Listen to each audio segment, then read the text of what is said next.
to go? All right, good evening. Welcome to the Tuesday, April 20th, 2021 meeting of the Tompkins County Legislature. Please join me in the Pledge of Allegiance to the flag. I pledge allegiance to the flag of the United States of America and to the republic for which it stands, one nation, under God, indivisible, with liberty and justice for all. Thank you. Roll call of members. Glenn Morey. Here. Martha Robertson.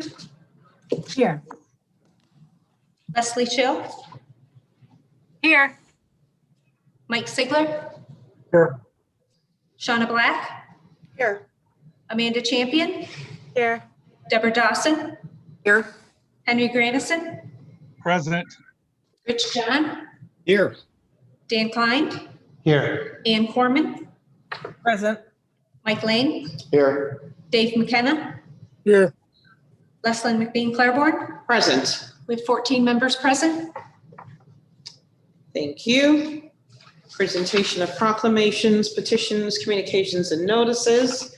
You would have received any communications and notices. I do have a proclamation for this evening, which I will read. Whereas on April 11th, 1968, the Federal Fair Housing Act, Title 8 of the Civil Rights Act of 1968 was signed into law by President Lyndon B. Johnson as a memorial to Martin Luther King Jr., a leading advocate for federal fair housing legislation, exactly 1 week after his death.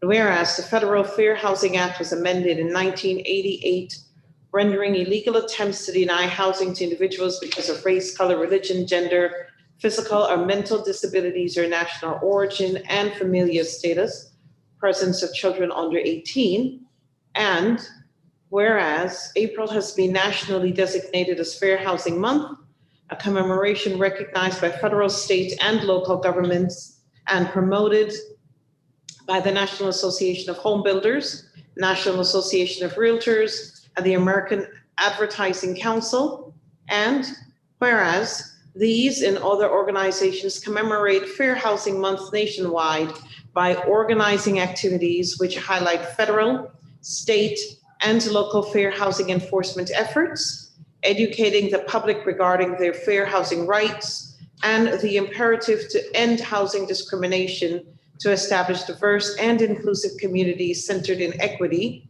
and whereas New York State human rights law as amended by passage of the Lawful Source of Income Non-Discrimination Act of 2019 prohibits discrimination based on creed, age, sexual orientation, marital status, military status, and lawful source of income. And whereas Tompkins County as a recipient of federal funds is committed to affirmatively furthering fair housing pursuant to the Fair Housing Act, promoting fair access and equal opportunity, and the legislature has designated the director of the Tompkins County Office of Human Rights as the county's fair housing officer to address fair housing related issues. And whereas Tompkins County further reflects its commitment to affirmatively furthering fair housing via its adoption of Tompkins County Local Anti-Discrimination Law Number 1 of 2004, and the partnership of the Tompkins County Office of Human Rights with Central New York Fair Housing of Syracuse to provide education and outreach to tenants, community members, activists, landlords, property managers, real estate professionals, service providers, and whereas the Tompkins County Office of Human Rights also contributes to the county's commitment to affirmatively further fair housing and adherence to New York State human rights law by facilitating the filing of housing discrimination complaints by county residents with the New York State Division of Human Rights, informing citizens of their housing rights and referring them to appropriate agencies. Now, therefore, I, Leslyn McBean Claiborne, Chairwoman of the Tompkins County Legislature, do hereby proclaim the month of April 2021 as Fair Housing Month and join our entire community in the effort to promote diversity, equity, inclusion, and justice by addressing the challenges to fair housing and advancing its implementation in Tompkins County. Signed this 20th day of April, 2021. And thank you, Legislator Granison and Director of the Office of Human Rights, Dr. Clark, for putting together this proclamation recognizing Fair Housing Month.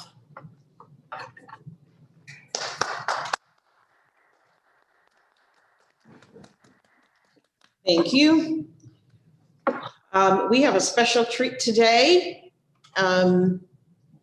April is also, I believe, National Poetry Month, and we are being graced with the presence of our Poet Laureate, who will share with us some of her poetry. Please welcome Christine Gaetano, Tompkins County Poet Laureate. Hello, everyone. Hello. Happy April. Thank you again for having me. I was asked to read some spring poems. So I have two poems that I'll share. One is more recent. I started writing this poem in May of last year. So you'll notice that it speaks to events of May of last year. And then I will read a second poem, which is a slightly older poem, but is also about spring. So the first poem I'll read is called Ithaca Gothic, May 2020. The lilacs are late or were late, now doubtful they'll come at all. Buds flash frozen in last week's frost. But today the sun forgives our most minor sins, washing away winter's remains. My window offers a postage stamp view of an immaculate spring, though I can see only to the edge of the clearing, up to where my landlord mows, beyond which lies deep forest. After a night of warm rain, the air smells of yeast, that wet green smell of grass steaming in the sun, alive. On my walk this morning, rubber band gurgles from the pond frogs lure me to the water, where grass flies and mosquitoes encircle me, gathering in patches on my forearms where sunburn already makes its first creep. No other human in sight until, walking along the highway toward home, a U-Haul speeds to pass me, lunges over the painted line, surging my body with adrenaline. I look up to catch the driver's face, glaring ahead as if he didn't see me. But I'm safe, I'm okay, I am fine while others are not. An outsider in this small town bubble, a bubble that nevertheless shields me, allows me to breathe in a luxurious dissonance, where I can wonder about a stranger's motive, but still return home to grade papers, stack dishes, bake casseroles to pick at all week before scraping the remains into the trash. Is this the reward for good luck, just a more comfortable survival? The television, a bleak black square offering dispatches from beyond the tree line. People dying by the thousands, and then today's news, a white cop has murdered another Black man. No description will do the footage justice. How can I say how one man, hand in pocket, so casually presses his knee into another's neck? My palms still damp, my own heartbeat still out of rhythm with my breath, I watch, from the incongruous safety of my house, a white boy riding a scooter out front, making tight ovals in the space of a single parking spot. So that was a poem I started in May of last year and have been working on over the past year, still working on it, of course. And I'll read another poem, and this is a poem from my first book. And I did my Master's of Fine Arts degree in Syracuse, New York. And the weather in Syracuse during the spring always reminds me of the weather here in Ithaca during the spring. So this is called Last April in Syracuse. Spring-like weather, though it's still April, early it seems, too soon for this. Where we live, it could be snowing. And yet the sugar maple, the other day only an awkward brown skeleton, today brushes its green leaves against our third-story window, and the pear trees bordering the streets have popcorned into bloom. You say this year's pollen count is higher than ever, and maybe that's enough to account for the sweat in my eyes as we box the few belongings that can't be replaced. Books mostly, but also your brother's army jacket, my father's waffle iron, the broken things we can't yet give up. Sometime in October, overnight, the sugar maple outside this window will redden, a shock to the new tenants, perhaps new to each other too, who will here learn 5 different types of snow, the names of their trees, and one night will wake in bed, face to face, amazed. And gently, it will begin to rain. Thank you all for having me.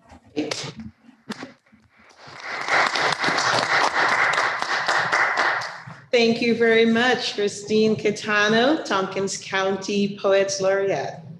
Thank you very much, and honoring National Poetry Month this April. Thank you. And don't be a stranger, come back anytime. All right, we're gonna move on to, let me just make a quick announcement that we will have an executive session this evening. And I might do a little reordering of the agenda tonight so that staff who are waiting for consent agenda items will just get them out of the way. All right, let's go to privilege of the floor for the public. And I have a list of individuals who would like to speak in the order in which we received your names. So starting with David Weinstein. Hi, David Weinstein. I'm assuming I'm not muted. I'm at 51 Freeze Road, which is in the town of Dryden. Community members have been working for years with the town of Dryden to try and help craft a plan for the Freeze Road Bridge that serves the desires and needs of the community as well as the traveling public.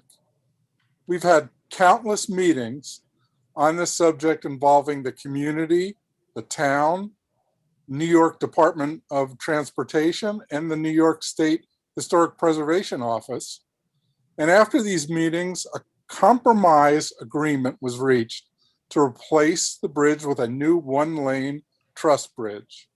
Through this agreement, which allows the utilization of Bridge New York funds, the town will be saving the county an enormous amount of money in exchange for only a 5% match.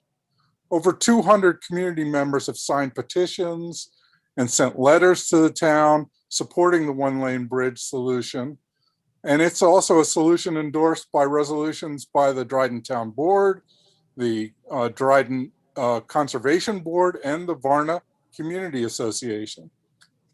It is imperative that the county contribute its share of the cost to this project. The fact that this contribution was going to happen has been acknowledged through all the previous stages of the discussion on this bridge.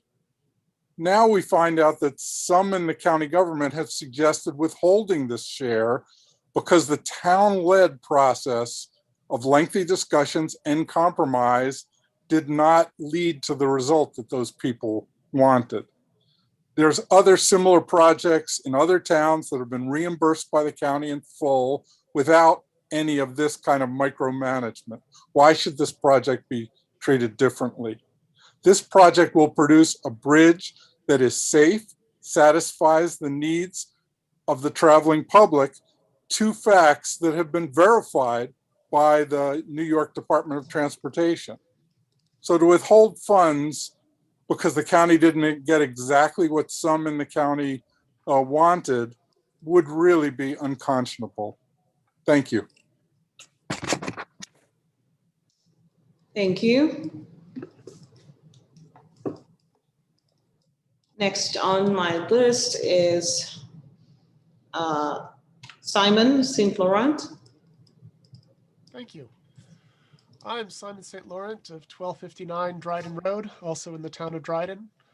I watched the April 18th Facilities and Infrastructure Committee discussion of the Freese Road Bridge. If all that someone knew about this project came from that meeting, they would conclude that the county was dealing with a town that just wouldn't accept the county's wisdom. There was not even a note of discussion about why the town had spent so much time on this and shifted away from these county legislators' opinions. In particular, there was a key word that never appeared in the conversation: Varna. Apparently, the Freese Road Bridge exists in a blank space on the map that happens to be partly run by the town of Dryden. Although its residents are poorer and more transient than many neighborhoods in the county, Varna is not just a blank spot on the map where the county may do as it will. The hamlet has been on maps since at least 1829. Varna has been living the impact of increasing volumes of automobiles on our roads since cars first arrived. Varna, even the parts on the smaller roads, struggles daily under the noise, pollution, and danger of New York State Route 366.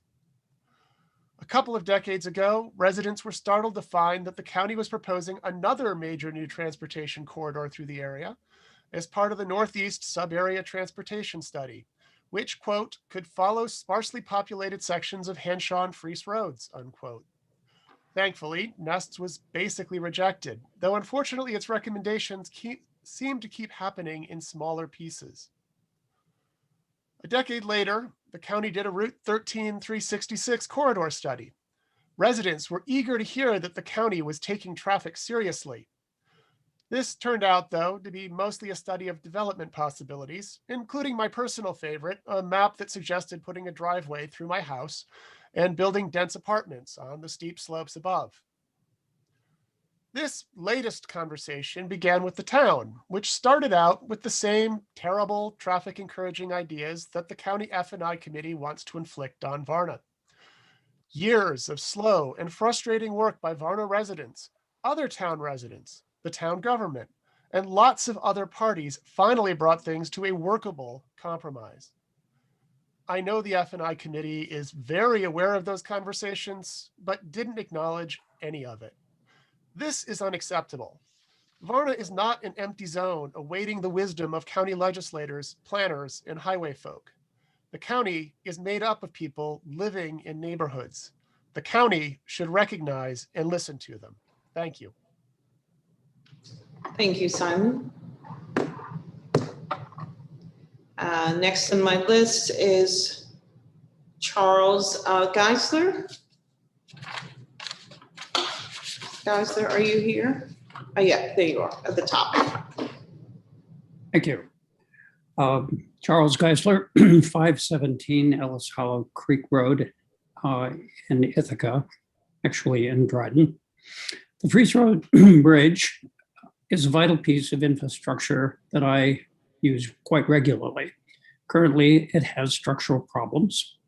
Myriad citizens, engineers, elected officials, and agency experts have teamed up to fix these problems to everybody's satisfaction.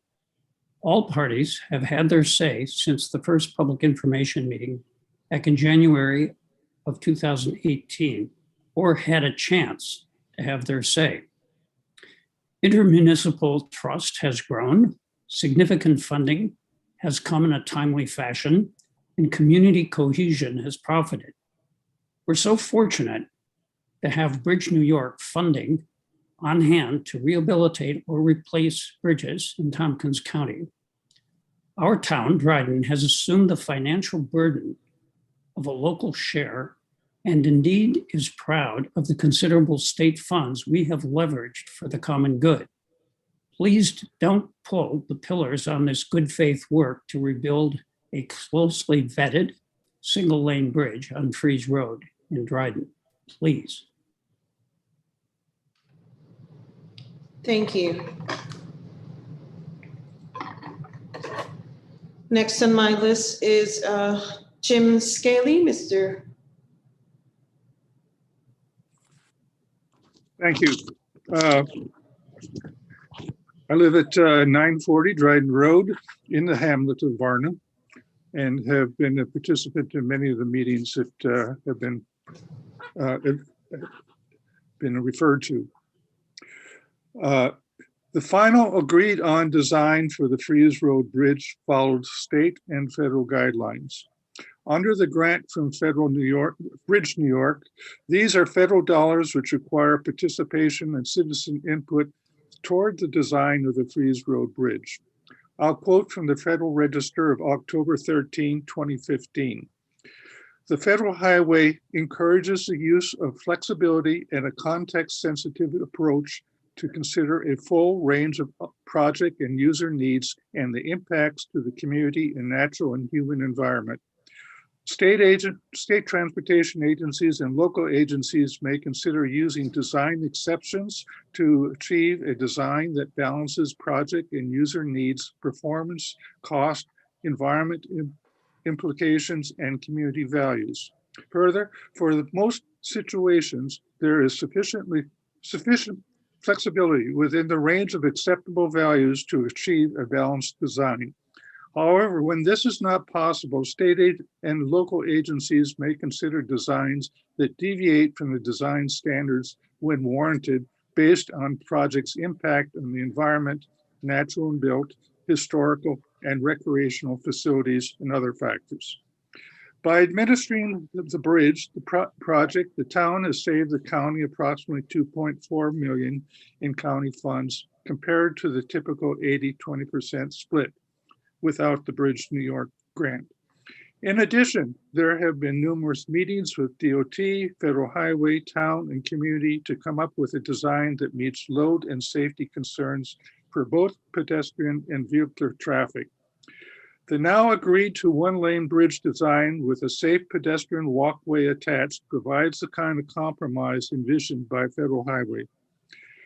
The greatest safety concern is at the intersection of Fries Road, Fries Route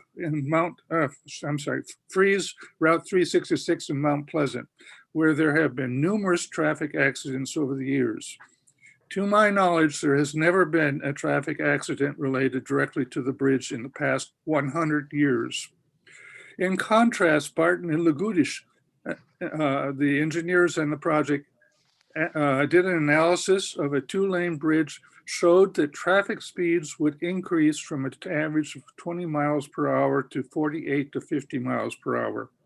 So the one-lane bridge design now agreed to is the safer option and accommodates all emergency and maintenance vehicles and also provides a safe pedestrian connection to the various trails in the area.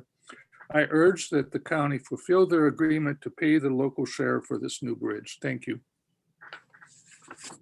Thank you, Mr. Scaly. Next is Lori Snyder.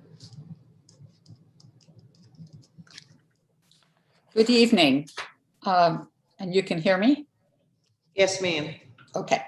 I'm Lori Snyder. I live at 36 Fries Road, and I've lived at this house since 1974. I'm also the current chair of the Varna Community Association, which is at 943 Dryden Road. And I'd like to speak both as chair of the Varna Community Association and for the neighbors on Fries Road, who some couldn't be here but wanted me to speak on their behalf. As chair of the Varna Community Association, I am surprised to learn that the Tompkins County Legislature is considering withholding their full local share of funds for the New York Bridge Grant. Why would they consider this, as they have not done this for other town projects in the county? At the many meetings, the Varna Community Association and many other residents endorsed the compromise plan for an unposted one-lane bridge that was worked out between the Dryden Town Board, the state DOT and State Historic Preservation Office, and the Federal Highway Administration. This modern one-lane bridge would allow for the larger snowplows and fire trucks. The design will incorporate a separate lane for pedestrians with a viewing platform to observe the beauty of Fall Creek in all seasons. The proposed unposted one-lane bridge is very important to keep speeds at the 25 to 30 mile per hour. According to Barton and Legutici engineers' study, a two-lane bridge would increase the speed dramatically, almost double. The geography of Fries Road is steep and curved. This is where there has been accidents, not the bridge. Fries Road is crisscrossed with hiking trails and bicyclists. I'm very concerned about any increased speed of the motorists. For example, I have noticed dramatically increased speeds on Game Farm Road when the new two-lane bridge was installed 2 years ago, right by a hiking trail, which soon will cross over into the game farm. This seems to me a situation that's going to be risky for hikers and families and people parking at the trailhead.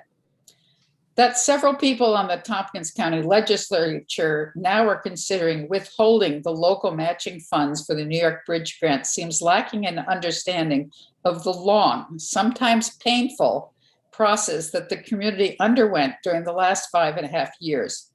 This is not the time to put a monkey wrench in the spokes of the compromise reached by the community, the Dryden Town Board, the state DOT, and the Federal Highway Administration. We support a mutual understanding between the town of Dryden, the community, and the Tompkins County legislatures. Please honor past commitments as you had for other communities in the county. Thank you. Thank you, Ms. Snyder. Next on my list is Marie McCray. And Marie has submitted a statement and asked for it to be read into the record, which I will do. As a Dryden resident, I have been either an observer or participant in many meetings over the past 3 or 4 years, as Dryden people work hard to come to a community and regulatory approved conclusion over the fate of the Fries Road Bridge. Always in the background was the understanding that the county would provide 5% of funding, as they have in the past and as they have for other municipalities. Over the course of 6 years, through hours of discussion in the community and after more hours of discussion between town officials and the regulatory agencies, a compromise for the replacement of the old Fries Road Bridge was reached.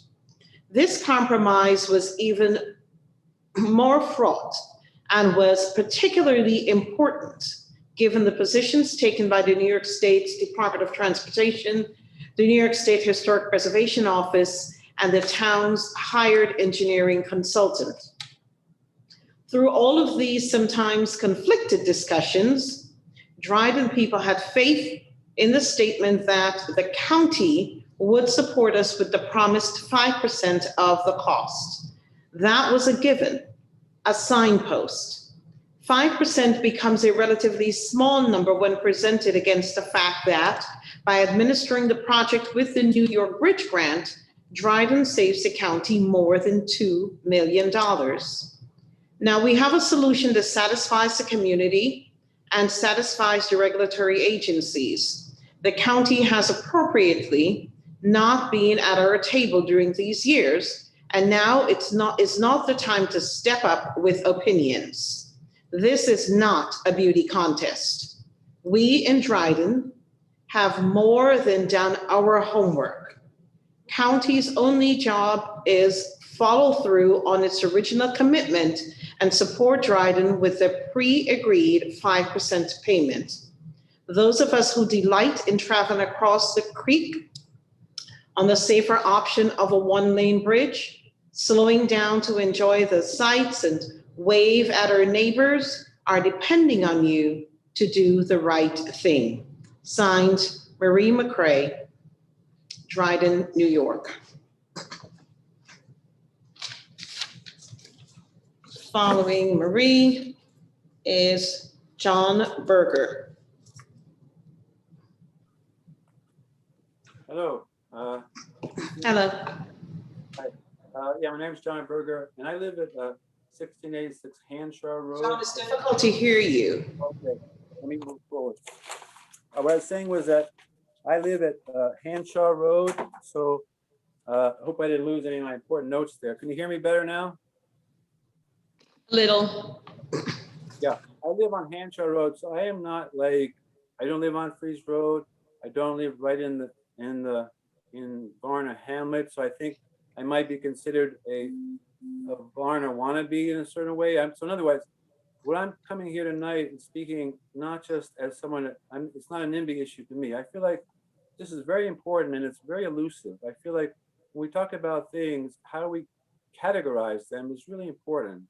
And I have, as everyone else has spoken tonight, has spoken in favor of the one-lane bridge, because I think everyone has spoken, I know them because I was at the same meetings that they were at, and I know how much time we spent in researching this, how much time we put into try to finding out what is the science about traffic, what is the conditions that make traffic safer or less safer.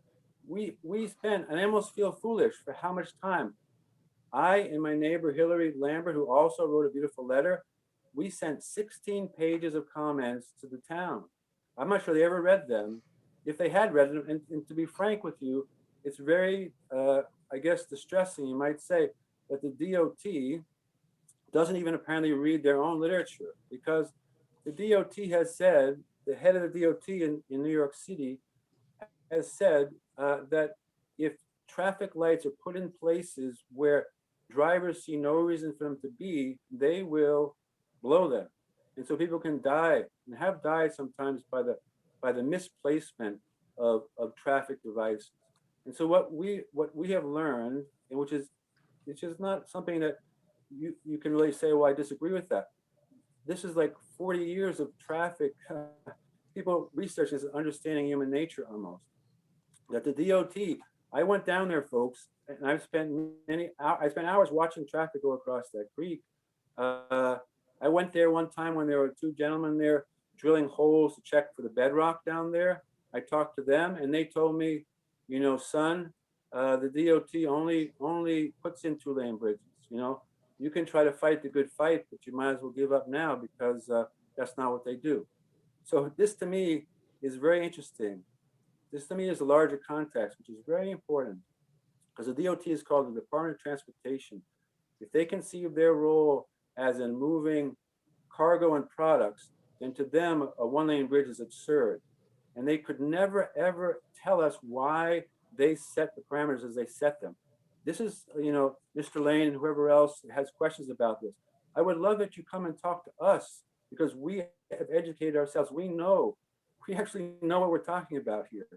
They could never explain to us why, if more than 400 cars went across the bridge, that it had to be a 2-lane bridge. First of all, there's a Forest Home Bridge that has 4,000 cars a day, and they're doing quite well down there. So anyway, there's two, I'd like to just say, if I have a minute to say this, the two extremes in terms of how people think about transportation. One would be Robert Moses, right? He destroyed neighborhoods in the Bronx so that people who live in bedroom communities on Long Island and Westchester destroyed whole communities, right? That's one. He was stopped because he decided to do the same thing at Greenwich Village. He wanted to put a highway through Central Park, and the people there said, no way, no, this can't be done. That's one extreme, right? And that's been proven. This doesn't work. You build faster roads, and before you know it, there's congested and there's more accidents, and it doesn't work. On the other extreme, I hesitate to mention this because I'm going to mention the word Sweden, which is in Europe, and then maybe there's a Swedish person on the legislature would be good. I'm not Swedish myself, but they have something called Vision Zero, and they say when we determine, you know, how we work with roads and commuters and stuff, we do not consider speed and convenience as a factor. What's the main factor is the health of the community, right? That it's a livable place. That to me is very admirable. And I feel like here, we're not even asking that. We're not even saying, no, we don't care about transportation. I grant it, people do buzz through there and they're on their way to work. They don't want to get held up there. But what the DOT never understood, but actually secretly did know this very well, is that if they increase the speed for this little section here, what happens when people get up to the corner here? They're backed up at 366. It's very dangerous because the hill there. What happens on the other side? They go up these hairpin turns. They knew, and I heard one of them say to someone else, we're going to have to, if this goes through sometime, we'll have to deal with that road. They're going to have to, which is an atrocious thing, change the road, the hill. If you go over there and look at it, they're going to have to grind it down, knock down trees, take people's property in order to straighten out that road. That's an abomination because they're making the road less safe and then they're destroying at the same time. So all that we're saying is that we recognize people have to get from point A to point B, but we think it's actually a good thing, and traffic science supports that to actually have a reason to notice people around you and notice the environment you're driving through is all for the good, so that these things are not, there's no conflict here. There's really no conflict that we've ever been able to discover, other than the fact that the DOT was so set on it. They don't want maybe anyone saying, hey, they got a one-lane bridge, why can't we? They never provide us with a single reason. And the last thing I'd like to say before I close, so I don't take up too much of your time, is this to me is so poignant and sad. I was traveling one time and I met some people that were German that had traveled to the United States. They said, we went to the United States looking for America and we never found it. I said, what do you mean? And they said, well, everywhere we went, there was an Arby's and a Pudgy's and, a Dollar General. We have in Dryden something that's unique, and the bridge that's there was built by, this is a unique thing and it's something beautiful. People come to the Finger Lakes and to Ithaca and Dryden because they kind of respect the fact that we care enough about where we live to fight to preserve it. We fight to preserve it. If I start crying, it's because I'm sad to think that something that's beautiful, some people might think, oh, this is standing in the way of progress. When progress, it turns out, often serves only to make people sad and depressed. That is a beautiful area. As people just said, there's physical beauty, natural beauty, wildlife.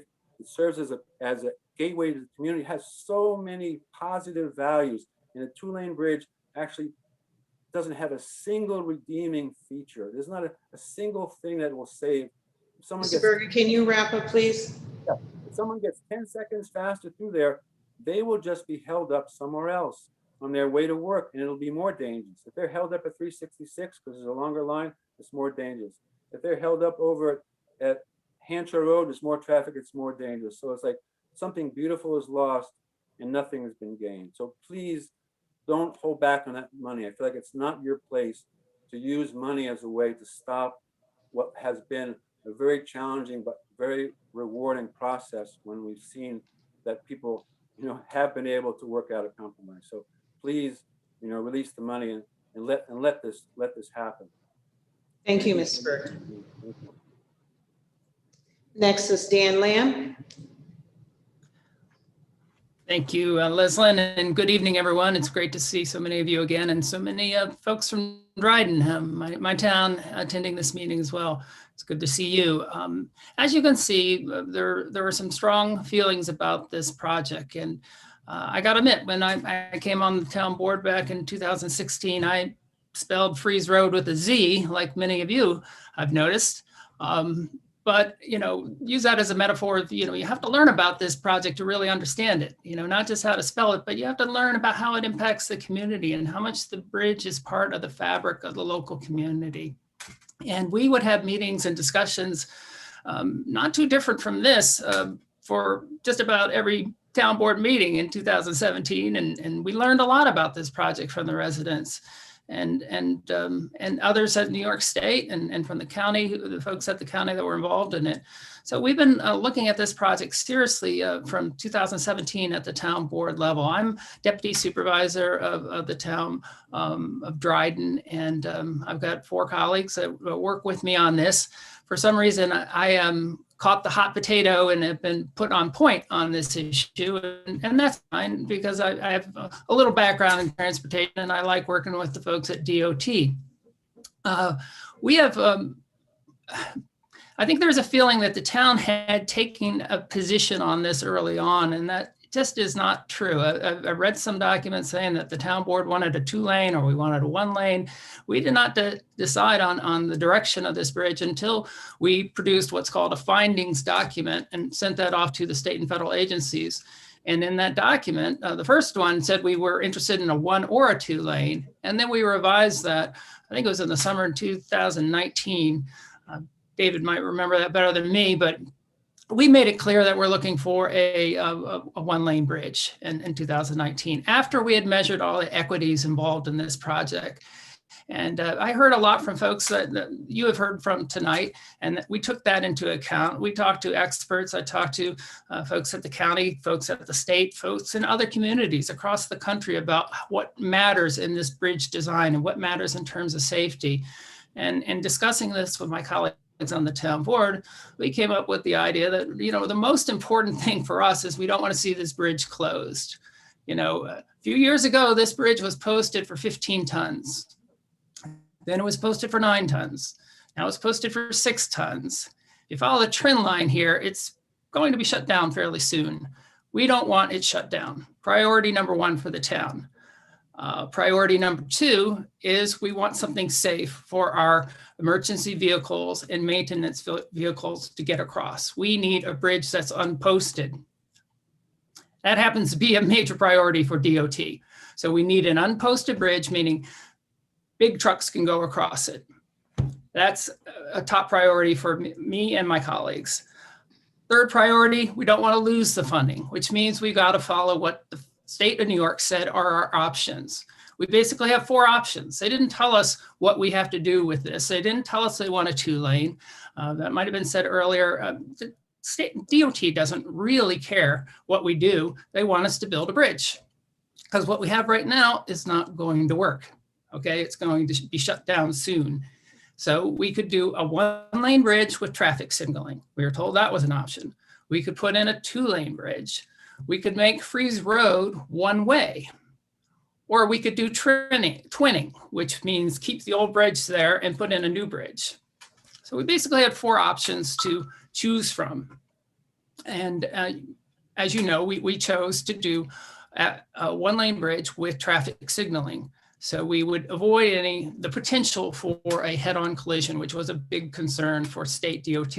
And I teach government and public administration at Cornell, and I know a little bit about how agencies think. They're not going to move on this. There are some people think, well, we could just push them back a little. No, they were never going to move on this issue.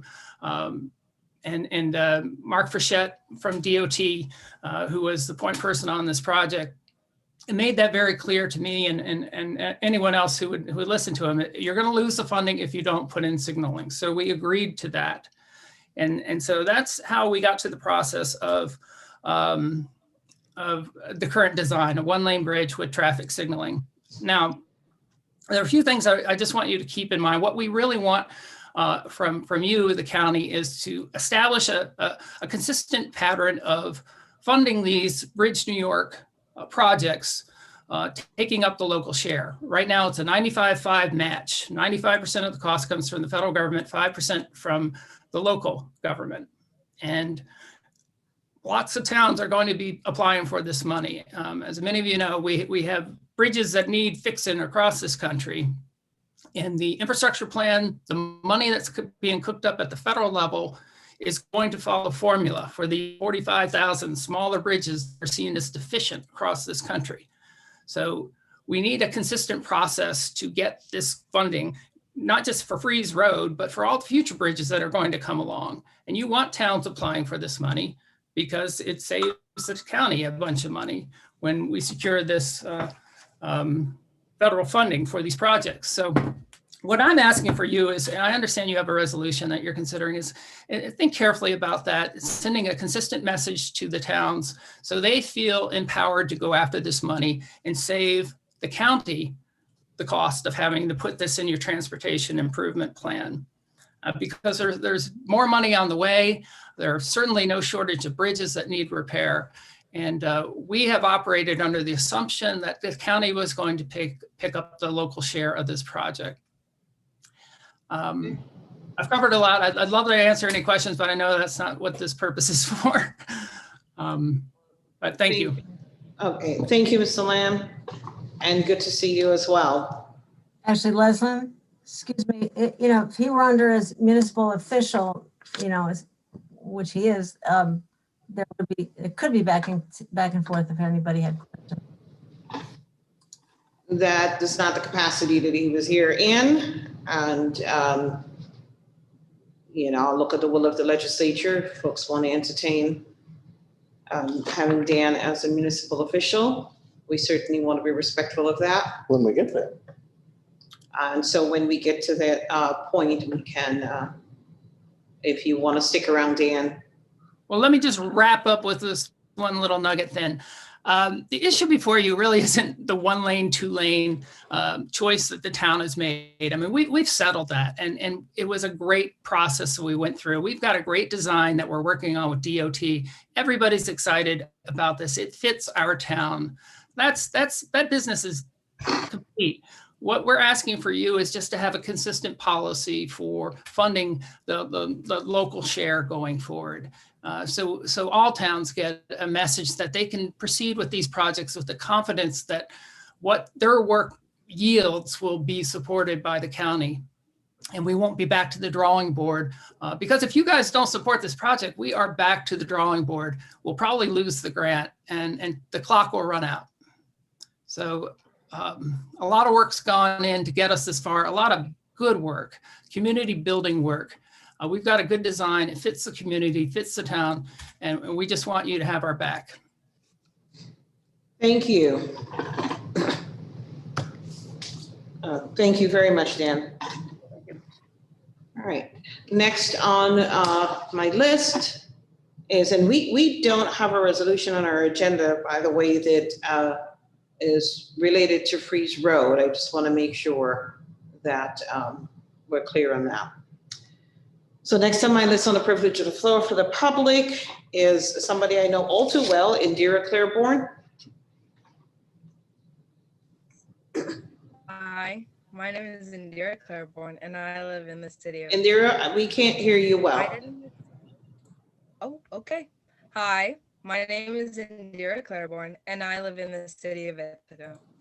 I did an assignment for my class on a way to help an enduring issue, and I want to share it with you tonight because it is very important to me. Police reform is widely known and talked about as a way to lessen the amount of police and... Hi, my name is Indira Claiborne, and I live in the city of Ithaca. I did an assignment for my class on a way to help an enduring issue, and I wanted to share it with you tonight because it is very important to me.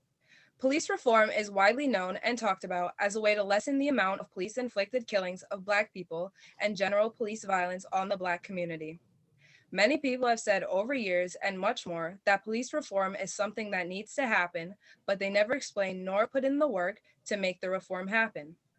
As a young Black girl, I'm coming of age when every day the main news is talking about another Black person shot and killed by the police, including children younger than me. That is scary and traumatic. I was happy to see Ithaca and Tompkins County leaders put some real action behind police reform, and I want to take this opportunity to add my voice to it. Here is an overview of my short list/plan that I think would help put police reform into work, and hopefully help others come up with a better or more in-depth plan.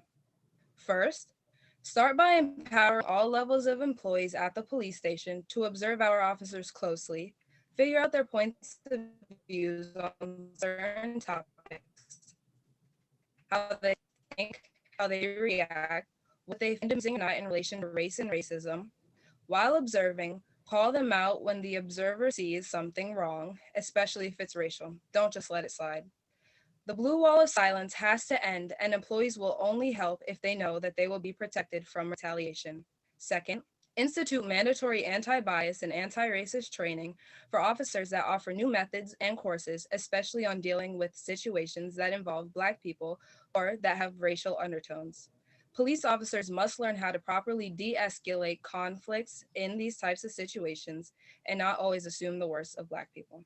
Third, run background checks on our officers that go beyond the normal systems. Ask about them in their communities, the places where they hang out, on their social media spaces, church, and social groups. This must happen before they are hired. Fourth, limit the number of officers from out of town. Most officers should live locally and be connected with the community. Fifth, police officers should only make traffic stops when they think or observe a driver is causing a dangerous life or death situation. Once an officer makes a stop, they must be required to publicly disclose the reason for making the stop and the results. Over time, these small steps can surely help change the police force, their policies and actions, and lessen harmful racial incidents with the police and Black people. By paying attention, caring about human life, and truly taking action, we can fix the problems in our system, even if that means getting rid of some cops. Ithaca and even the world can become a better place. Thank you for allowing me to share my thoughts. Can she submit the written version to us? Okay. Thank you, Indira. I suppose you're done. I could hardly hear you. And there's a request from Legislator Blade, if you don't mind submitting the written version of what you just shared. You can send it to Ms. Kathy Colbert, and it can be shared with the rest of the legislature. Thank you for speaking to that issue.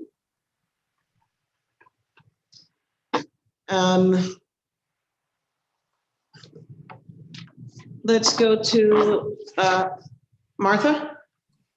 Yeah, thanks very much. I wonder if, because of staff and the public, if I know we have a lot of things on the agenda, if we could move resolution, and I'm sorry, yeah, K up on the agenda. It is related to the Freeze Road, and that's why people are here tonight. This is about another bridge in Dryden, and it's related to the issue the public was speaking about. Okay, thank you. I'll take a look at that. I just want to get through if there are any other municipal officials. Thank you. Okay, Duxon. Leslin, I think Duxon had to go to another meeting and he gave me some notes. If I could try to channel our colleague from the Common Council for a moment, I could share his report. Sure, thank you. With your permission. Let's see, the Ithaca Energy Code supplement, the green building policy, was delayed a month as our new director of sustainability wanted to review its social justice implications and make improvements on that front. And then the search for a new police chief and the formation of a task force to implement the reimagining public safety recommendations should begin soon. I actually can't think of much else that's big. Feel free to reach out if anyone has questions. Not to me, but to Duxon, of course. All right, thank you very much, Rich, for representing. Any other municipal official?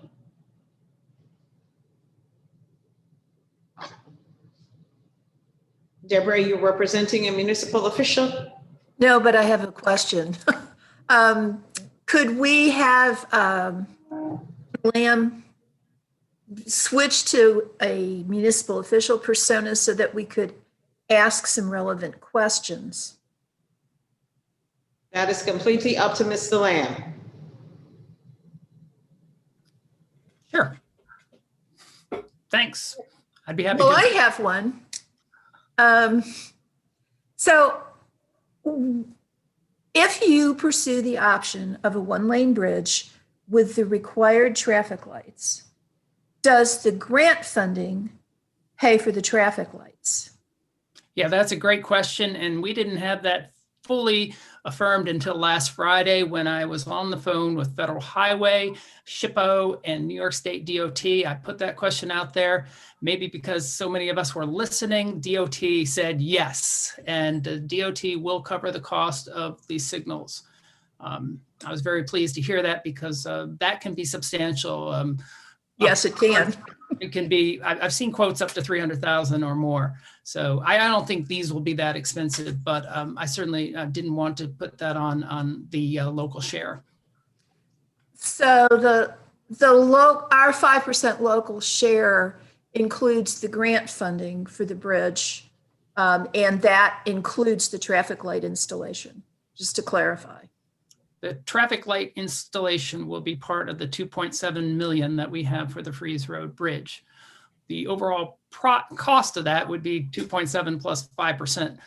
You know, I think we're projecting the overall cost of this bridge to be just over 2.7 million, but we haven't settled on the final design yet. We have a preliminary design, but we haven't costed out. The material and everything probably has gone up in the time that we've had. But the traffic lights are mandatory, so that's going to be part of. Yeah, that's not negotiable. We've accepted that as a necessary requirement to get the state funding delivered. Thanks, Dan. Okay, other hands up. I'm going down the list as I see it there. Shauna Black. Thank you. Dan, I was wondering, and perhaps I know Jeff Smith is here as well. Has there been conversation in regards to the maintenance of the sidewalk and the lights and who would take on that responsibility? We have looked into that. As I understand it, the county contracts out for its maintenance of the current traffic lights that it has.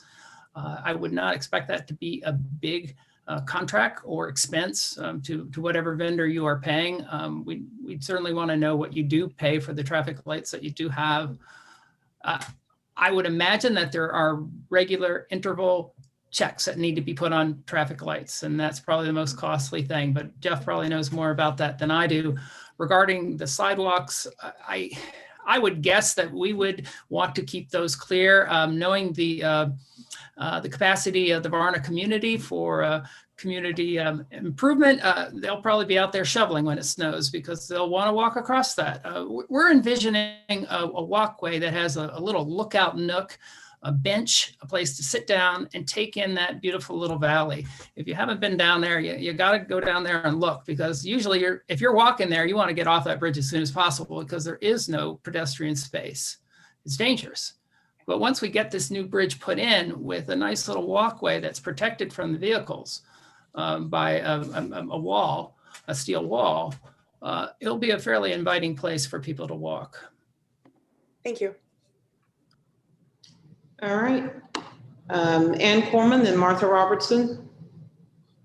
I think most of my questions were answered, but I still had one left. So Dan, I just wanted to say, I think I'm on F&I and have been for the past 3 years. So I just wanted to say, I think what has happened, in my opinion, with F&I and the town of Dryden is there's a communication breakdown, but it looks like we can, we're headed in the right direction. So I think we can figure this out.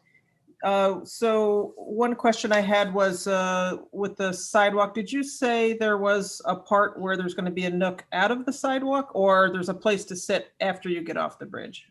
We're talking about the midpoint of the bridge. One of the designs that I've discussed with our consultant, and this is all, speculative at this point, but what we'd like to do, and what I've heard positive feedback from the community is to have this very pedestrian friendly. Right now it's not. And so this is going to be such a change for this community to be able to walk across this bridge, not only feel safe, but maybe linger there. So that would be on a separate, a sidewalk that's cantilevered from the current bridge.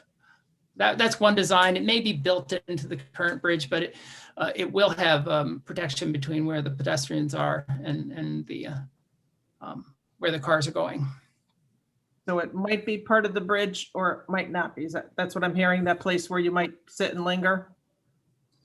It will, I don't separate it. I mean, it's part of the bridge. It will be part of the design. It'll be connected to the bridge. So I don't see it as a separate part.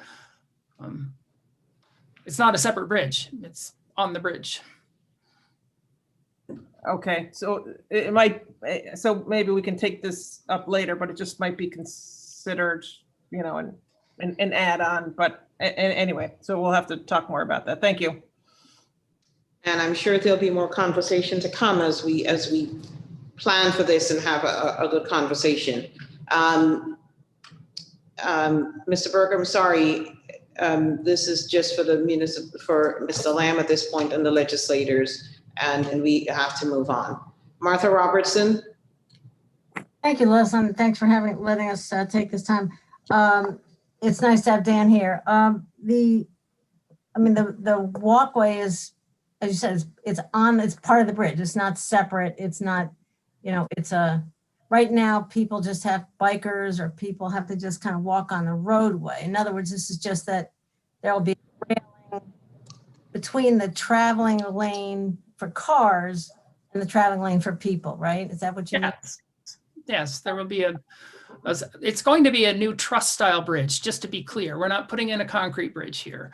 We'll have a steel truss. That's what we want to kind of pay homage to the prior bridge, because we're giving up something here, giving up this historic bridge. And we don't want to just have something that's going to be too much of a shock in terms of what people are used to. And we want something that looks a little more traditional. So there would be a steel style truss bridge.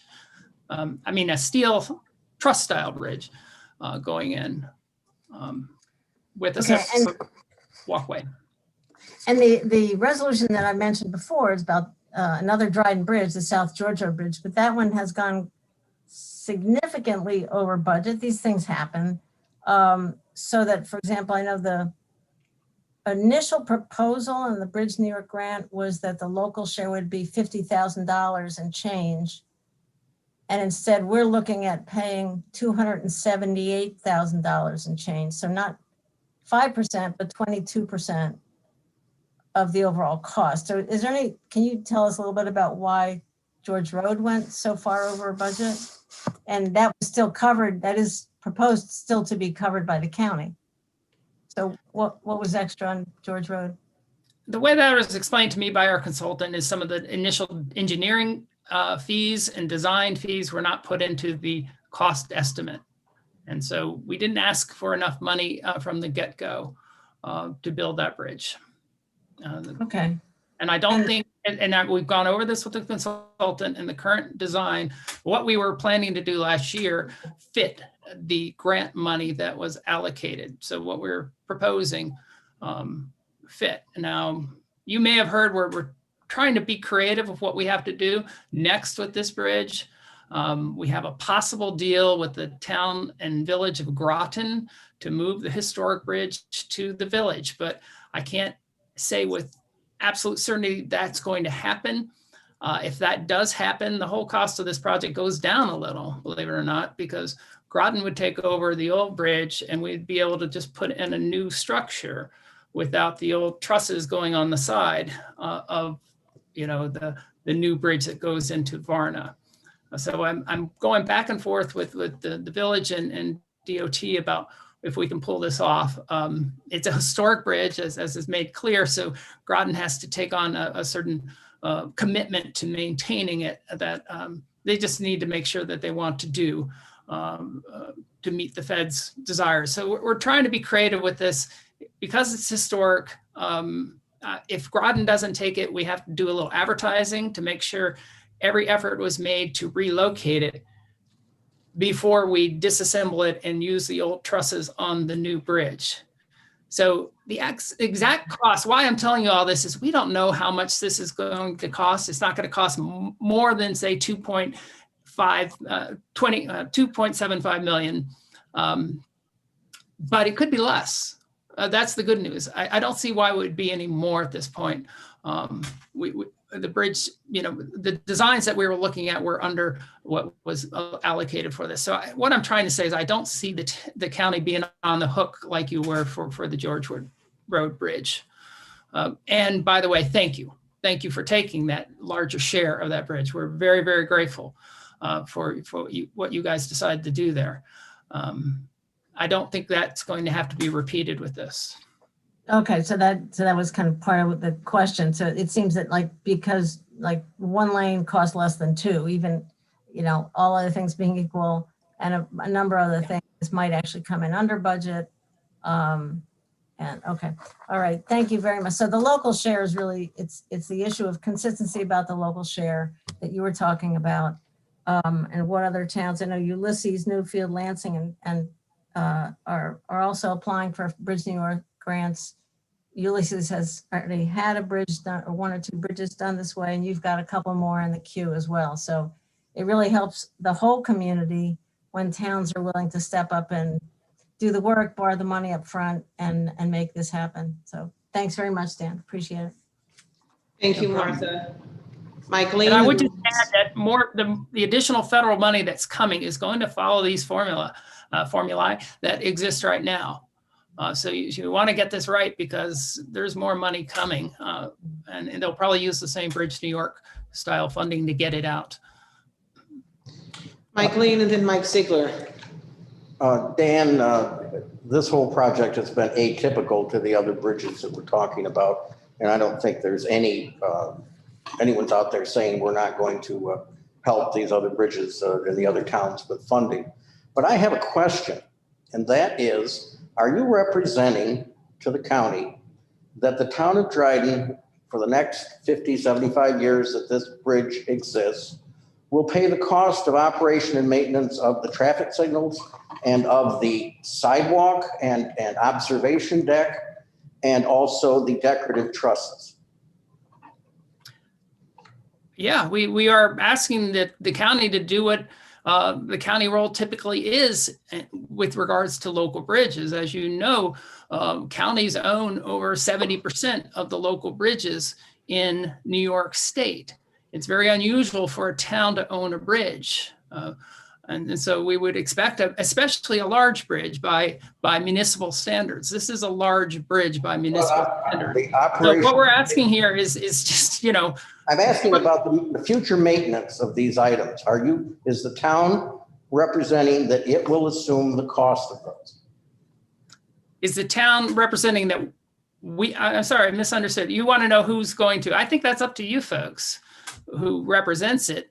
We're going to have a bridge. I'm asking you, are you saying to us that if this bridge goes forward as proposed by you and the town, that for here going forward after it's built, the town will assume the cost of operation and maintenance of the traffic signals, of the sidewalk and observation deck, and of the decorative trusses? I'm saying, Mike, that if you decline doing that, we will be left no option. We would prefer that the typical approach to this sort of infrastructure be applied here, and that this would be seen as a county asset, as most municipal bridges are in this state. But if you have apprehensions about that, if you as a legislature don't want to do that, we'll have no other option than to maintain it ourselves, and we will find the funds to do it. I'm just trying to figure out whether you're offering to do that at this point. I don't know how many ways I can say this. Well, I'm asking you to do it, Mike. No. Okay. So I want you guys to have a discussion and perhaps consider doing that, as most most bridges are treated. If you do not, we will do it. There will be So it seems that there's no commitment. The conversation will continue. Mike Ziegler, I'm gonna let you have the last question on this so we can move on, because we're not designing a bridge right now. Mike Ziegler. The answer that Dan would say is no. We will pay for it if you guys won't, but we would rather not. There's the answer. Yeah, just a couple of things quickly. And this isn't your fault, Dan, at all. I wish these two projects came at different times, just because I'm getting confused between the two bridges, to be honest with you. Let me lay out the one bridge first with a question. The South George Road over Virgil Creek. So Bridge New York is going to pay $962,587.69. That's the number. I mean, they're going to cut you a check, and that's what it's going to be, which leaves $248,000 and change for us to pay. Is that correct? That's okay. Correct. Now, this would have been a county bridge, so we would have had to pay the whole nut on it, which would have been 1.2 million, or it probably would have been whatever the case may be, but it would have been significantly more than the 248,000. Yes. Okay. So that makes sense to me. I just wanted to correct a couple of things about the Freeze Road Bridge. listen, I don't think there's a strong feeling on the legislature as a whole of which way this bridge should have gone. I mean, you want a 1-lane bridge, you want a 2-lane bridge, that's fine. We just didn't want it falling into the creek with cars on it. I mean, that's basically, and it's great that you guys have come up with a solution. I mean, I wish your highway supervisor was here to kind of talk about it. He's an elected official from Dryden. He presumably knows more about the highways there than I do. But I mean, if you guys have gotten this money, and I guess I'll ask Jeff, our Jeff Smith. So this would have been a county bridge that we would have had to pay the whole nut for. Is that the case, Jeff? I don't mean to put you on the spot, sorry. But I will. Mike, this is a county bridge on a town road, just like George Road. And if we were to replace it, we would be paying for the full amount of the bridge. Yep. Easy answer. Thanks, Jeff. I appreciate it. So yeah, I just to clear the record up with people that there really, I don't think it was a strong impression either way on the legislature which way to go with it. It was the 20% versus the 5% that I think, at least that confused me as to who was paying what. So thanks. All right. Thank you, Mike. Dan, thank you very much. All the residents of the town of Dryden came out and shared with us. Thank you also. We know, as you said, Dan, that there's money out there to be had, the Bridge to Beer project with federal dollars coming down, and we certainly want to take advantage of that as well. So appreciate your time. Thank you for your time. No problem at all. And you too, Dan, should feel free to join us at our legislature meetings as a representative of the town of Dryden, so you can speak on the privilege of floor for municipal officials, because we do welcome hearing updates on what's going on in our other municipalities. So thank you for being here today. I'd like to do that. Thank you. All right, you're very welcome. Martha, you have your hand up. Yeah, I just do wonder if we could respect the public and Jeff Smith and take up Resolution K. Martha? All right. I also have a few other folks waiting, and that's why I wanted to get through the consent agenda, and we can also take up Resolution K. So shuffle things around just a little bit and go to the consent agenda. These are resolutions and appointments to be voted on as a group, unless any member of the legislature requested a resolution or appointment be instead included separately and individually as part of the business of standing or special committee. Do you want to do the additions and? Oh, actually, Kathy, thank you for that. Let me back up for a second and ask for resolutions to be added or withdrawn from the agenda. Mike Lane? I'd like to withdraw Resolution H, budget adjustment at the Tompkins International Airport. That was not acted on by committee. Okay, so that has been withdrawn, and that was on the consent agenda. That's why we needed to back up. So, advisory board appointments. I have Human Rights Commission and Juko Awa. Term expires December 31, 2023, and that's the only appointment. On the Government Operations Committee, we have Resolution A, appointments to Treasury Board of Assessment Review. Public Safety, Resolution B, budget adjustment, assigned counsel. Health and Human Services Committee, Resolution C, budget adjustment for Consolidated Appropriations Act, Food Net Meals on Wheels. Resolution D, budget adjustment, Immunization Action Plan, IAP flu, pet funding, Health Department. Resolution E, budget adjustments for 2020 deferred revenues to move to 2021, County Office for the Aging. All of these said pending committee action, and I know the committees have already met and dealt with them. On the Facilities and Infrastructure Committee, Resolution F, award of BIN PIN 3756.52, Central Chapel Road Bridge Replacement, County Route 115 over Boise Creek BIN 1046020, Town of Caroline. And Resolution G, audit of final payment, Suco Corporation, taxiways A and C rehabilitation, Phase 1, Ithaca Tompkins International Airport. And this is, oh, I forgot the ID numbers. ID 10019. Can I have someone move the consent agenda, please? Moved by Deb Dawson, seconded by Ann Horman. Vote on the consent agenda. Glenn Maury, Yes. Martha Robertson, Yes. Leslie Shield, Yes.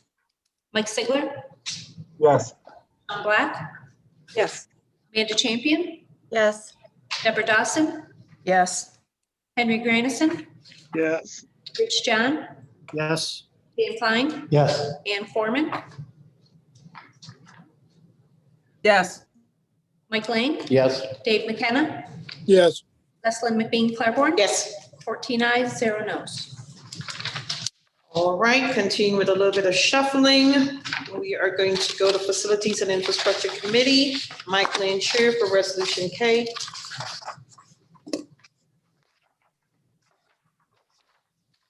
I'd like to move Resolution K, authorization to reimburse the town of Dryden for local share of bridge replacement costs for South George Road over Virgil Creek. That's ID 10004. I so move. May I have a second? Second by Dave McKenna. And well, we had a lot of discussion already, but discussion, Ann Corman.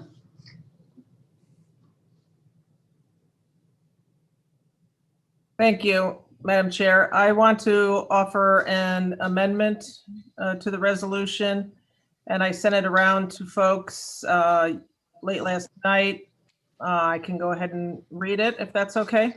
Yes, ma'am. It would be a new fifth whereas other towns have also applied for and received grants under the Bridge New York program and have been reimbursed by the county for the full local share, which saves the county millions of dollars and allows more bridges to be built in less time, helping to replace our aging infrastructure more quickly. The county recognizes the administrative and financing burden this places on towns. Now therefore be it. And then it would be a new second resolved, which would be inserted between the two resolves that are there. Resolved in recognition and support of the effort and funding that towns expend in the Bridge New York partnership with Tompkins County, the county commits to paying the full local share of such projects. And the reason that this was brought forth was concerning the issues that we talked about tonight already, most notably the Freeze Road Bridge. Okay, so two amendments, a whereas and a resolve. May I have a second to, no, I'm sorry. Is it friendly? Let me ask the mover and seconder. It's not friendly? Okay, so I need a second. Seconded by Glenn Maury. Further discussion? Dan Klein? So I was going to speak under legislator privilege of the floor, but the people, the Dryden folks are still here and I want them to hear this. So it's related to this amendment. It's related to the resolution. It's related to Freeze Road Bridge. Excuse me for not figuring out exactly which slot to put it in. The issue, so I will vote against this amendment because what's missing from it is that the county does get a say in what we decide we want to fund or not. So that's what's missing in this amendment for me. And that's what's completely related to the Freeze Road Bridge issue is that we don't just pay anyone that asks for a bridge, we pay for a bridge that we want. And so let me correct a few things that were said. These words were used that we promised, that we committed, and that we had an agreement.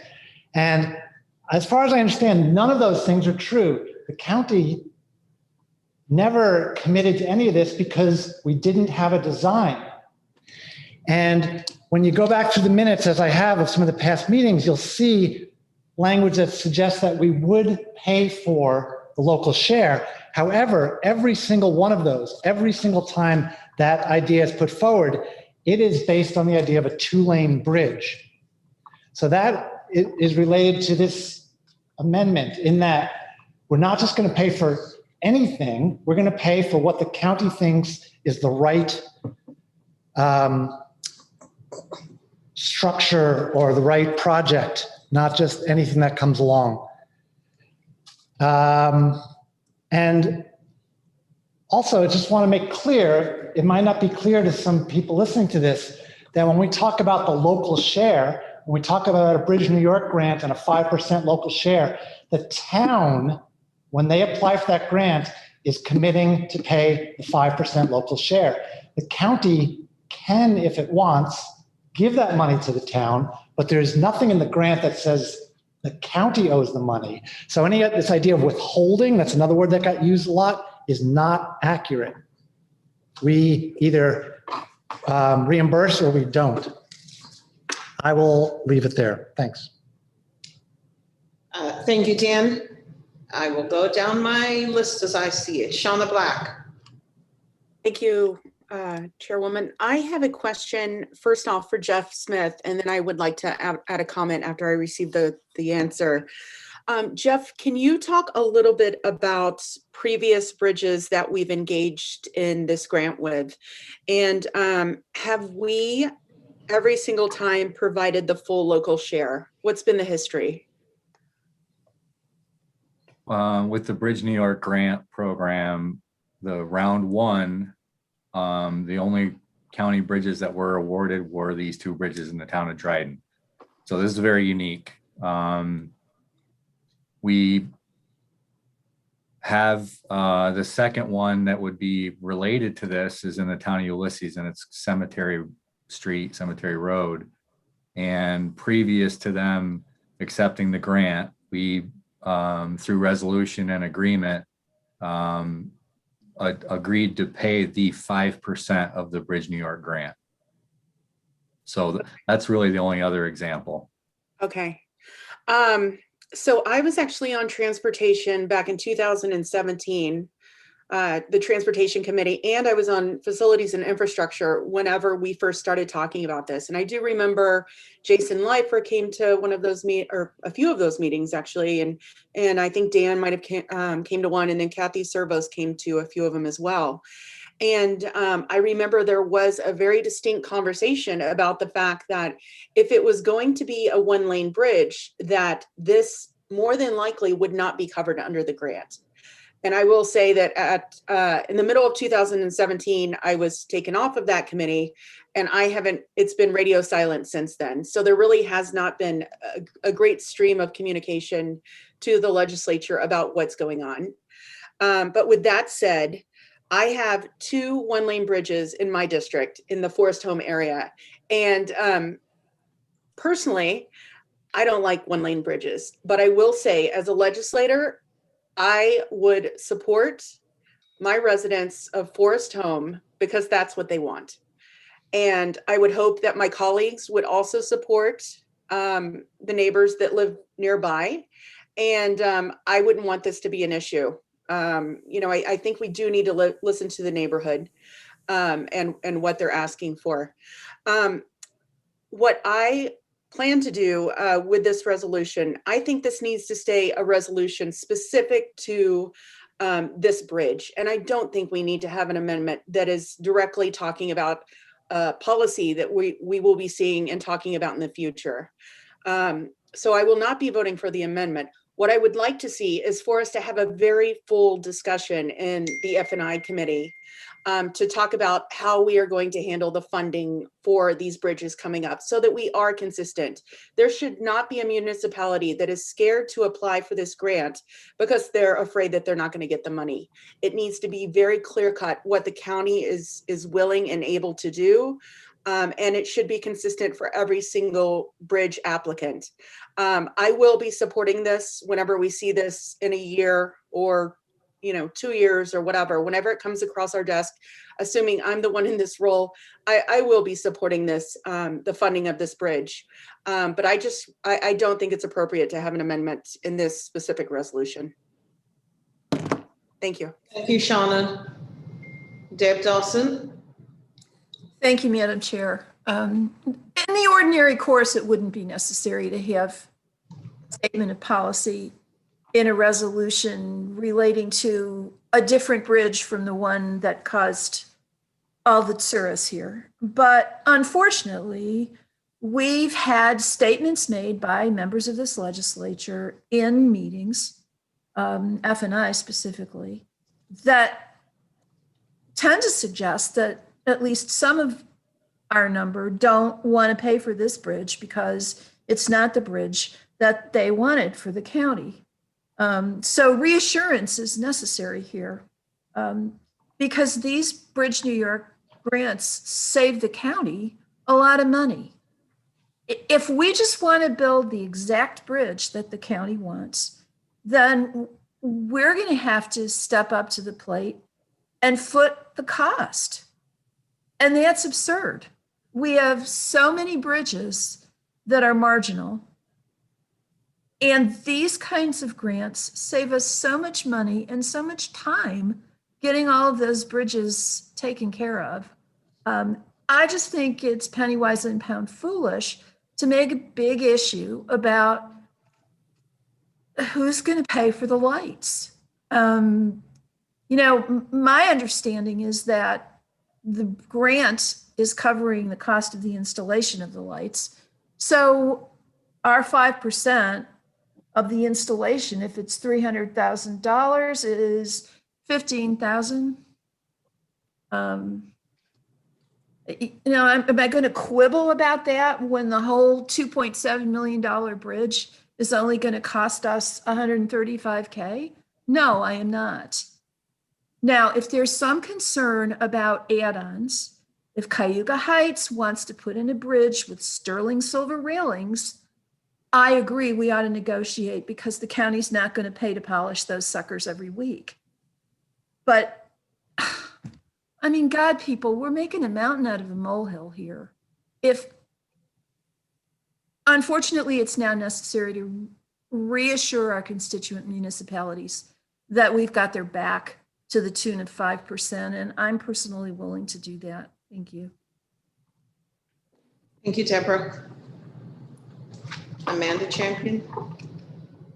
Thank you. Well, Shauna said a lot of what I want to say. I feel like this amendment is completely out of place and doesn't make sense to add here. I think we can, verbally reassure folks in Dryden, or at least those of us who are willing to pay our local share when it comes time to talk about the Freeze Road Bridge. But the amendment is a policy statement, and it's sort of thrown in here as if it's nothing. And it feels a little bit like a big policy statement that we should have a full discussion about in terms of policy, and not just because people are concerned about a bridge a year out. And it feels like we're talking about a whole different project. Let's talk about the current project, and then let's talk about Freeze Road Bridge when we get to that. It's unfortunate that statements were said and community members were upset, but I don't think it's the whole legislature that doesn't want to pay for this. So I'm not going to vote for the amendment. I think it would be really unfortunate to add this in to this resolution. I guess I'm not sure I would vote for the resolution. I don't know. I have to think about that. But I really hope that F&I could talk about this as a policy issue. We could talk about it at GO too. We talk about all kinds of policies. But let's not attach it to this right now. Thanks. Thank you, Amanda. Rich John. To be brief, Amanda and Shauna pretty much stated what I think my position is. I understand the concern of the residents. I do want to go on record saying I would fully anticipate voting for the Freeze Road Bridge when we get there.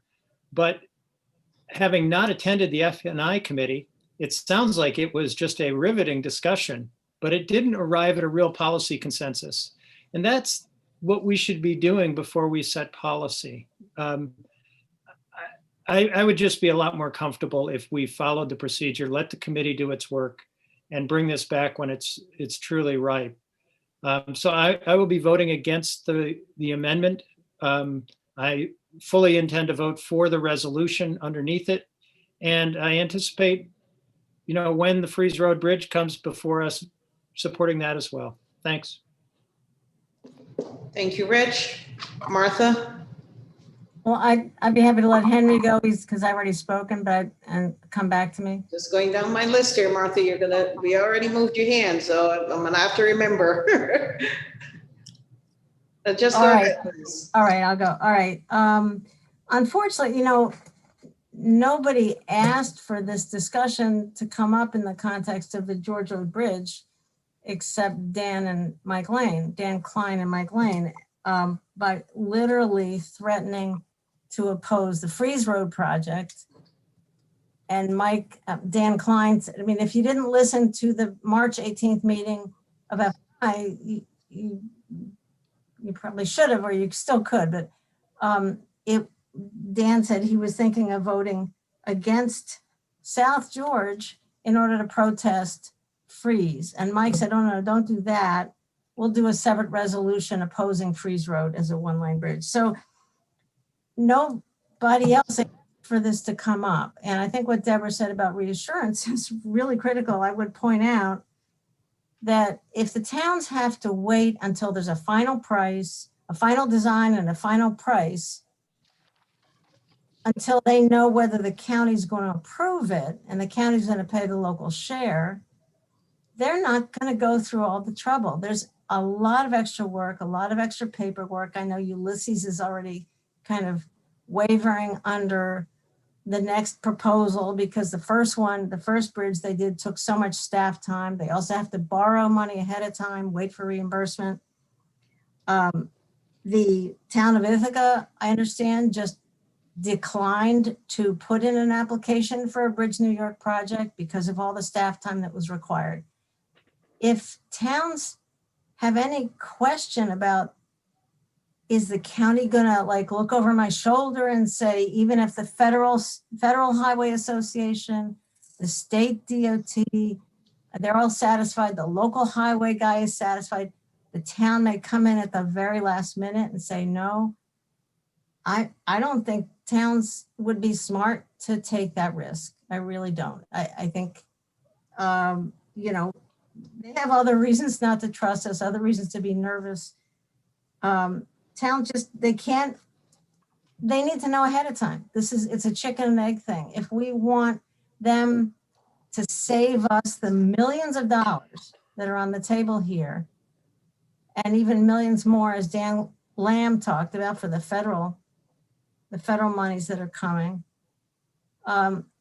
we really can't risk this kind of partnership. This is, you give something and you get a lot. The reason it's important to do this now is because Dan Klein and Mike Lane brought this up, and it's not, there was no time to write a complete separate resolution, but that could be done. But I think this would be a very easy, elegant way to simply provide assurance that towns are looking for. Thank you. Thank you, Martha. Folks, as a reminder, we are talking about the amendment that's on the floor. Let me go to Henry Grandison, then Ann Corman, Mike Lane, and Mike Ziegler. Yes, I do not feel that we should be adopting policy which has not been discussed or whatever. We have Jeff Smith here, but again, this should be discussed in F&I, given its full discussion and then voted on. That's all I'm going to talk about, since that's the only motion that's on the table. Thank you, Henry. And Corman? Thank you, Madam Chair. If this does not pass, I would like to make sure that we do discuss policy, also an MOU, because there is not an MOU between the town of Dryden regarding this bridge and the county. So look at how that can happen and when that could happen to give them reassurance at the greatest level that we can. Thank you. Thank you. Mike Lane, then Mike Ziegler. Well, let's talk about the real problem here. Going back to 2018, at that time when the town of Dryden was coming in speaking about a two-lane bridge, talking about a petition with 40 people that wanted a two-lane bridge at Freeze Road, the F&I committee at that time, and I wasn't on it, brought forth a resolution to direct the county administrator to enter into an agreement with the town of Dryden about it. That was pulled from the agenda of the county legislature twice and has never been brought back. Martha, you were the chair at that time, and maybe you could explain why you pulled that and why it never came back. And then also, Martha, you're trying to finger Dan and me as the bad guys here. You're the one that's trying to put fear into the other towns that we're not going to finance them or come through. That's absolutely ridiculous, and you know it. We will, of course, discuss policy like this and at our F&I meeting, and we will come up with something. I would like to ask our county administrator, what is our usual policy about what we do for these bridges on town road? These are county bridges on town roads we're talking about. And as far as betterments that they might be requesting at the town level. Jason, don't mean to cut you on the spot, but can you talk to that? Well, I'm going to reiterate what Jeff had said in terms of the relationships that we've had where we pay the local share. There is a level of discretion, and I would say a level of clarity that needs to be had as to what is considered an amenity and to what extent are you going to fund it. In this case, we have paid the local share in the past. If I'm not mistaken, there are instances where there are agreements with those jurisdictions to maintain some amenities that were part of bridges. This is a nuanced situation because the initial intent of the type of bridge was one thing. There was the intent to fund that local share with that intent. It has since changed. And here we are talking about, again, what that local share will be. I would add still prematurely because the project has not been bid, the project has not been constructed, and the project has not been completed. So the process we took with the one that you're going to vote on tonight is that Jeff does a reconciliation, I'll use that term loosely, with the project at its completion to determine if the costs are related to the bridge and the project. And at that point then makes a recommendation to fund if there's overages over and above and beyond the additional costs related to the bridge. This issue is a little different because this bridge is different. I don't know that we've had a situation like this, and Jeff, correct me if I'm wrong, where this is an atypical situation where you've got these traffic lights part of this bridge process that was at the onset not intended to be there. So I don't have a great answer for you other than the intent was that this local share was to be considered by the legislature at the time when the design was expected to be a two-lane bridge. That has since changed. I don't know that our position from a staff perspective has changed and that we still fund a local share. The question as to what amenities are now added and the long-term maintenance costs of those is really something that we have to address. But I do believe we have a relationship with another town that does do maintenance on certain amenities and bridges. So we have to figure that part out. Thank you. And so I would hope folks would vote against this amendment, not because we won't be talking about it, but because it's inappropriate with the George Road Bridge resolution. Thank you. Leslie, if I can address a couple of things that Mike said attacking me. Martha, you're gonna have to wait your turn because we have other people. So, look, we have an amendment on the floor. And I don't think any minds are changing on the amendment. Where people are gonna vote. So we don't need to be going around and around and around with this. There has been a call for conversation, discussion around policy so that there's consistency. We have something in writing on how we approach the county's, the local share so that our municipal partners know what to expect. And I fully expect that F&I and GO will be talking about policy around this. So we don't need to be creating the policy right now. Mike Sigler. I just wanted to say that when F&I and GO does take this up, listen, if the state wants to build bridges to us with money, I think we should take that up almost at our own planning department. I think it's great that Dryden has done this and opened this door. And I mean, we have a pretty good planning department. Listen, the town of Lansing, we have one planner, and CJ's awesome, but CJ's got a lot on her plate. And if we can get some help on this, I think we would take it. I mean, this seems to be right in our wheelhouse, applying for money, and we'll take any guidance, I think, from Dryden that's offered. So just something to consider when we're considering the policy at F&I. So thanks. Thank you, Mike Sigler. Dan Klein. Yeah, so again, the reason this... Martha, you have to wait your turn. The reason this is relevant to the amendment is, again, it has to be something that the county is approved of. So I just wanted to mention that, well, what happened at an F&I meeting in September 2018 was that a Dryden Town Board member came and presented the options of a 1-lane bridge and a 2-lane bridge, and 4 out of the 5 legislators present voted for a 2-lane bridge. So that was Legislator Corman, McKenna, Granison, and myself. And the reason I mention that is because that's what the message that the town gave to the county gave to Dryden. So since we never heard back, that's what we were waiting for. I would also say that what Martha quoted me as saying in the most recent F&I meeting is accurate. It's exactly what I said. I am not embarrassed about it at all. I'm really glad I said it. Obviously, there was a lot on people's minds about this issue. And then just one last thing I wanted to say that, having to do with the process of why we don't just automatically approve. The town in this kind of grant comes up with a plan and then has to come back to us and said, is this the plan you will fund? At the Facilities and Infrastructure Committee meeting, November 15, 2018, one of the legislators, this is from the minutes, quote, stated, once the project has been completed, the county will be responsible for the maintenance of the bridge, and therefore the county is required to sign off on the project design. That legislator was Martha Robertson.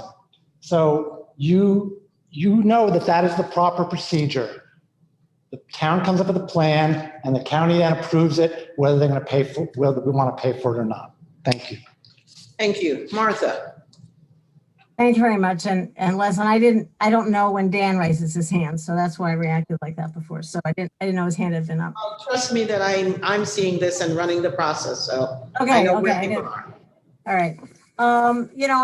What happened three or 4 years ago? That was 3 or 4 years ago. It was a different town board. That was before the public process was done or even started with the public, with State Historical Preservation Organization, with the state DOT and the Federal Highway Administration. That's a lot of agencies. It's a lot of people involved. That process is required. It's not optional, it's required.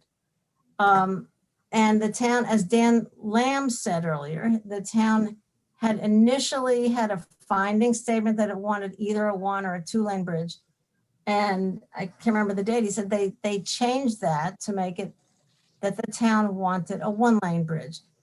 If a public process is a legitimate, honest public process, there has to be room for that process to result in a change of opinion of the municipality.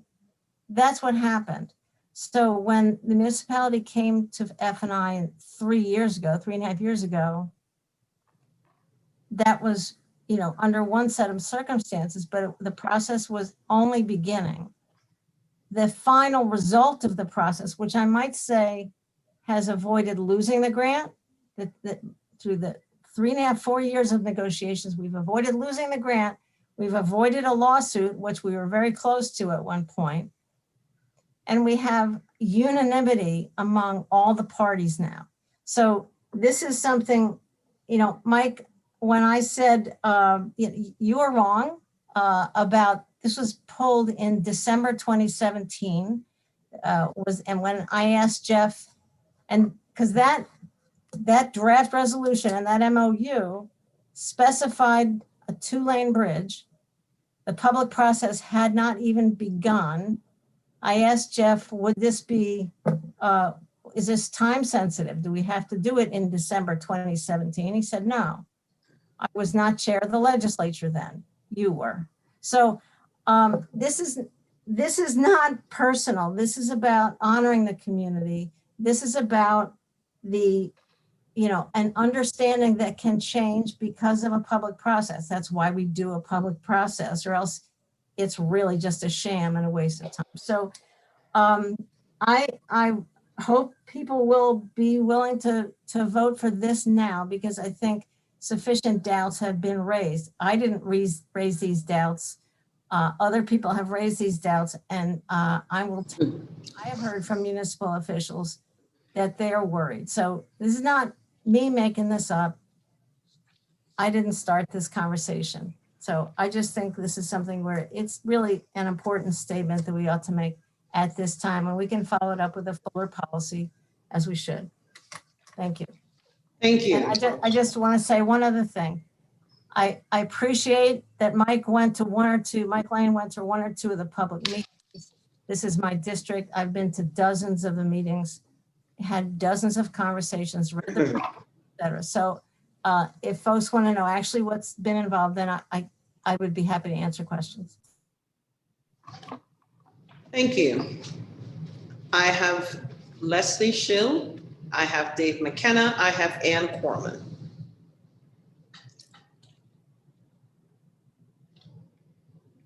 Thank you very much. I just have a few questions. This is my first run at a bridge from this chair, looking at it this way, but I've worked with Jeff many times on a lot of projects, so good to see you, Jeff. I have a few questions, Jeff, just so I understand how the county, normally coordinates. When do you typically review, approve, weigh in on a project that's happening out in the towns? And is the county highway role, is there kind of a formulaic coordination that occurs between, say, a town, a local municipality, and the county, particular to these bridge projects where we have this, obviously, this shared infrastructure, shared interest in moving forward, but yet it comes into the county's portfolio, it seems. I just wanted to understand that a little bit better. And please ask the question of the second part again. I'm going to answer the first part about it's very unique. This grant, the way they awarded the Bridge New York grant first round to the town of Dryden, 2 bridges. It's the first time, and I don't think across the state it was even done very many times. So as far as saying that there was like certain schedule or organized pattern of when they needed to report or discuss things, there really wasn't. One thing that was done and typically done with, and I worked with you a lot on a lot of these, is an agreement. We didn't always get them perfectly right, but we did attempt to do the MOU with the town of Dryden, as was discussed previously. So that is something you always want to get, as early as you can, previous to the project, going too far with both stakeholders' interests in mind at the time. I'm not sure. I know I didn't answer the second part. And then, I'm coming in from the outside a little bit new to the situation here, but what I'm hearing is clearly there's some sort of communication chasm is what sounds like what's happened, right? This is a multi-year project, as many large infrastructure projects are. Clearly, the county legislature was well aware of it in the beginning. Clearly, some folks on the legislature have continued on to be aware of this project. Just wondering what about your ongoing role in coordinating with the town, participating in the town? You know, folks came to an F&I committee. Did we go out to town, meetings and participate? I just wanted to understand how keeping those communication lines. Yeah, I was involved early on with consultant selection. The limit of how much I was involved was very sparsely after that. It was usually actually Mike Lane reporting a lot of updates. There wasn't a regular necessarily update with Freese Road. I did not communicate with them. They did not communicate with me specifically.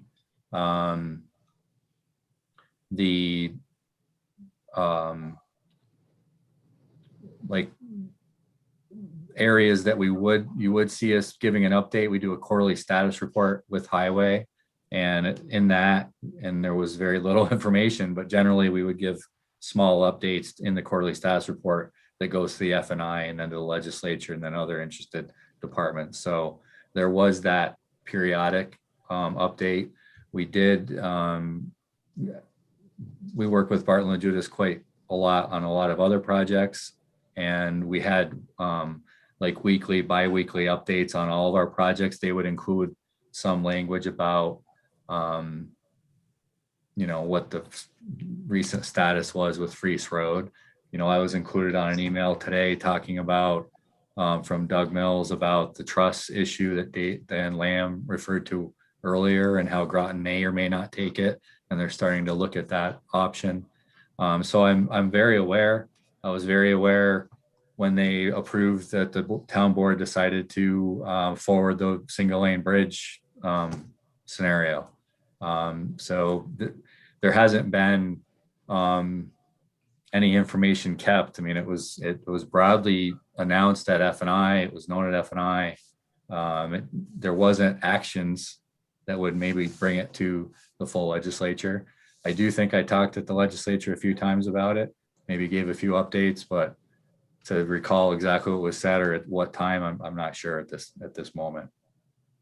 No, thank you. Just trying to get up to speed. Appreciate it. I'm not trying to put you on the spot. Thank you. All right. My only other point was just to say that these things take a long, long time, projects like this, right? As we've all heard tonight. And towns, the current town that's involved in future towns, we're going to have to figure out how to coordinate this better in the future. We definitely want to take advantage of these funds. And we've got to make sure that everybody has the same understanding moving forward. And certainly projects change. We know this. And we know that working with state and feds and all the other players that come in, they bring in their stipulations, their regulations, their requirements. It's not always what everybody dreamed of. So how can we continue to work together across municipalities so that we can, take advantage and get our bridges up to snuff, because we have a lot that are flagged or are in trouble. Thanks. Thank you, Leslie. Let's take Dave, Annie, and then please let's take this amendment to a vote. I have Mike Lane. Sorry. All right.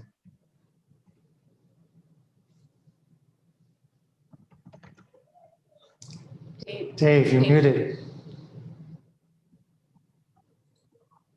Sorry.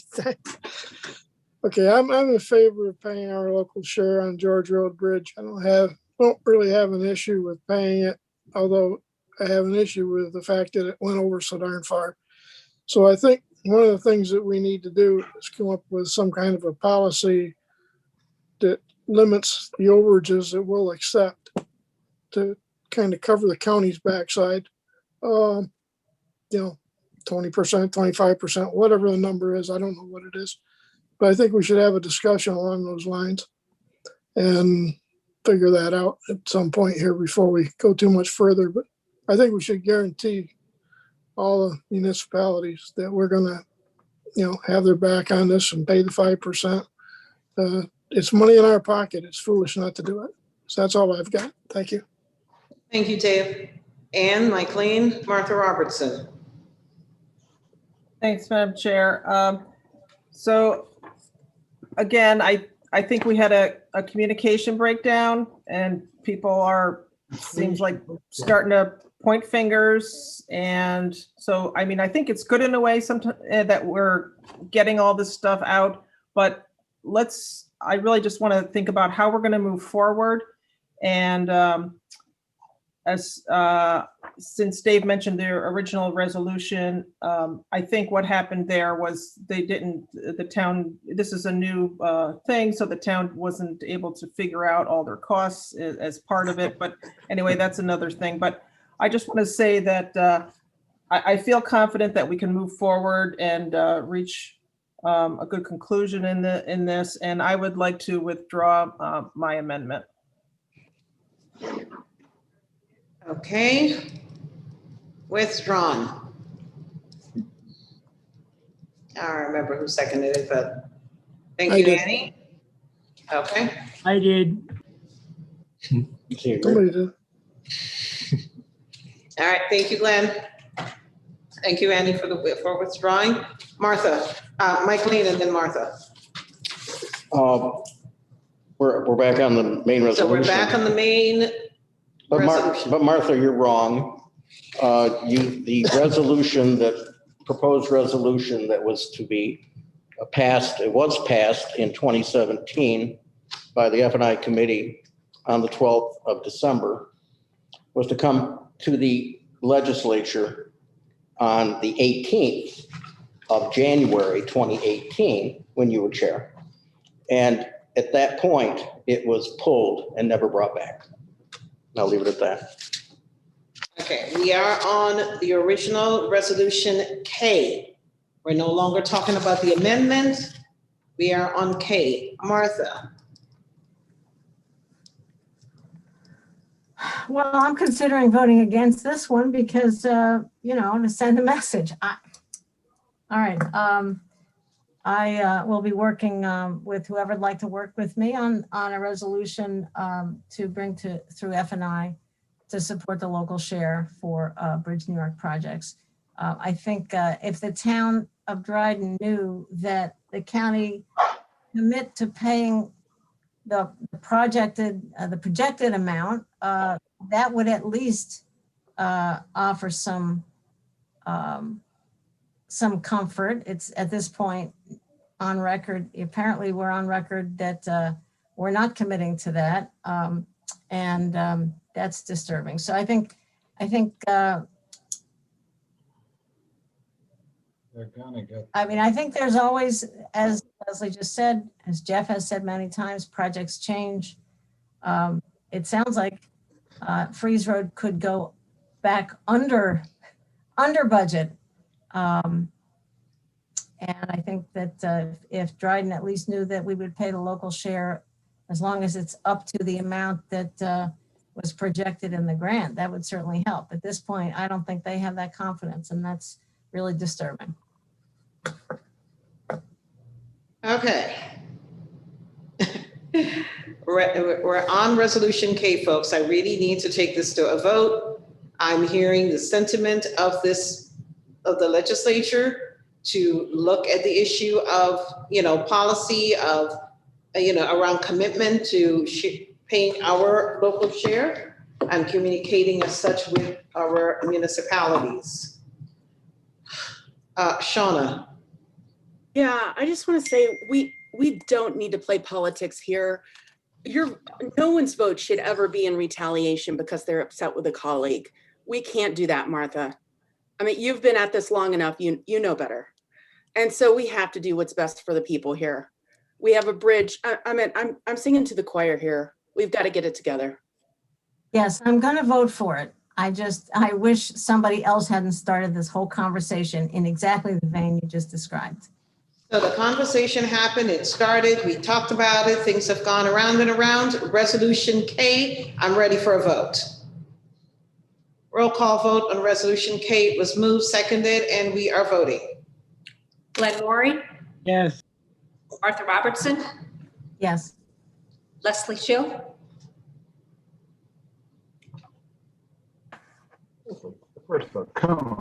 Leslie Shill, Yes, sorry. Mike Ziegler, Yes. Shauna Black, Yes. Amanda Champion, Yes. Deborah Dawson, Yes. Henry Grandison, Yes. Rich John, Yes. Dan Klein, Yes. Ann Corman, Yes. Mike Lane, Yes. Dave McKenna, Yes. Leslie McBean Claiborne. Yes. Ayes 14, 0 noes. All right, resolution K for South George Road passes unanimously. Thank you all very much for your time and discussion on this one. Do I have anybody else waiting for anything? I just want to check quickly before we take a break. Is anybody else waiting? No? I don't think so. All right, I am going to call for a quick break. Let's be back at 7:31. Let's be back at 7:40, and we'll continue. Thank you.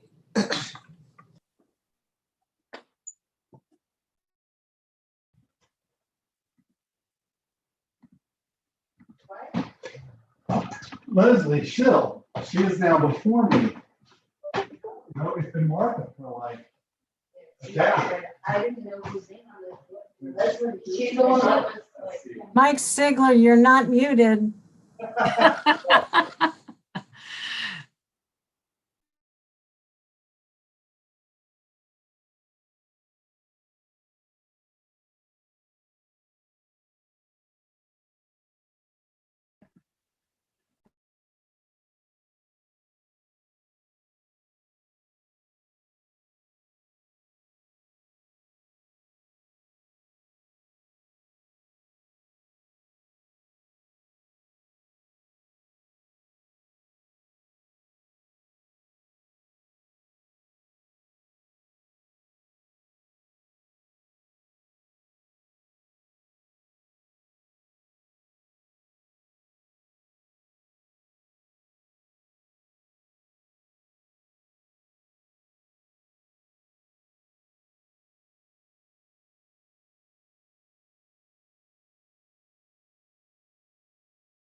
You're here. We're going to resume our meeting. Let's make sure I have a quorum.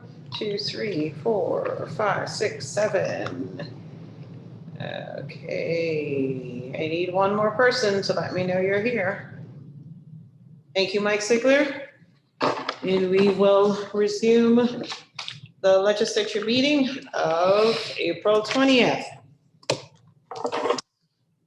Whew.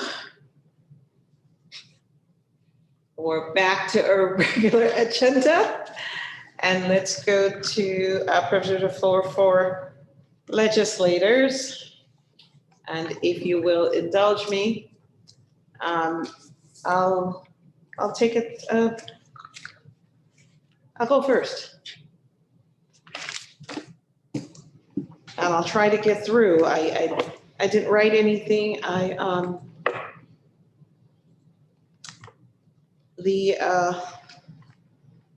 30 years ago, and March, not too long, we in this nation got the very first videotape violence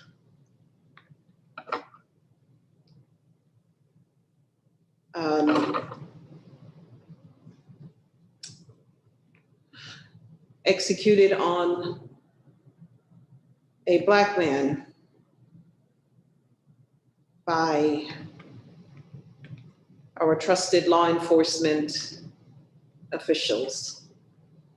That was Rodney King, March 3rd, 1991. For many of us, it was shocking, it was troubling, it was all of those things, and we thought, all right, we've seen the video, this will be a one and done event. Folks now know that video is available, people are filming, they're showing. Rodney had so many broken bones and all sorts of stuff happened. And we saw the community in LA go up in flames. The verdict came down. Unfortunately, in our country, it wasn't a one and done. It continued to happen up until last week, and it continued to be not just a beating and you recover, but it got to a point of your death. And I'm going to speak about Black folks in this country, about Black people, I don't like the word folks. Hundreds of unarmed Black men and women killed at the hands of police.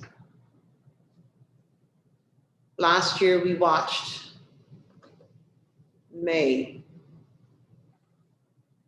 as George Floyd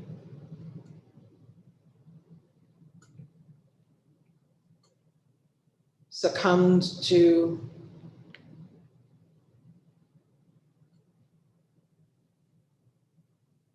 I will call it a chokehold, a knee on the neck, while he pleaded that I can't breathe so many times.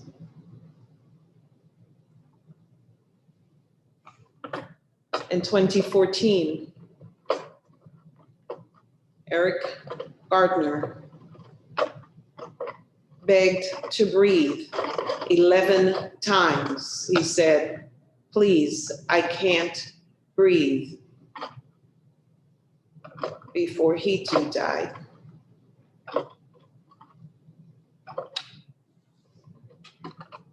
The impact of these killings and what often turns out to be,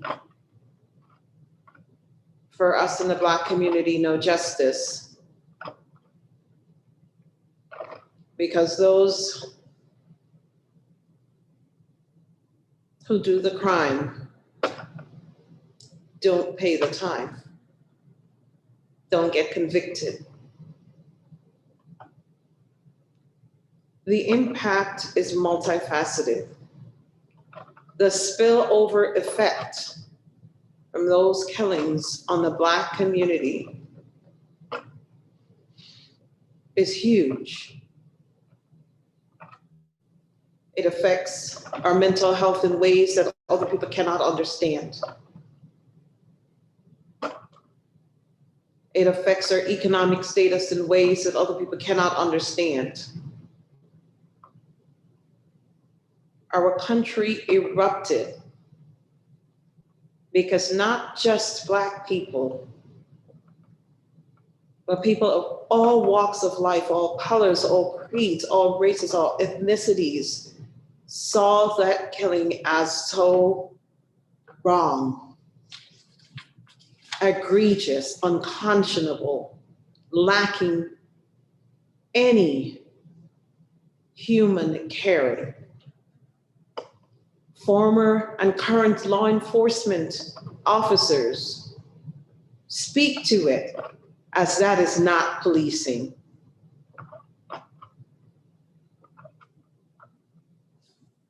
Our children are affected. My daughter showed up tonight and read her statement. She did an assignment at school and the teacher said, fabulous, work with your mom on implementing these. And I said, you're gonna share it with the entire legislature. You're gonna share it with the leaders, not just me. And I really appreciate her coming forward and doing it because our children are traumatized. 12-year-old Tamir Rice, 17-year-old Laquan McDonald, and recently, I believe he was 14 or 15-year-old, Laredo.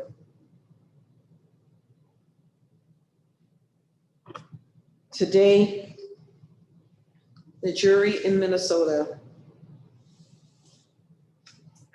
I believe, felt our pain.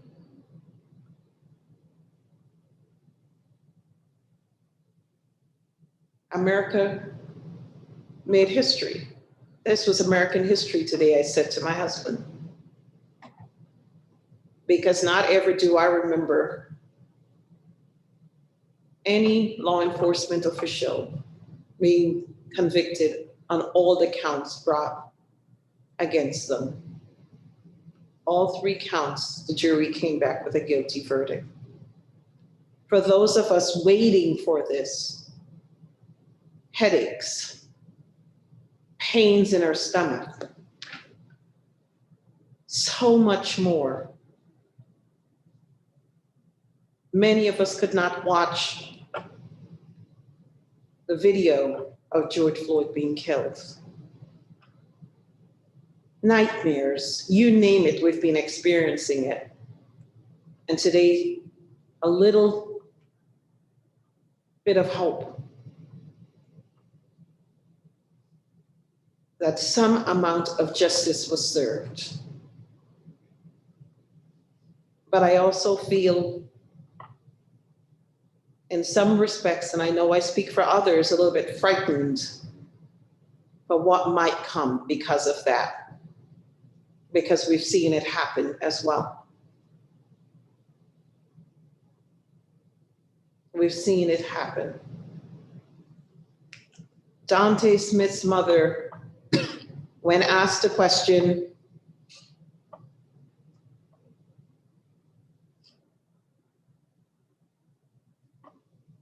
you hoping that justice will be served? She said, no, I'm hoping for accountability because justice means that my son will be home for dinner, that he will be here to raise his children, that he will walk through that door any moment with that bright smile on his face. That, for me, is justice. That is what she said. And I echo those sentiments for all the families who have had to endure this unspeakable pain.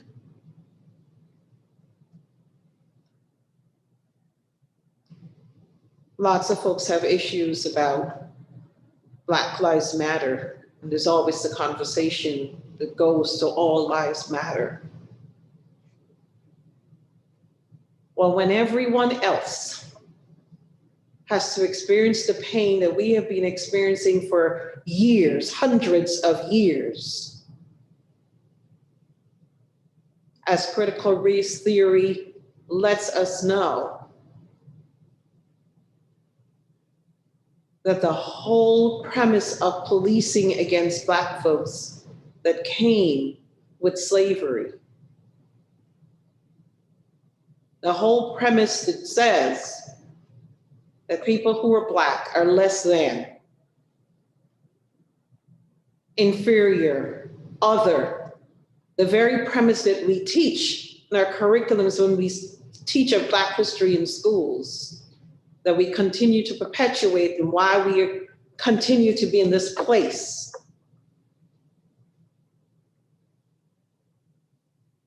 When others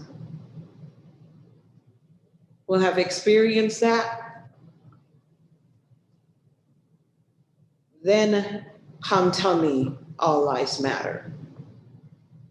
I don't wish it on anyone else at all. Today, some amount of justice was served.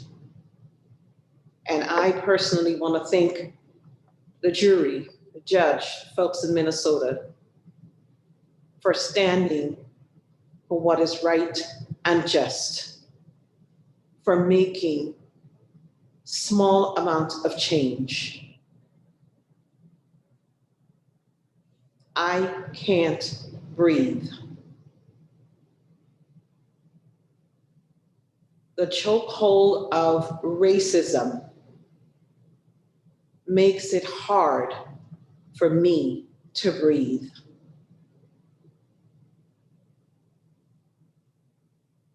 And I'm still sitting here, but it is hard to breathe. I want to end with saying, again, the spillover effect is monumental. Erica Garner, Erica, daughter of Eric Gardner,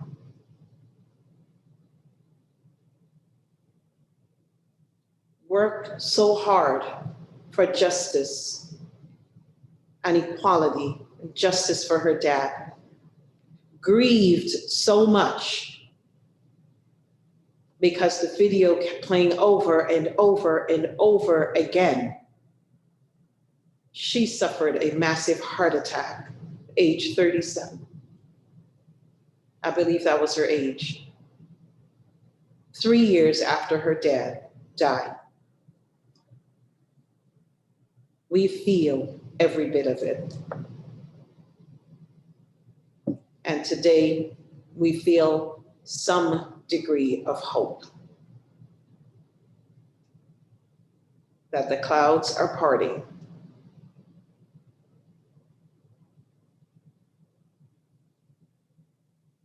Not only did I want to address that issue, but I also want to speak to, just quickly, the gun violence in our country. It's taking so many lives. Something has to change. We cannot keep doing the same thing over and over again and expecting different results. We just cannot. We all know that is the definition of insanity, and we are sane human beings, so something has to change. Thank you all for letting me just take a moment to honor George Floyd's life, Breonna Taylor's life, Ahmaud Arbery's life, all the others, Philando Castile, Laquan McDonald, Stephon Clark, Sandra Bland, I can go on and on. And this verdict today honored their lives, even in a small way. Thank you.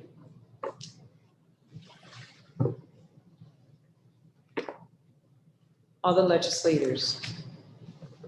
Mike Ling. Nicely said, Leslie. Thank you. I'm glad I heard you speak that. When I was in college, and we'd look at what was happening nationally, we would see some of the younger senators and some of the people who were at the political scene who we admired. One of those people that I admired back then was Walter Mondale, Fritz Mondale.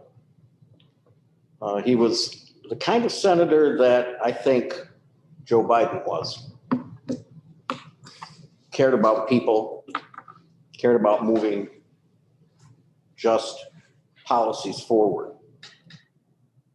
He was selected by Jimmy Carter to be his running mate and was elected as his vice president.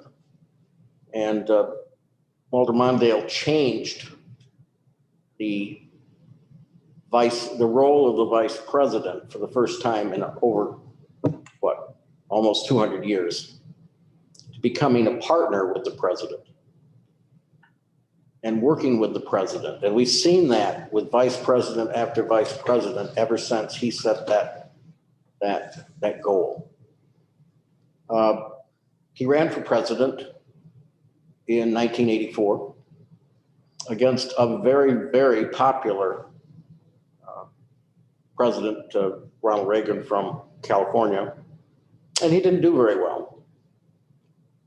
But it wasn't because he wasn't there with policies and honesty, talking about things like maybe the need to raise taxes, which is a third rail for anybody in politics doesn't want to touch.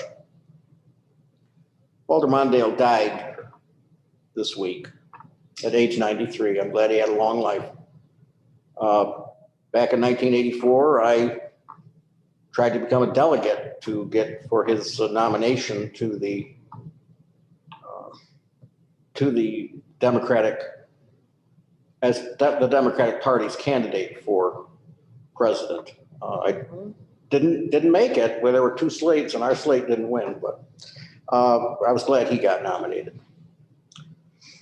I just wanted to mention that he did a lot for this country. He was a protege of Hubert Humphrey, someone else who did a lot for this country. And they're part of the famous Democratic Farm Labor Coalition that brought a lot of social programs forward, a lot of social justice in this country. So I just thought it was necessary for me to say, I'm very sorry that we've lost Walter Mondale, and he'll be missed. Thank you. Thank you, Mike. If you'll indulge me, there's something, some of us had a conversation about the pledge, and I mentioned that, I take pride in saying the pledge of the United States of America. And I particularly take pride in reciting the part that says one nation, the part that says indivisible with liberty and justice for all. And that's how I feel today. Going down my list, Shauna Black. Thank you, Leslyn. I also wanted to thank you for the speech that you gave us today, and you also made a statement on behalf of the legislature that absolutely captures, I think, what many of us are thinking, and you so eloquently put your thoughts and your words down on paper, and it was really just very, very perfect and meaningful. So thank you so much for being that leader that can do that. I also wanted to talk a little bit about the mass shootings that we've been seeing. We talked a little bit about this in our Health and Human Services Committee meeting. And last week, CNN and NPR did specials, not specials, but I guess whatever, articles on gun violence as a public health issue. And I just wanted to go over some of the facts that they discussed as far as mass shootings. Since March 16th, we've had 45 mass shootings. A mass shooting is considered more than 4 deaths. Time magazine stated that there are more than 100 people that have died and more than 200 people that are injured by firearms every single day of 2020. Most of these deaths are considered gun suicides. And then if any of you read the Ithaca Voice, just over the weekend, there was a drive-by shooting on one of our local city roads. And so, you know, despite the fact that many of us believe that we live in a bubble here in Ithaca, New York, or Tompkins County, we certainly do not. And gun violence is happening here too. So I would be happy to invite the legislature, the community, to our next Health and Human Services Committee meeting. Frank Krupa and Dr. Claypack will be presenting on gun violence as a public health concern.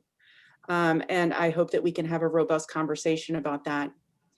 On a much happier note, I would like to congratulate the Finger Lakes Central Outlaws hockey team.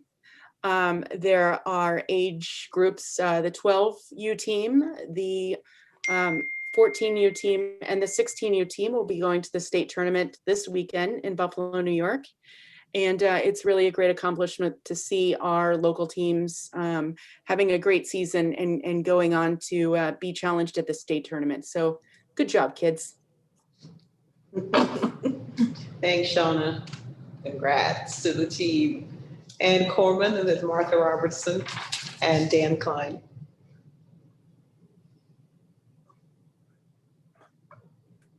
Thank you, Madam Chair. I also, as Shauna said, I concur. I appreciate your words of tonight and also your statement for the legislature. I just wanted to add, speaking from somebody with white privilege, I am heartened to see so many white people come out the past year, come out to the streets and speak out and to work on racial and social justice issues. This today was a huge step in the right direction for accountability and justice. And this has been a 600-year struggle, and it is not time to let up. We need to really keep our foot to the pedal on this. So we need people to stay engaged.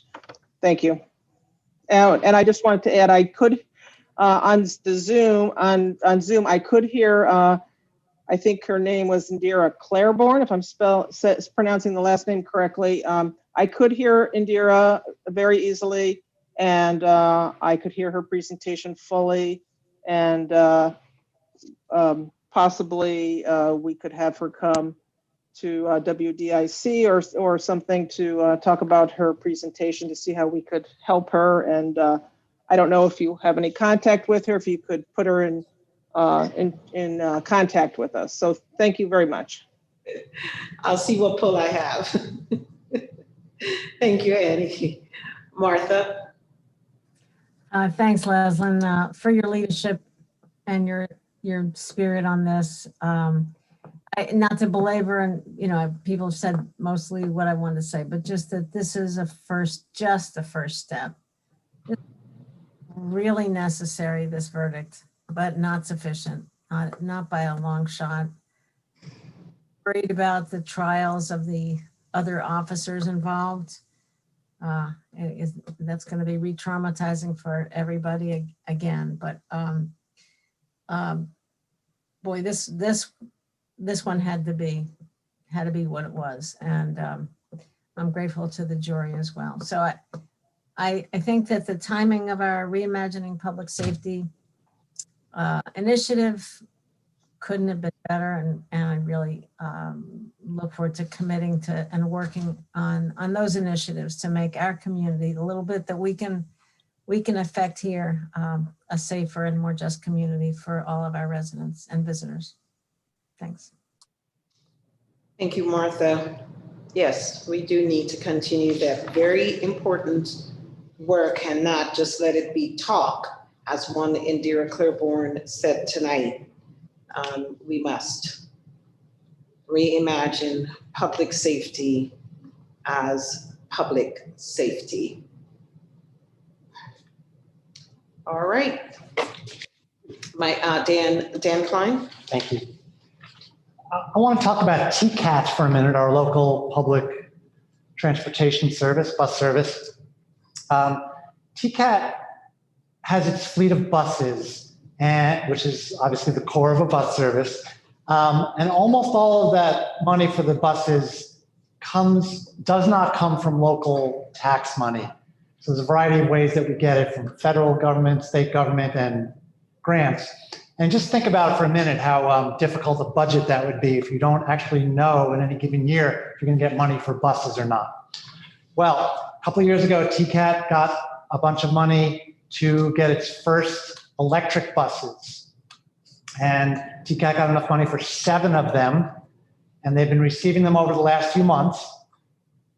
And as TCAT receives these buses, there's a pretty long process that goes through where they have to inspect them and they have to put the TCAT logos on them. And then because these were the first TCAT electric buses, the drivers needed to be trained, each one, several hours of training, and the mechanics need to be trained. It's a brand new thing. Like, a diesel mechanic doesn't really know anything about an electric bus. So it's been a very long process. It's a very big process. It's still going on. And to celebrate this and to basically unveil these electric buses to the public, there's going to be a little event on this coming Thursday, April 22nd. It's Earth Day. So at 10:30 on the Commons in Ithaca, there will be a bus on the Commons, an electric bus. There will be a short, ceremony or speech, but I promise it's going to be very short. And then there's going to be a whole bunch of electric buses lined up across the street at the bus stop, and you can take a quick free ride in the electric bus, probably just around the block a little bit or something like that.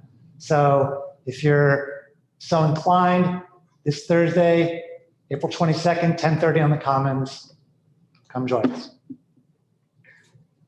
Thank you, Dan. And they'll still be following COVID protocols, so not full buses, enough that people spread out. So thank you for that. I think that's exciting. Thank you. And yes, right, you have to wear your mask on the bus. Yes, that is exciting as we continue to move towards our goal of reducing carbon emissions in our community. Good work. Anyone else? All right, let's move on to our committee reports. Wait a minute, no, I'm missing. Where am I? Reports by County Administrator, County Attorney, and Director of Finance. County Administrator Jason Molino. Thank you, Leslyn. Good evening, everyone. Evening. We have a short presentation on bridges this evening. It's fitting. Just joking. I'm just joking. We don't. We have 2 presentations. Come on, guys, it's late. I have Deanna is going to give a brief presentation. We're doing a lot of work on a county administration, a lot of DEIJ work, and Deanna has been a major part of a lot of it, and she's been leading a lot of it. And I thought it'd be fitting for her to give a brief overview of some of the activities she's been working on over the past 7 or so months. Been very active, as you know, from the public reforming the Reimagining Public Safety Initiative, but also many other initiatives internally inside the organization as well as externally. So I'd like Deanna to let's turn the floor over to Deanna and have her kind of go through some of the things that that our office has been working on, which she has been leading and been a part of. So Deanna, I'm going to turn it over to you. Thank you, Jason. And also, can I share screen? All right. So first of all, I'd like to, can you all see my screen now? Yes. Thank you. Now, first of all, I'd like to start by saying I I appreciate the framing of what Jason just described in terms of diversity, equity, inclusion being a community effort, not just county administration, but also starts with all of you as the legislative leaders of the organization. I'm going to attempt to move forward with the message of hope that Leslyn ended with, knowing that I completely agree with what her sentiments 100%, and she couldn't have said it any better. And I almost think it's somewhat serendipitous that I give my first update, considering what is happening today. And so thank you to all of you, all of those folks who made this possible. I'll start with Madam Chair. I thank Henry as well, and I thank Ann for making me feel welcome again with the work for WDIC.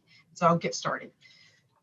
So quick agenda. So I'm giving you an overview of the role, an assessment of what I've seen so far, some of the findings, some brief accomplishments, action steps, and support. What do I need from you in terms of legislator? I'm in a unique role in terms of my job is to dismantle systems. My job is to come to you from an authentic place to say, this is not working. So I make people uncomfortable. I make myself uncomfortable. Is to push the issue, is to, again, ask us to be accountable to the whole in a way that is meaningful. Again, if you see here, this is a continuum of diversity, equity, inclusion, and justice. We have to do all of these things. We can't miss one of these. If we miss one, that means we have an inequitable process and system. So the role of the Chief Equity and Diversity Officer, one, is to model organizational values. I cannot ask anybody to do anything that I'm unwilling to do. I consider myself to be the standard bearer for the organization and making sure that I embody those 4 values of accountability, of respect, of integrity, and equity. Those are our 4 values. And so those are the core of why I am here. I have no other reason to be here except for to model those values and to make sure that they are implemented and they are lived, not only in the organization, but that our residents feel that experience when they come through our doors, whether it's the DMV, whether it's in public safety, all the different spaces. I assess organizational culture for what is going well, looking at climate and temperature. I identify and address structural inequities. Sometimes our systems are not, are set up correctly to get the results we like to have, addressing system issues as well. And also providing an immediate response for employee concerns. Employees are hurting in many respects. We have law enforcement folks who feel like some of their work has been attacked. We have people of color who are also in the organization who feel like their lives don't matter. And so my job is to triage those situations. I regularly have folks give me a call and say, I'm having this issue in my department. Can you help me? And I walk them through. And I treat it just like an emergency response. I act on it immediately within 24 hours to make sure whatever those needs are met and making sure we move towards an equitable solution. Also, I lead the learning and unlearning process related to equity issues. We have developed a lot of systems and habits that cannot cease to be. We have to do things differently. And also develop and monitor equity related performance issues. How do we know that we're getting the results that we're asking for? So assessment and observation. So done so a lot of policy. Pardon me, Deanna. We're seeing 2 slides at once. Okay. I'm just wondering if you can do it. Mode. Okay. Sorry to interrupt.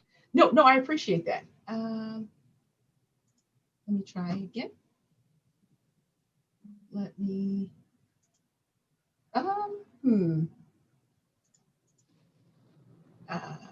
Are you still seeing 2 slides?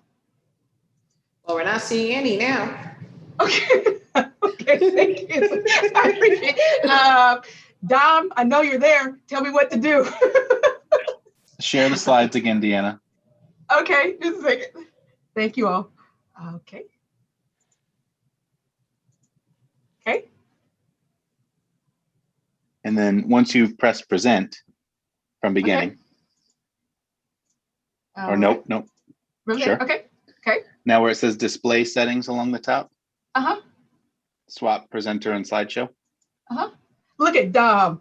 Thank you. Always saving the day.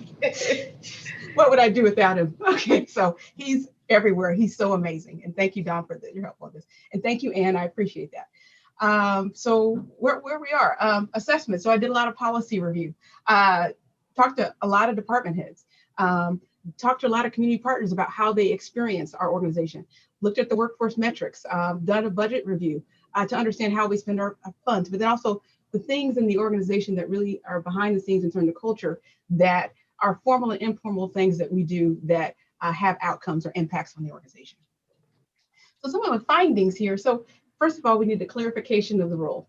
I'm not the recruiter. I always have to remind people I'm not the recruiter. The first thing I get in many of these spaces, they ask me, can you help me get a job? Can you help in civil service? Can you help me, you know, I don't work for the health department. So all of these things, I've had to debunk a lot of those myths. My job is structural. So I'm gonna do a little Q&A here. If you can raise your hand if you have a car. If everybody here has transportation, and I'm calling on the legislature, where you raise your hand if you have a car or you have transportation, okay? So if you do, my job, I'm sort of like a mechanic. And so I use the mechanic analogy in that we all need transportation. So I'm gonna say, because I'm a very Midwestern, I'm a Toyota Camry, okay? So not too fancy, it works well. It is, so Tompkins County is a Toyota Camry. So my job, I'm the mechanic. I'm underneath the hood. So I'm making sure you have oil changes. I'm making sure, for example, since it snows, seems 365 days a year here, make sure the windshield wipers work, making sure that we have good snow tires, making sure the transmission works. And so I assess, and again, in the organization, you won't see me out in front a lot, but you will feel my work, or you'll feel the presence of what I'm here to do in terms of outcomes. For example, a lot of folks didn't know I was involved in reimagining public safety until the last few months, because I came out from behind, underneath the hood, to help produce an outcome. Or for example, with Team Jedi, I've been leading that group since October. We'll be doing some launch work in the next couple of weeks. And so it's those sorts of things. So we all value transportation. We all value a good mechanic. I'm the woman for the job, and I'm here to support Tompkins County to do that. And so I try to use that as an example, because again, I can help you. I work with HR very, very closely to look at recruiting strategies to make sure that we're getting the outcomes we need. But again, I'm not going to go to your job fair. I'm not the deputy county administrator, but again, I'm a content expert around this work. And so I want to clarify that. One of the other findings is improved data collection, tracking, and analysis. Our systems don't necessarily talk to each other. So it's hard to, you understand what equity looks like when we have lots of different systems here. We have inconsistent organizational vocabulary. A lot of folks don't understand what equity is. And I have to remind folks, just because you say the word equity doesn't mean that you're yielding an equitable outcome. Insufficient two-way communication loop. So if an employee came to me for triage or came to me for support and I don't reply back, that's not a helpful solution. That's not a solution. That's inadequate care in terms of our culture. And so I'm always trying to do that work and make sure we have what we need. In addition, I would say education does not equal inclusion or cultural competence. One of the things that I've heard here numerous times is how educated this community is. I'm glad that we're educated. However, our education has not yielded the results we would like to have. So I just try to keep that in mind as we think about this work. And we have to continue to grow and put the books down sometimes and get into it. Get into the communities, get into those lived experiences, take a risk, do what needs to be done. So inadequate, like applied learning opportunities. So we train all day. But if you never experience a marginalized population, you never experience inequity, or you understand what you're experiencing, it's hard to make those changes. And so that leads to inequitable systems and processes and procedures. And so that's just some of the initial findings that I've observed so far.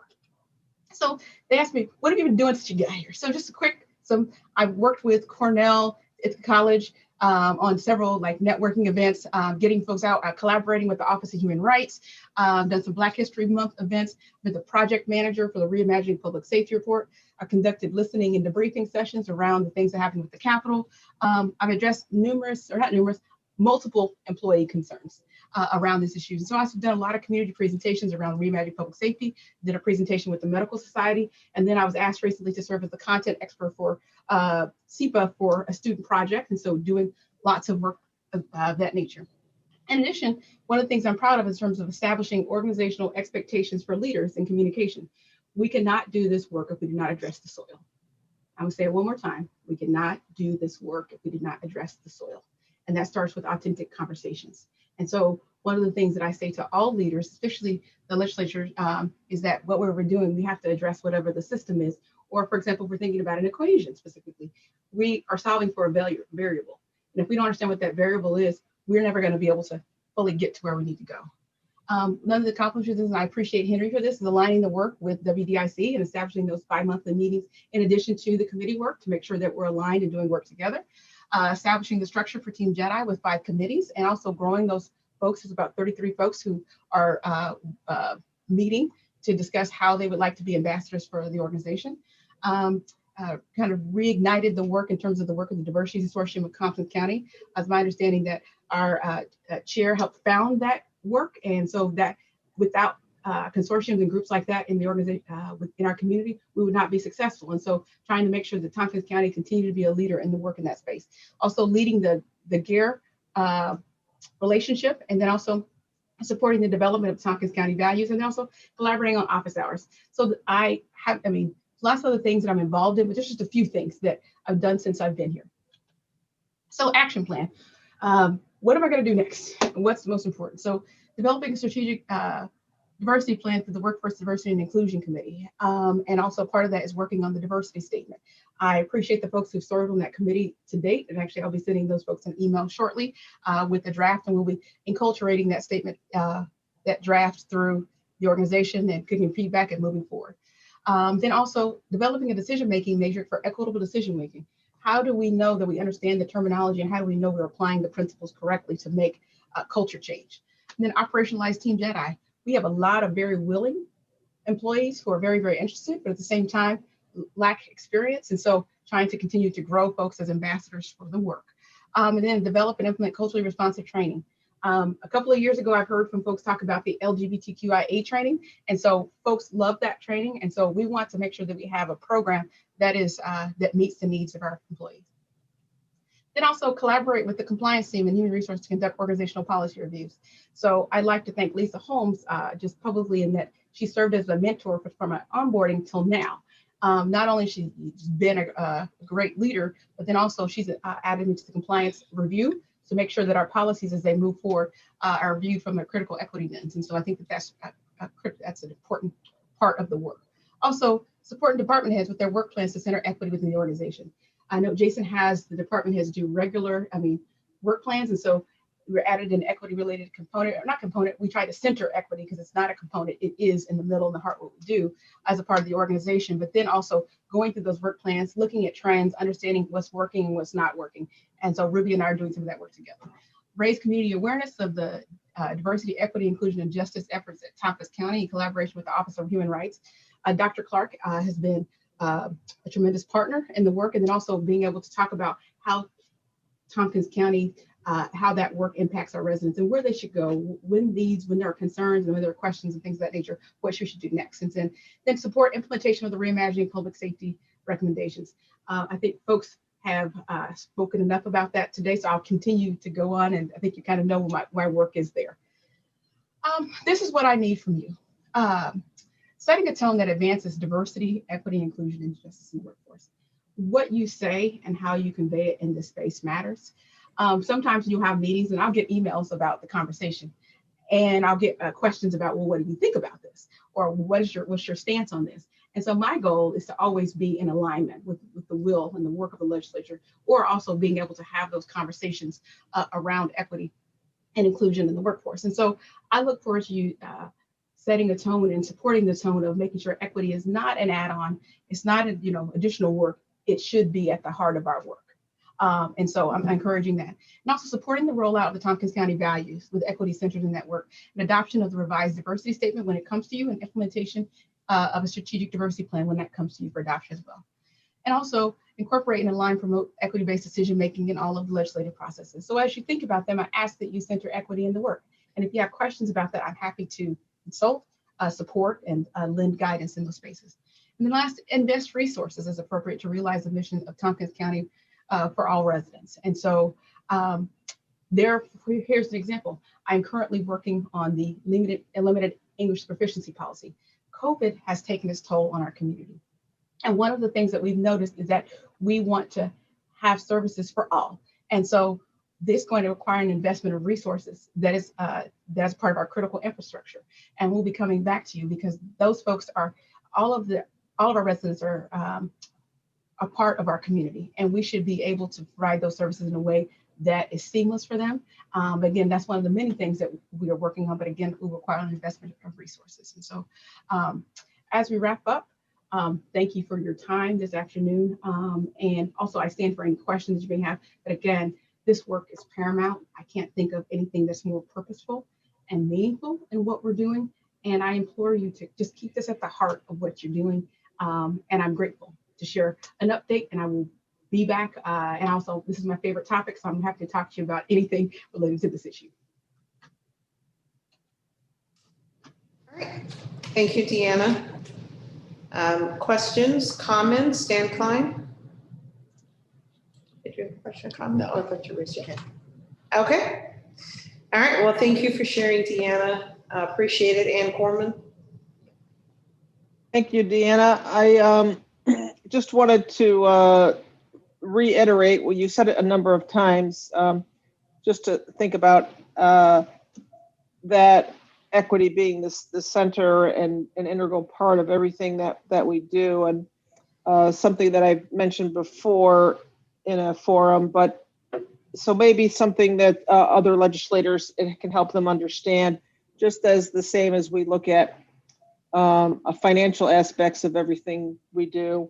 I think it's very important that we look at equity with every single thing that we do. As a former legislator said, had a saying, "Who for each thing that we do, who benefits and who pays," I think was her mantra. And so I think in the same aspect, we need to look at now who benefits and who's included and who's not included, who's at the table, who's not at the table. And those are some of the questions we need to keep asking each other. So thank you, Deanna, for all the work that you have done so far, a massive amount of work so far. And again, I'm really glad that you're here. Thank you. Thank you. All right, Mike Lane, Mike Sigler, and then Henry. Just thank you, Deanna. That was a very, what I would say, meaty presentation. A lot of stuff packed into a very short time, but I appreciate getting to know better what you are doing and what you have done. Thank you. Thank you. Thank you.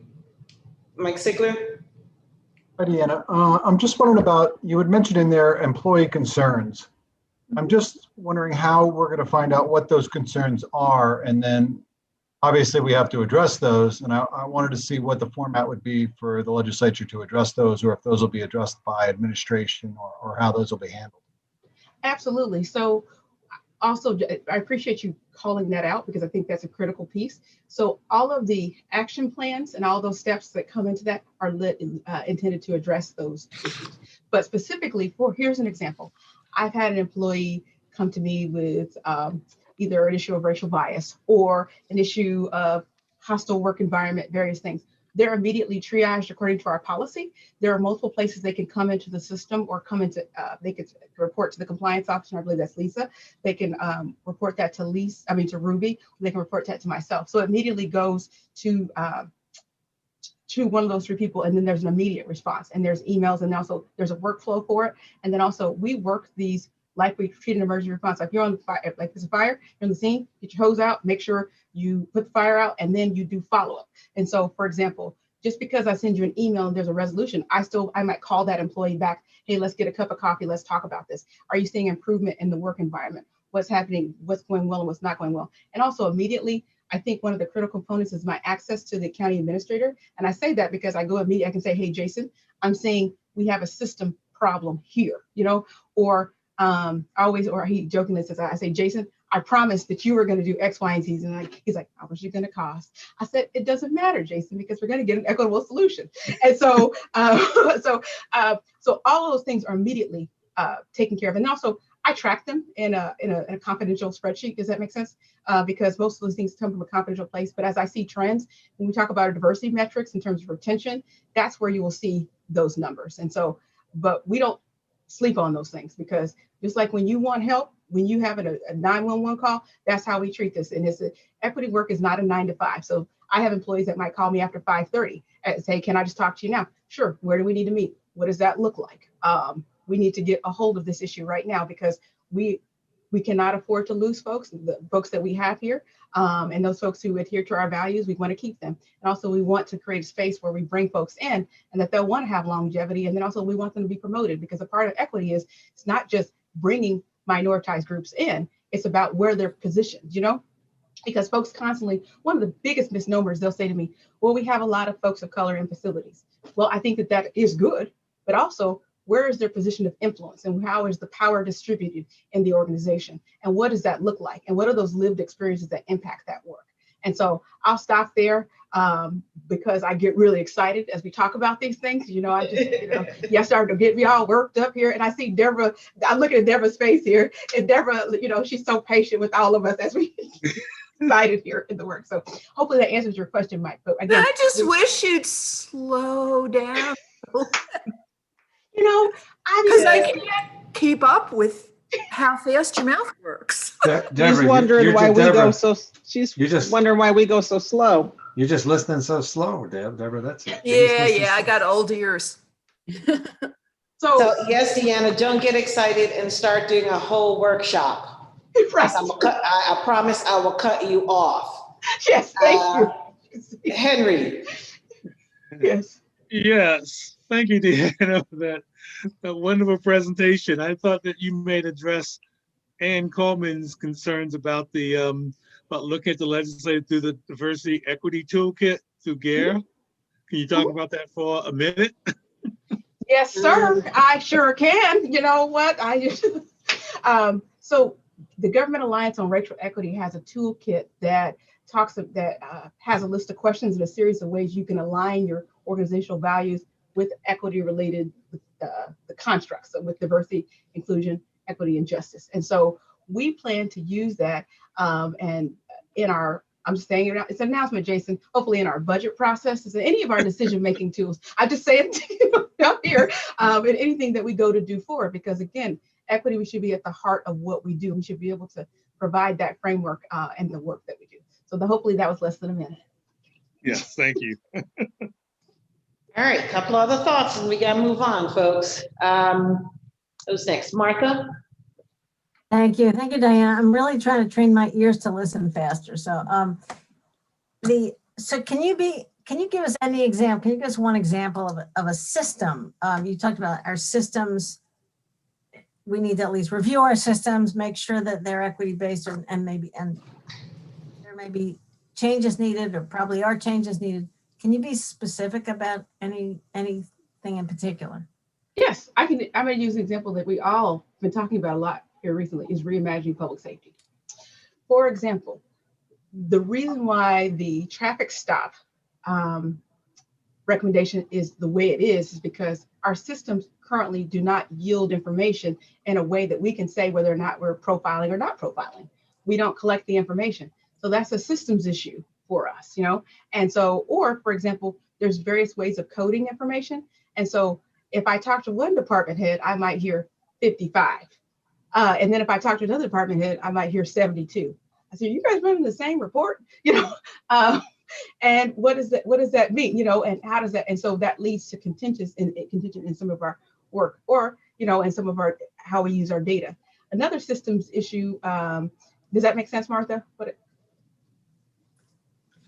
Not yet. Okay. What do you mean about somebody reads a 59 and somebody says 72? What do you mean? So, for example, because we don't have them properly set up, whether or not they may not be coded correctly, or they may not be set up. No, I thought, so you're still talking about traffic stops. No, I get that example. I understand. Okay. I was looking for something, another kind of example. Another kind of example that we have here? Okay, for example, I'm going to use a recruitment example. By the way, Ruby, I'm not calling you out. I'm just using an example that people say that we have systems issue. So one of our things that we would like to have is we would like to yield more minoritized folks into our organization. That's not where we are, right? But we've talked about it for years and years and years. So that speaks to a systems issue, you know, and how we recruit from A to Z. For example, and not just recruitment, it's retention. So once you got, you know, for example, one of the surprises that people used to joke about in Wichita State, they would have what was called they would have college day where they'd have Black students come. And we would all get there, it'd be one day. And then when they showed up for school, there were no Black kids there. They'd be like, well, where did all those people go? They were there for that one day. And so we were representing something that wasn't accurate, in that moment. We were trying to group people. So when I talk about systems, in other words, we're not yielding the results we would like to do that. So a part of the work we're looking at in terms of diversity metrics is looking at our systems, how we track that information, how we make sure that we're recruiting, how do we know that we're yielding in terms of our systems and setup in terms of recruiting, like how we're spending our dollars to get bang for our buck and what that looks like and what's the return on investment. That's another example. Okay, thank you very much. All right. We're listening slower, Martha. I'm gonna encourage you all to show up at WDIC because we'll have her do something a little more in depth possible. Shauna. So I think we all know what a miser Jason is, but I can't say I blame him because he has to come in front of the 14 of us, and you've seen how we act. So, but I think what would be really interesting is over a 5-year or 10-year period. I mean, your job is about equity and changing the conversation that we're having within the county. But I do, in fact, think that there will be an economic impact here, because I think for those of us that have been on this legislature, we have seen some lawsuits. We know how much we're spending on attorney fees, and it's very, very costly to our county. And to have someone in your role to be the mediator and perhaps even work with some of our employees, I think is really, really going to be helpful. Not just from a cost perspective, but I think some legislators might be really happy with that. But I'm really happy that you're in the role because I think it's been needed for a very long time. So thank you. Thank you. All right, Deanna, thank you so very much. I want to echo Mike Lane's sentiments and just having, sort of a sense of and a little more clarity about, some of the things you've been doing, what the position, really is about, and so on and so forth. So we really appreciate it. And I know there's more to come. I believe you started in September. And already you're setting the bar way too high for people like me to follow. So you're just going to have to slow your roll just a little bit, I'm just kidding. I literally am just kidding. A lot done in just 7 or 8 months. So thank you for jumping in with both feet and getting as involved with community and county policies and so on. Well, thank you. Appreciate your time. Okay, County Administrator, you may continue. Sure, thank you. I would just like to thank Deanna. She's done a remarkable job over the past 6-7 months she's been here.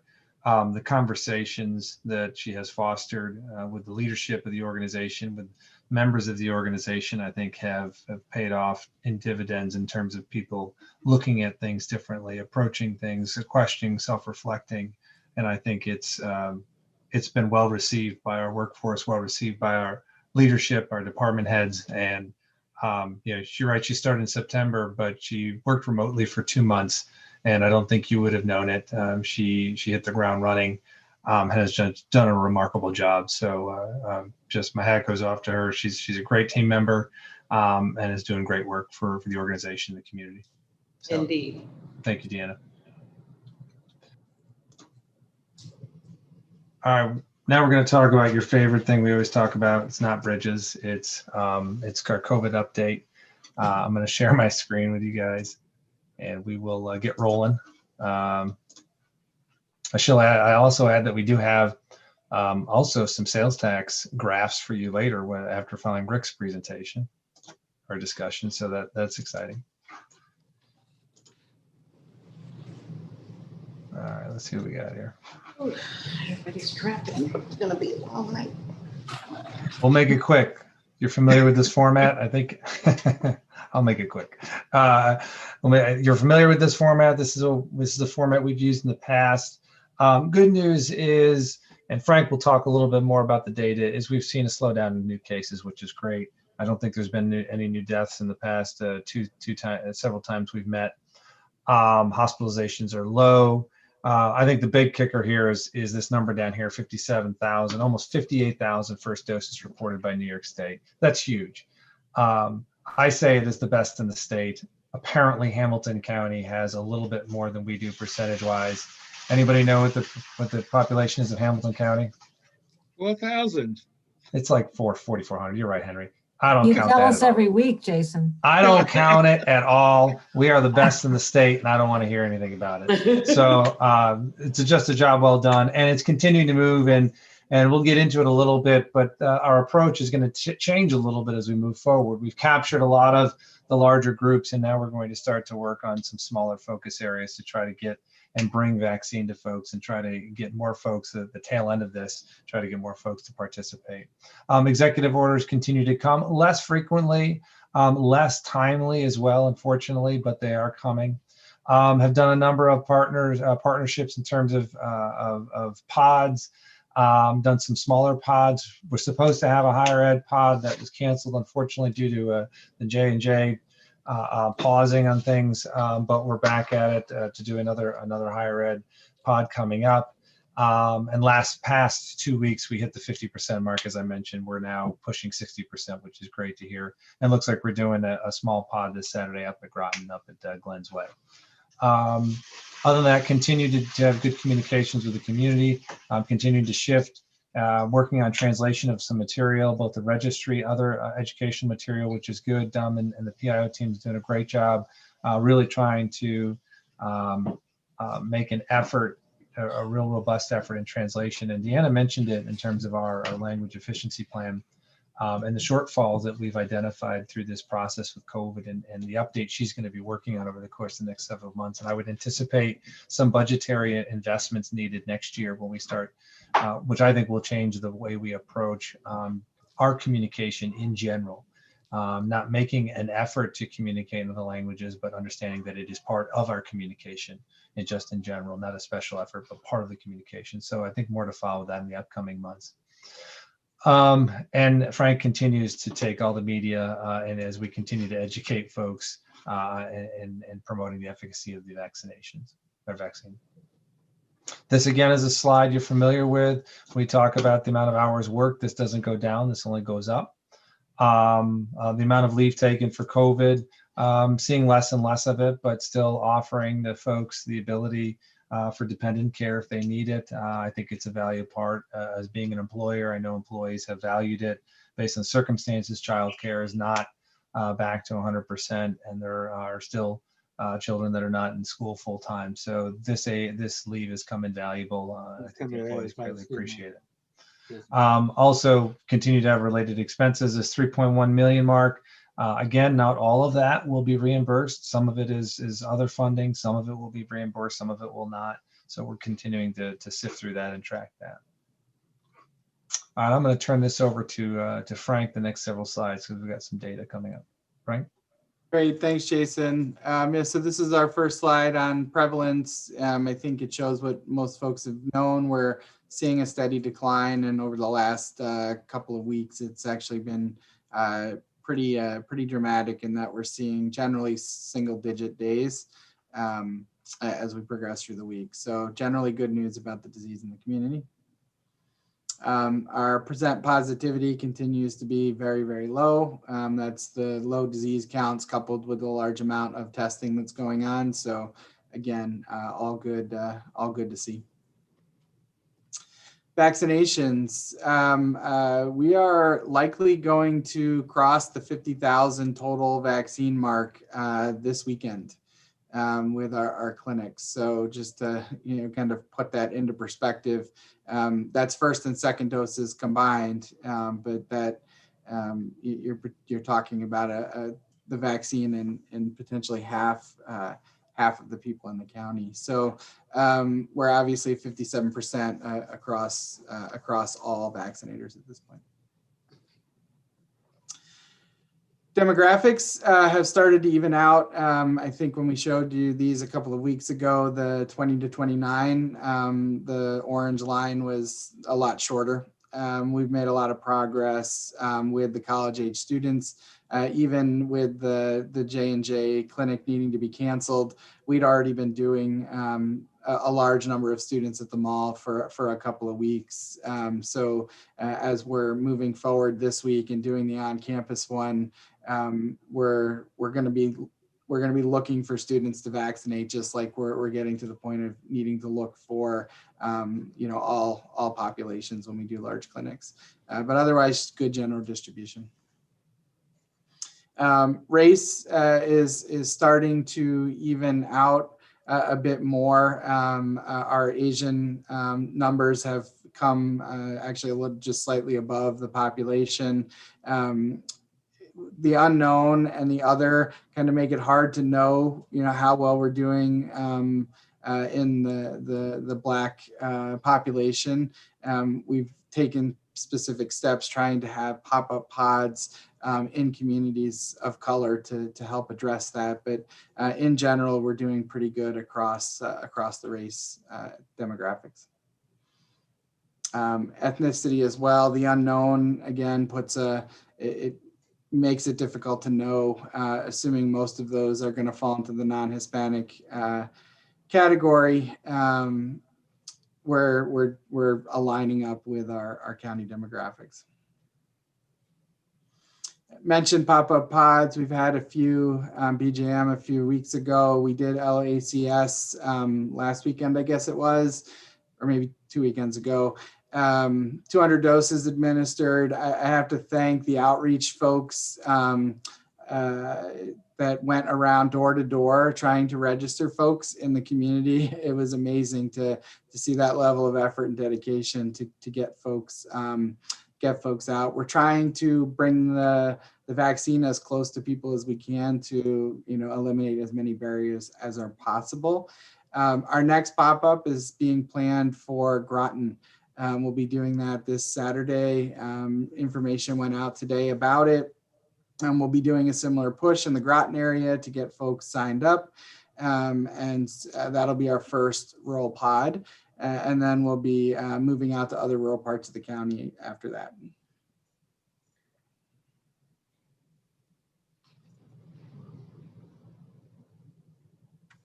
There we go. Thank you, Frank. We thought we'd talk a little bit about return to office work, and this conversation's come up inside the organization. We've been discussing it for the past few weeks. It's coming up externally, across the country and in the community, and I thought it'd be good to talk about a little bit what we've done and where we are with things. There is no steadfast policy that guides this as to when return to office work takes place. How quickly does it happen? Over what period of time? Right now, what we do know is that the current disease prevalence is low, and all adults are eligible for vaccination. So all folks that work for us are eligible for vaccination. We do know that EOC guidance says that employers may ask their employees about their vaccination status, which would be voluntary. It's not HIPAA protected. While that's good to know, we don't really know yet, A, if we are going to do that, and B, if we did, what we would do with that information if we wanted to. We're still trying to understand how that may or may not inform decision-making, because we're not in a closed system in the county. We are open to the public. We interact with the public. Unlike certain organizations, employers, such as, I'll take Cornell, for example, where they're testing their employees, faculty, staff, and residents or students on a regular basis. They're in a much more closed system. We are not. We're not in a closed or controlled system. So vaccination helps to understand, but we're not quite sure how, if we were to ask that information, or what we would do with that, or how it would inform decision-making. We're still trying to work through that right now. We have talked to department head leadership about what we've learned from telework arrangements or remote work. And I guess I'll take a step back and talk about pre-COVID. Pre-COVID, we had a telework policy and a flexible work policy that was being developed and essentially was adopted at the onset of COVID. But it was adopted with a pre-COVID mindset. Telework and flexible work schedule policies were about providing flexibility to employees. It was discretionary. It was a privilege. It could be taken away. But it was really meant to promote a good working environment and promote it as a reward for folks who could work remotely under certain circumstances. COVID hits and telework really takes on a whole new meaning. People are sent home to work from home, and out of the office to protect the health of those around them and the public in general and vice versa. So it's a very different focus and purpose of telework. Well, as this prevalence of the disease continues to lower and the public health risk becomes less and less, how we gauge that, how we monitor that, we're still trying to figure that out, but it is getting less, it's getting safer, it's getting better. More people are becoming vaccinated, lower positive cases are taking place, we're managing the disease better. How does then the telework policy, after what we've learned over the past year, play a role in coming back to work? Or I shouldn't say coming back to work, because everybody's working, coming back to the office. And how relevant is it going to be? How will we open back up? What type of permanent changes may be in place that were put in place due to COVID with respect to regulatory measures, interactions with citizens and residents, and what will then go back to the old way of doing things, whether it's in-person communication, in-person contact. So the work from home and the flexible work policies, we think have a value because certain employees that can take advantage of them, enjoy them. We have the technical capability to do it. The question is how do we continue to include it, and with what boundaries do we want to put on it moving forward for departments to follow? We do know one thing: there is an inequity in the work from home policies. That's been like that from day one. For example, correctional officers, sheriff's deputies, HEOs in the highway department, those folks cannot work from home. They can't, they have to work in the field. So they, aren't going to have a work from home policy, so to speak, or flexible work policy hours. But for the vast majority of your workforce, they can. So how do we then, as we come back to a return to office setting, how are these incorporated? Do they change at all, or do they not change at all? Is it left to complete department head discretion as to how they want to implement them, or do they want some guidance from county administration before they go about that? So, and different departments may approach it differently. So how do we understand that, and does that create inequities in the workforce as well, or if so, are we okay with that? So we had a good discussion at a department meeting this month. Actually broke out into work groups in the department head meeting, and had some facilitation from some of the leaders in the organization to ask a series of questions of those department heads and deputies, bring that feedback back. So we have a part of the planning team with the EOC and a few other department heads and deputies have asked to participate in the conversation, so we can begin to understand, coming back from a return to office perspective, when do we do it? How do we do it? And then how does the work from home and flexible work hours policy fit into play in a post-COVID era? It's not a simple issue. It's somewhat complex, but a variety of, this is a good group of folks that are going to try to work through at least bring forth some questions and some solutions, so we can, if we have to amend the policy, amend it and give some direction to department heads as we move forward. So we thought it was important to bring up because it's becoming a more relevant question that we are starting to look into and trying to figure out how do we approach this. And to a certain extent, the legislature is going to be faced with similar questions. How or if or when do you come back to in-person legislative meetings and committee meetings? What does that mean? How does the public engage with that? What happens if there's a certain amount of public that shows up for these meetings? Is there a hybrid model that can be done? All these things are all questions that have to be answered.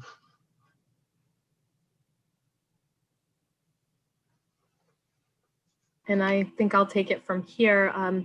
Have provided transportation in a couple forms since the beginning of COVID, partnering with some community partners. The first was when we worked with ASAP Cab Company to provide transportation to the mall site.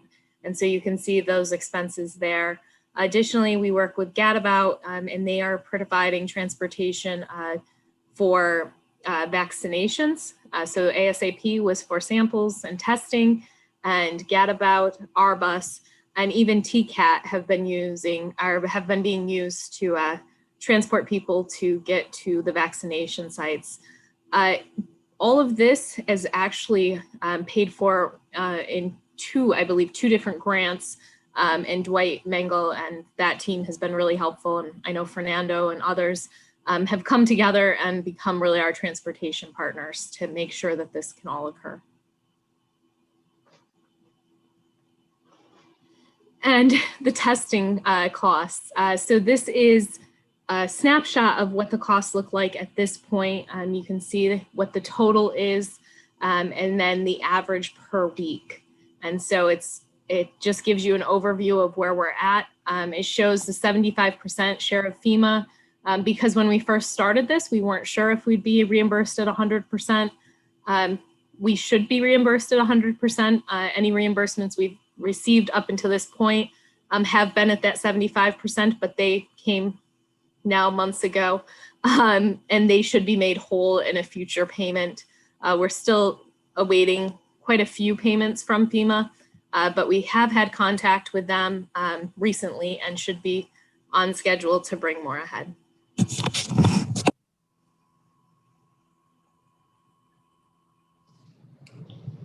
And I think that's the end of what we have. Thank you, Amy. So we'd be happy to take any questions anybody has. And I see hands. Thank you. Jason, Frank, Amy, and others. Henry? Yes, thank you for the presentation. I had a constituent ask me whether or not on the vaccinations, whether you have a breakdown by town or municipality. We don't at this point. No, we don't. We're working on trying to get additional information through other mechanisms through the hub to try to parse some of that out a bit more, but we're just not quite there yet. Okay. Also, I was wondering, I read that there's other counties that are near us that are having vaccine hesitancy, and that, many of them, well, I was just wondering, have we hit vaccine hesitancy yet? I mean, have you had to throw away some vaccines? No, we do not throw away vaccine. So no, but to your question about hesitancy, we're hitting that tipping point. We last week when we did the general population clinics, we sent an email to register to everyone on the registry, some 18,000 people, and it resulted in about 1,000 appointments. Now, many of those people are already vaccinated because they've been on the registry from the get-go, and we just haven't been notified by them that they've been vaccinated so we can remove them. But we did, to fill some of the last few spots, have to put public links out. Which is not something that we've been doing. So our efforts to get out into the rural communities is kind of an indication that this is the tipping point, that the large scale, mass numbers, we've hit those folks, and now we've got to get out and get closer to people, meet them where they are, and try to make it more available. Can I just ask a quick follow-up? I know you have a plan in mind to reach the hesitant people. Can you basically tell me what it is in addition to the rural people? Yeah, so the public information folks have been working hard to get messaging out through many of our community partners. We're translating everything into different languages to make sure that it's accessible through those manners. And really it's hard to understand because the counties around us are at saturation in the mid 30% range. Right. And so I'm thankful every day when we fill up a clinic, because it means that our folks are still interested. But we do have work to do to get out to folks. And I would also remind you that we're at 57%. But there's about 17% of our population that can't be vaccinated because they're under 16. So, when you add them in, we're down to the last 25% of folks, and we knew that it was going to start to get more difficult. Honestly, I thought it was going to be sooner than this, but thankfully it's not. So we're working that. We need to see where the gaps are. So by doing some of these rural pods, it'll help us know those areas. LACS, when we did that, quite honestly, we ended up with a lot of students there because we just couldn't fill the appointments with folks in the community. So we do have a good bit of work yet to do, and we'll just keep at it until everyone's had an opportunity. Okay, I'm laughing at Deb. Thank you. Martha and then Annie. Thank you. Thank you all for the work and the presentation. Speaking of filling up the spaces, are we getting 16, 17 and, younger people sign up? Yeah, we went through, and through the magic of Jay Franklin, he was able to pull out all the 16 and 17-year-olds on the registry. And last week they got their own special link emailed to them. So we dedicated many appointment slots to them. They didn't use them all. So at least from a registry perspective, it feels like we've made some inroads there. I have had some conversations, particularly with ICSD, to start talking to their population in that age range about whether they need access, and if there's a way for us to get it to them, we will certainly work to figure that out. Yeah, for example, I've heard that like under 18, they need their parent with them. Is that right? Is that our rule too, or? We need consent. Ideally, having their parent with them is the best way to get that consent, but there are other ways for the parents to give consent. We can actually do it over the phone. We don't like to do that, but we can. We can also take written consent. We don't like to do that either because it's hard to, verify the signature. So really the best way is for the parent to be with the student, but we're working with those 16 and 17-year-olds when they arrive without a parent to try to make sure. Right. I mean, because that's a problem during the week, especially. Maybe Saturday works okay, but how about in commuters? We've had some exchange about in commuters and sort of using the employer base, since that's the only way we would really know who's coming in that lives in another county. Are you? The registry accounts for living, working, or going to school in Tompkins County. So if somebody lives in any of the surrounding counties and in commutes, they would be eligible for the registry. We have had some requests from private businesses to come to them, but quite frankly, we're just not there yet. Those folks, if they're in commuting, their employer should give them time to come up to the mall and get vaccinated.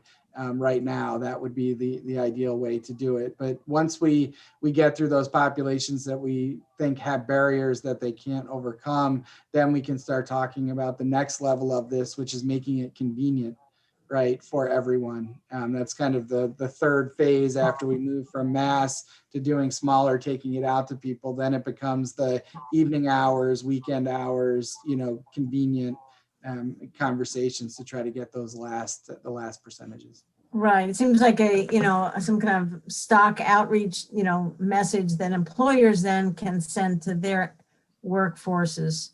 Something that they can use would be great, so that they can directly communicate. People may really not know that they're eligible if they don't live here. All right. Thank you very much. Thank you. Annie and then Leslie. Thank you. So it sounds like as far as the Johnson & Johnson vaccine, that's still on hold. So is that true that so then we're putting a pause on vaccinating people who are homebound or incarcerated or homeless? Not homeless. We've been using Moderna with REACH for the homeless populations. Okay. And so that continues.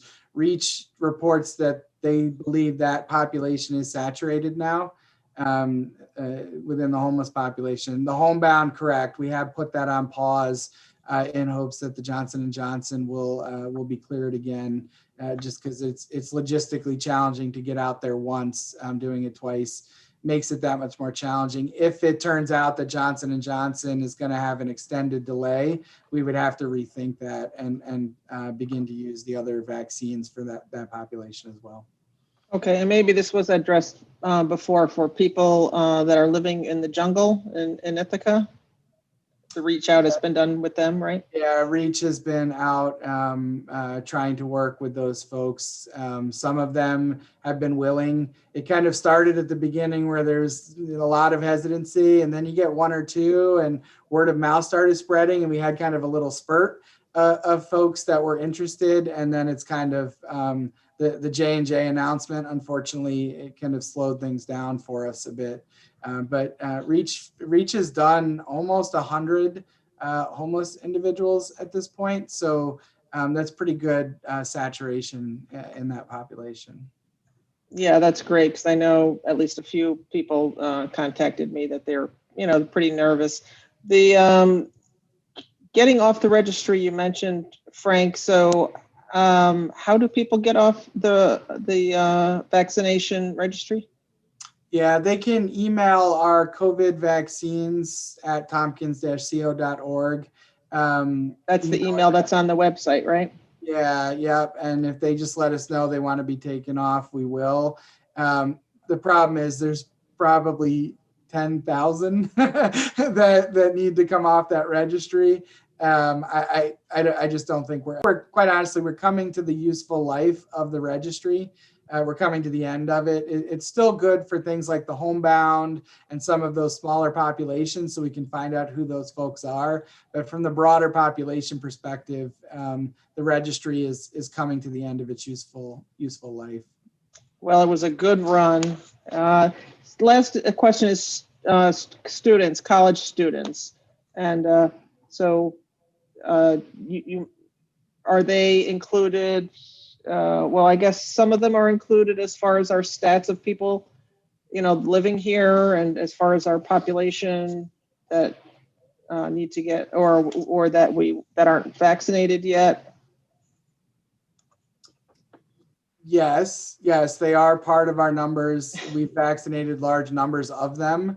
At this point, if you'd been at the mall any of the last 2 weeks, it was probably 80 to 85% students. And we are going on Cornell's campus. CHS is partnering with Cornell to do a pod on Friday on campus for the students as well. And so I imagine that's a hard number to kind of figure out, because not all of the students, probably a lot of them are not, we don't count them as living here. They're not residents if they're, in some way, but yet they're here. So are the colleges giving out numbers of percentages of the students that are getting vaccinated? They're asking. I would suggest their number is low. There's been a hankering to have these pods on campus, but quite frankly, I think we've gotten most of their population that's interested right now. We're gonna fill up the pod on Friday on campus, but we put out the link this afternoon, and about a third of the spots have been taken so far. So we're not seeing the instant demand levels. So even in that college population, I think we're feeling the same saturation that we are in the general population at this point. Okay, thank you. Thank you very much. All right, Leslie. Thank you. Thank you, Frank. Really appreciate the update. I was hoping to hear a couple items. One would be, can we get an update on the farm worker outreach? This was something we also talked about in the Health and Human Services Committee earlier this week. A constituent has reached out wanting to understand a little bit more about what our approach is. Yeah, there's quite a bit of work going on around reaching the farm workers, and we've had to kind of make our way through, finding there are advocates for farm workers, and then there are folks that are, on the ground with farm workers. And what we're hearing is that many of the farms and farm workers have been vaccinated because it was important to the farms that they be vaccinated, and so they found their way to sites. We're also working with Finger Lakes Health Center, which is I think they're the FQHC for the region, and they federally qualified health center. Sorry, and they are interested in potentially having pods for some of the farm workers as well. We estimated we had about 200 of them, migrant farm workers in the county, and then their families that go along. At least that's what our partners were telling us.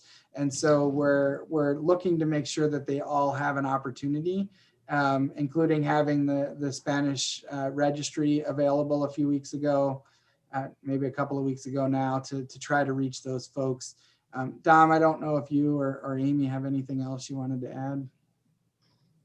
Frank, I think you covered all the highlights. Thank you. If anyone has specific questions, I'm happy to hop in on other things, but I think you hit the highlights there. So a separate issue, one that we were just talking about with the 16 and 17-year-olds, if if we had a successful pod at LACS, have we considered having those at the high schools where we would have that age group and perhaps their parents at drop off or something like this in the morning? I know that you were saying that's the further down the line initiative when you're finding people where they are. Yeah, the LACS pod wasn't targeted at students. It was, targeted at the community there. We just happened to use that facility. So the short answer is yes. We've been targeting that group through the registry so far. As I said, we're talking with ICSD, and I'll reach out to BOCES as well to talk to the other superintendents about how they're feeling. I think for some of the rural schools, having pods in the rural areas will help, except for we're not getting Pfizer vaccine right now. All of that has been rediverted to state sites. So this will be our second week in a row with no Pfizer vaccine available. So we don't really have an option for those folks. So I'm glad that with our last Pfizer allocation, we were able to do that special link for the 16 and 17-year-olds on the registry. But it's probably going to be at least another week before we have Pfizer again to even reach those populations. Thank you. Thank you. All right, Henry, we're coming back to you for one last question. And we got to move on. It's after 9. Yes. I was going to ask Jason, you talked about people coming back to work. You talked about the legislature. I was wondering, is it technically whenever the governor doesn't re-up the executive order for the exemption of open meetings that we come back? Or is it your decision or Frank's decision? How does that decision get made? I think it's the legislature's decision. There's nothing prohibiting you right now from having an in-person meeting. There may be some nuances depending on how many people end up showing up for the meeting. So there may be gathering numbers that we would have to ensure can't be exceeded. And if there were, how would you manage that overflow of in-person? That then leads to the question of, if you were to do hybrid meetings, how would they be managed? That's a Dominic ITS question and Jim Blizzard question to work on. So it's not as simple. I mean, it's not as cut and dry as, if we start to, if you wanted to start tomorrow with in-person, committee meetings and legislature meetings, what would that include? There's also things that you have benefited greatly from with the remote meeting. So for example, right now you can see everybody talking, where when you go back to in-person, you can't. Right now, all committee meetings are recorded.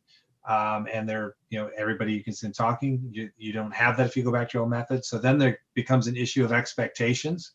And most certainly that may require then future investment in infrastructure and whatever else to meet those expectations. So it's not as simple as a yes or no, but it's really, there's nothing prohibiting you right now from having in-person meetings. Some elected bodies do, some elected bodies don't. There is a question about indoor gatherings that may be triggered by public participation in the meetings. So those are kind of the series of questions that I think Gio is lined up to talk about and to begin the conversation. As you'll find out, it is not. It goes down a rabbit hole really quickly of things to answer. So. Short answer, I don't think anything is prohibiting you from meeting right now. It's just how do you do it in a safe manner? Well, clearly, if the executive order is not renewed, then we have to come back. Yes, that is correct. I don't see that happening very quickly. Just to be honest with you, I still think it's going to continue until the statewide there is a level of security and safety with a larger amount of vaccinations. All right, I thank you all for that. We did say this will be discussed at GO. Let's just have it happen there. All right, we've got a lot still ahead of us, and it is 9:15. Is there anything else, County Administrator? No, I don't have anything else. Thank you very much. Thank you. Thank you, Frank. Thank you, Amy. Thank you, Jason. County Attorney, is there anything? Is Jonathan here today? Yeah, I am. No report, but I do want to have 1 minute of law as we're talking about bridges, just so people know. Under New York State law, the county is allowed to take over bridges on town roads that are 25 feet or more. The county did that, I believe, in 1946. So we've done all bridges in the county that are over 25 feet. I believe we have 108 of them, most of which are on town roads. And just for your information, and Leslyn, like Annie, I can hear your daughter fine. So maybe I have better Yeah, that's fine. Those of us in chambers, it's hard. Like we're having a hard time hearing you, Leslie. She'll, just so you know. And Jonathan, you just had to revive the riveting discussion on bridges, didn't you? Yeah, I just had to. Thank you very much for that. No other report. Thanks, Jonathan. Director of Finance, Rick Schneider. Good evening. Evening, Rick. I want to bring to you 3 short reports tonight that have all to do with taxes. And I sent this to you by email yesterday so that you would see the sheets and also my comments in a narrative format. So I'm going to share my screen and start talking about our March sales tax report.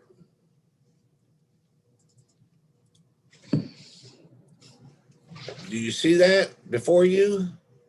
Yes. Okay.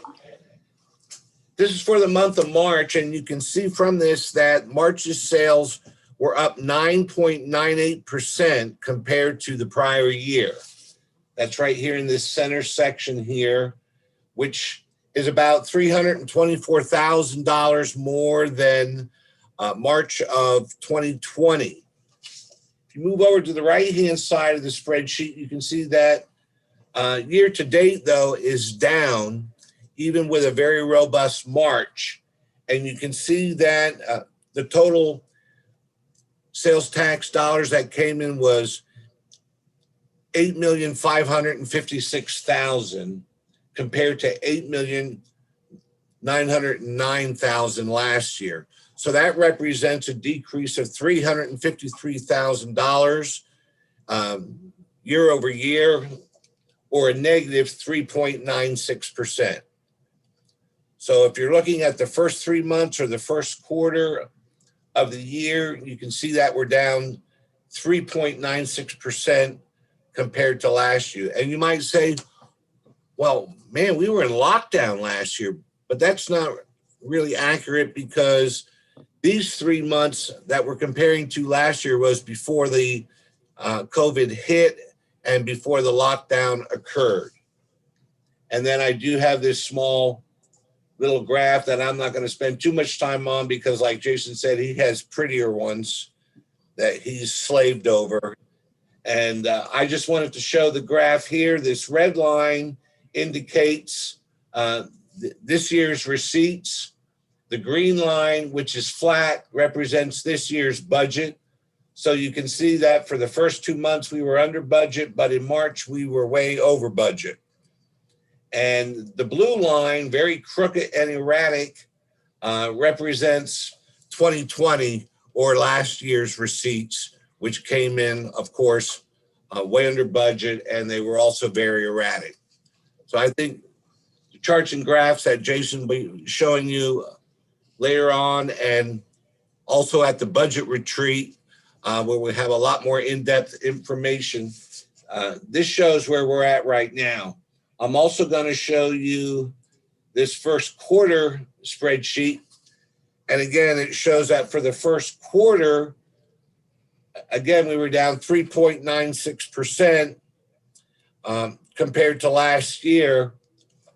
But even though we were down, it was the third highest first quarter that we've had on record. And I think that becomes a little bit more clear on some of the graphs that Jason's prepared. But the only 2 quarters that were ahead of this year's first quarter was 2020 and 2019.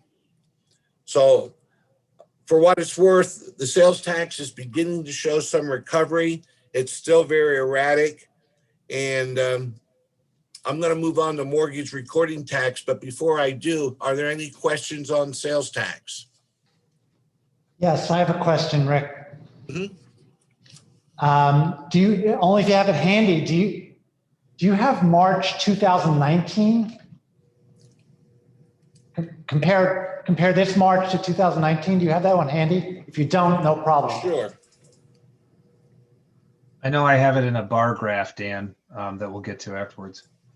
Oh, okay, no problem. I can wait. Here's March 2019, 3,372,000 compared to March of 2020, 3,244,000. And then March 2021 is up 10% from that. It's up 10% from this 3,244 for March 2020. So that's really good. In other words, we're like quite a bit above where we were 2 years ago for this month. Yes. Okay, thank you. I believe there's a, although Rick, I think the March numbers include a reconciliation of prior months, the prior quarter. Yes. So to make it muddier, and I don't mean to be, but this month, March includes usually a series of corrections and reconciliations of the prior several months. Yes, and So, even back into the previous year. yeah, so it's not of, hey, this is what was spent in this March and this is what was spent this March. It has a series of corrections that span back into December of the prior year. Okay, so we need another month or two to really see if there's a trend. Unfortunately, yes, yeah. Thank you. We'll take the little bit of good news as we get it. This historic report. Hold on, Rick. Rich and Martha, you have your hand up. Was that on the sales tax report? Yes. Yeah. Go ahead, Rich. Yeah, Rick, I anticipate we're going to have this same issue in April and May, and it's going to be quite erratic to try to compare to 2020. Would it be possible just for at least the remainder of this year to put in the 2019 column? So we look at 2019, 20, and 21, because we're going to have all the same questions every month you report, I think. I think the best way to show that will be to put the 2019 as a graph on here, put one more line that includes 2019. Now I'm talking about the paper, the Excel spreadsheet with all the numbers. Right. Well, if you could put the 2019 column in, so we have 19, 20, and 21. Would that be possible? Yeah, I was attempting to say that we could show it in right below those numbers, in a line graph here, where we're showing 2020 and 2021. I could add one more line for 2019, if that would be helpful. That would, but if you did both, it would be even better. Thanks. Okay. All right, Martha? Yeah, that was one of my questions. The other is, Rick, do you have any way to parse out internet sales tax? And I know NISEC, I think they usually give you a report every so often about that. We don't, but we rely on NISEC, which comes out with that report about twice a year. Okay. And,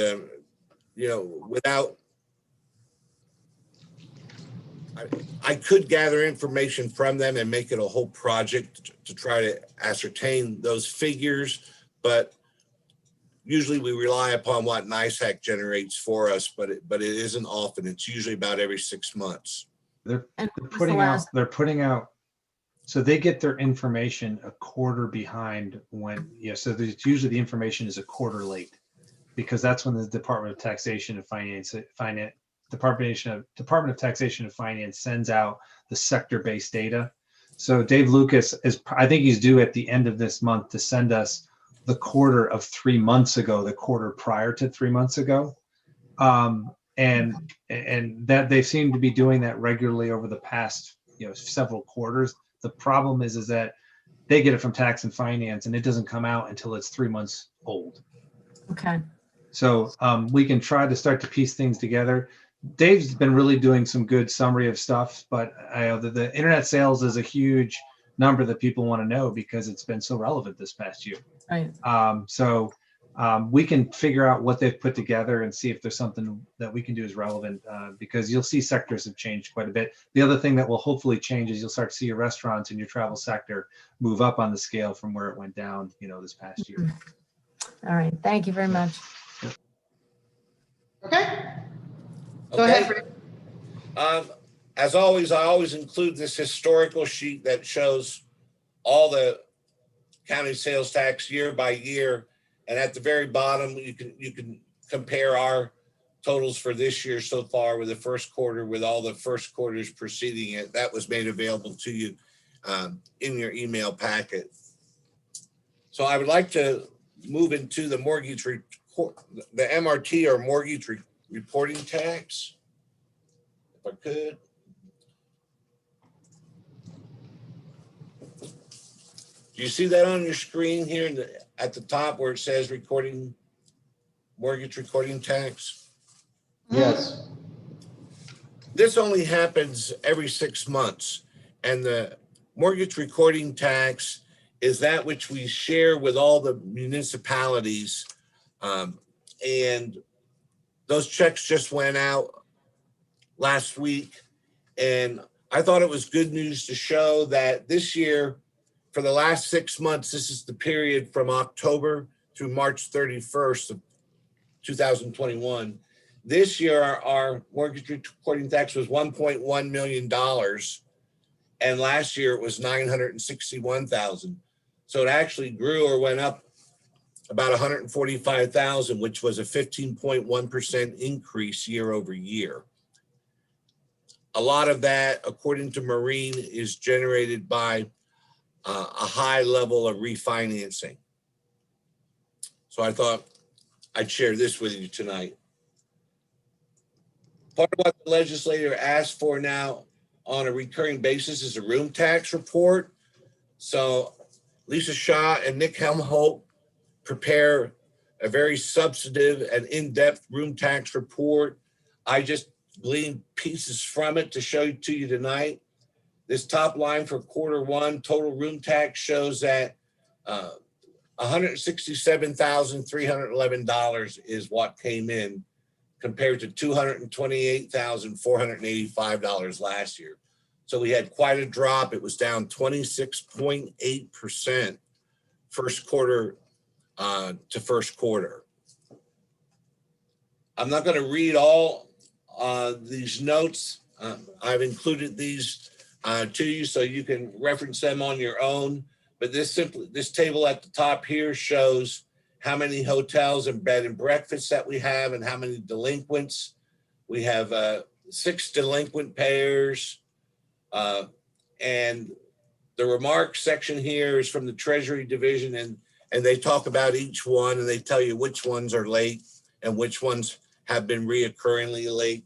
I won't go into every single note here, but the last 2 bullets on this report, I thought I should highlight for you to help your understanding on why it's so low this quarter. And I did not know this until Nick brought it to my attention. The high percentage of tax exempt sales has gone up dramatically to a whopping 50.1%. So this number up here that I previously showed you, this $167,000 would have been double had it not been for that 50.1% of exempt sales. Of course, that prompts the question, why did our exempt sales go up so much? And they looked into it, and it appears that hotels that have been doing housing for the homeless, which have been a lot of rooms that have, and I can't give you dollars or number of rooms, but hotels that have provided housing for the homeless and tax exempt quarantine stays, primarily from Cornell, that's what makes up that high tax exempt portion, higher than what we've ever seen. So that pretty much explains why our room tax dollars are down. And the last bullet point is an answer to the legislature asked of me a month or two ago that if we had a property that was not performing well and not paying the room tax, could we foreclose on them just like we do for property tax? And so we looked into it. The first question I asked Lisa Schott was, do we have any hotels that are in the foreclosure? And she said, no, there are no hotels in the current October 2020 foreclosure action. And for non-payment of real property tax or for non-payment of room tax. But if any hotel remains delinquent through 2021, we're of the opinion that we would start foreclosure proceedings on them in October of 2022. And all of that, we would have to check with the county attorney's office to find out how to do that and if that's possible. And we haven't gotten that far yet. I shot some information to Jonathan, and he and I have not met any further. But I thought it was important for you to know, in answer to your question, we have no hotels that are currently in that foreclosure status. And I believe that is all I have. Do you have any questions on that or on any? Yeah, there are hands up. Let's go with Henry Granison. Do you all need Rick to keep sharing his screen? Fine, he can share. I mean, it doesn't really matter to me. Okay. All right. Rick, Go can ahead, you on share so I can see folks? Henry, go ahead. Yes, I'm wondering, those two hotels didn't pay tax in 2020. Some of them are in a pilot program. Why do we have to wait till October of 22 to foreclose upon them? Jonathan? Is he still there? Okay. Yeah, I'm still here. So I'm not familiar with what the particular hotels, but there's a process in the law for non-payment, and foreclosure would definitely not be the first thing.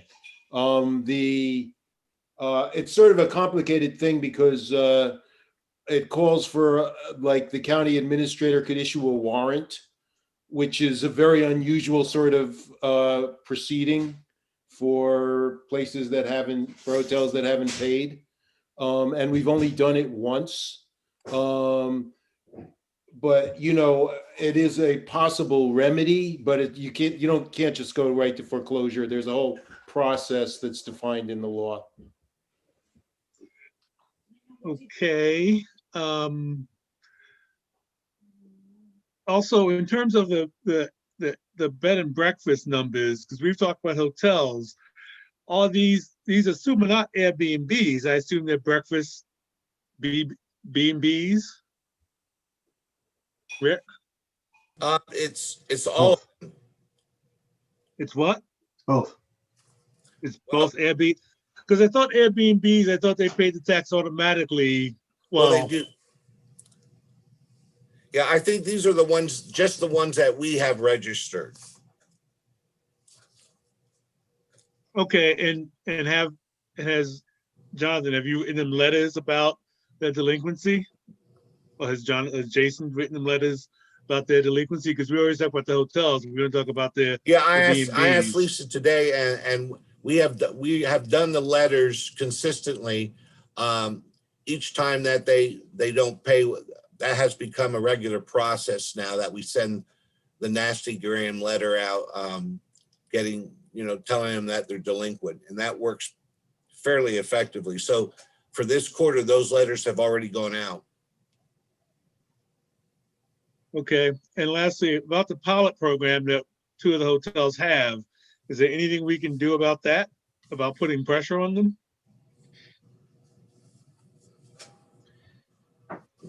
They're unrelated issues, the pilots and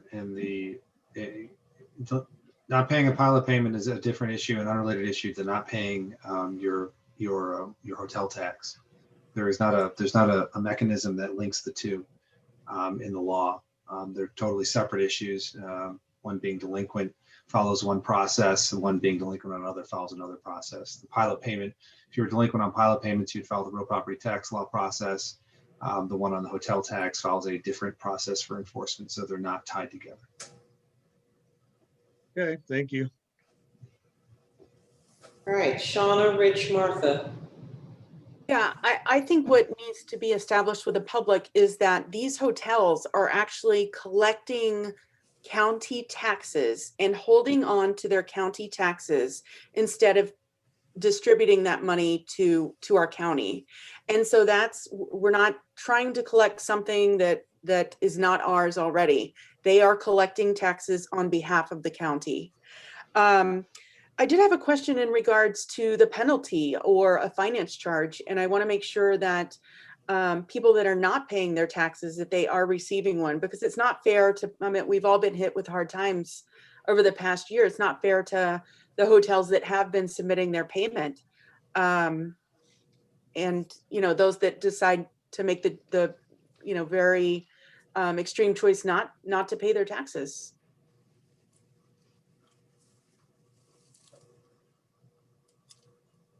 I believe there is a penalty provision in there. I don't have it in front of me right here tonight, so I can't speak to it, but I can bring that back to you or email that to you if you're, I believe there's some type of penalty involved.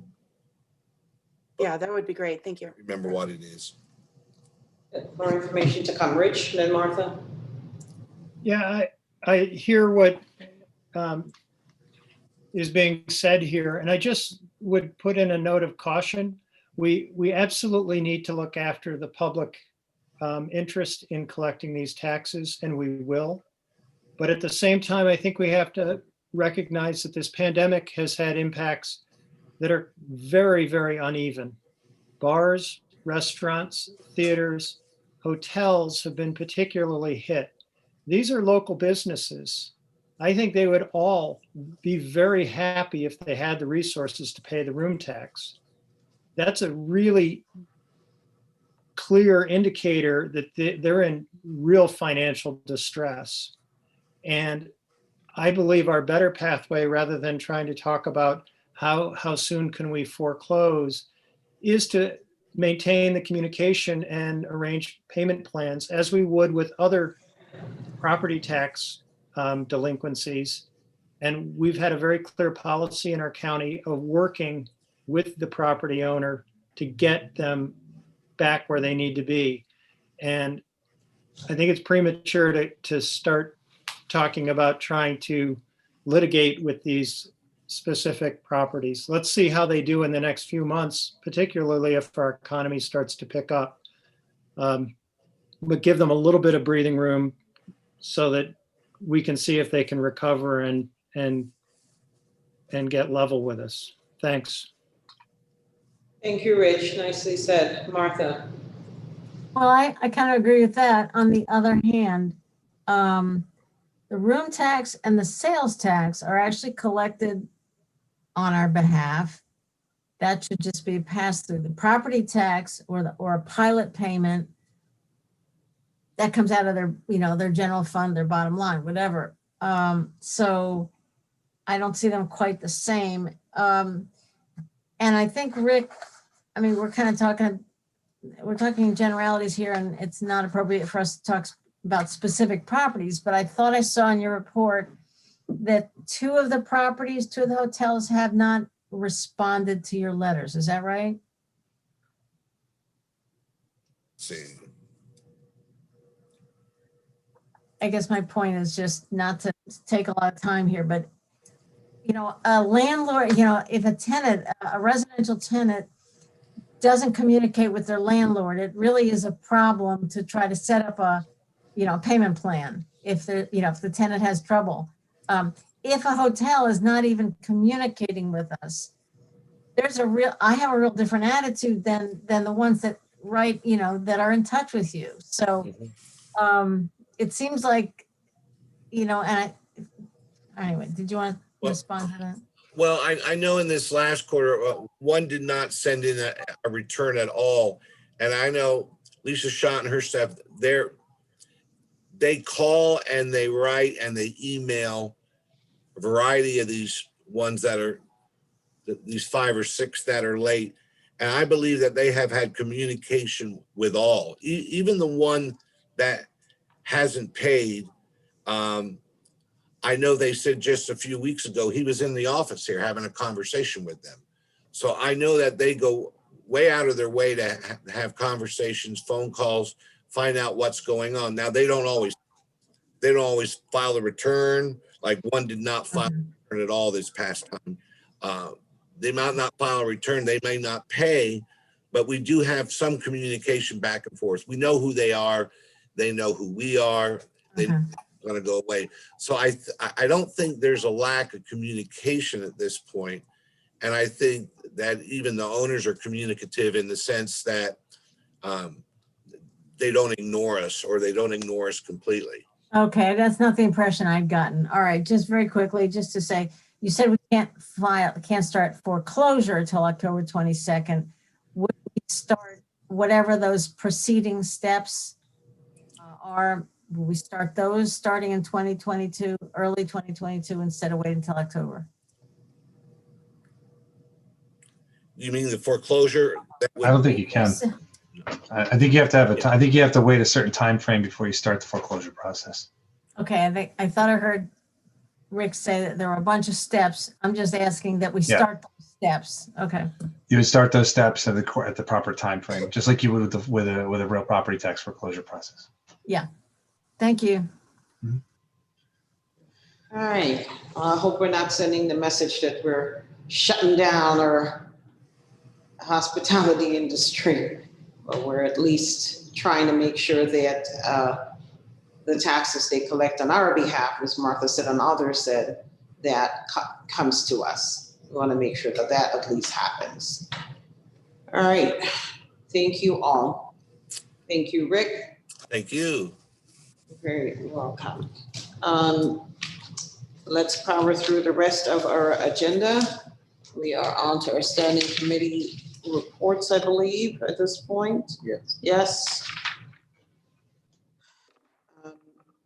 Tiger, Tompkins Intergovernmental Relations Committee, Margaret Robertson, Chair.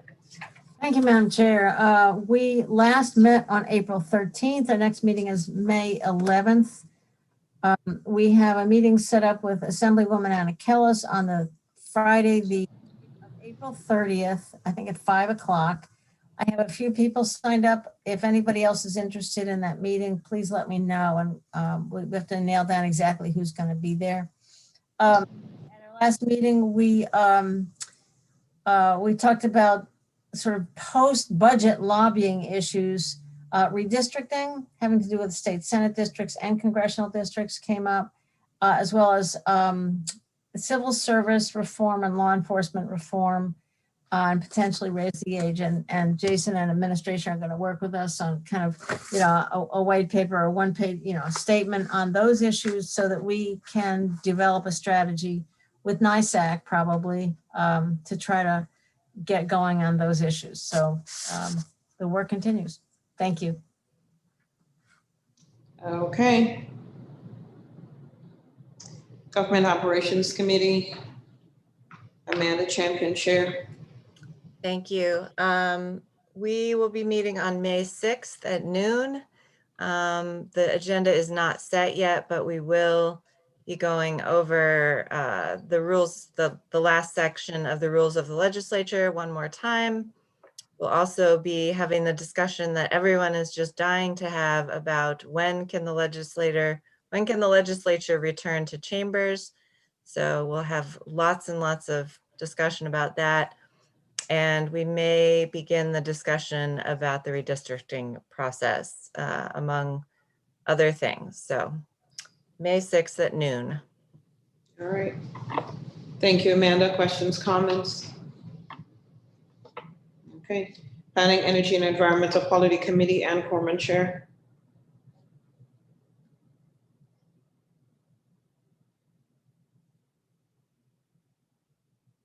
Annie, you're being profound.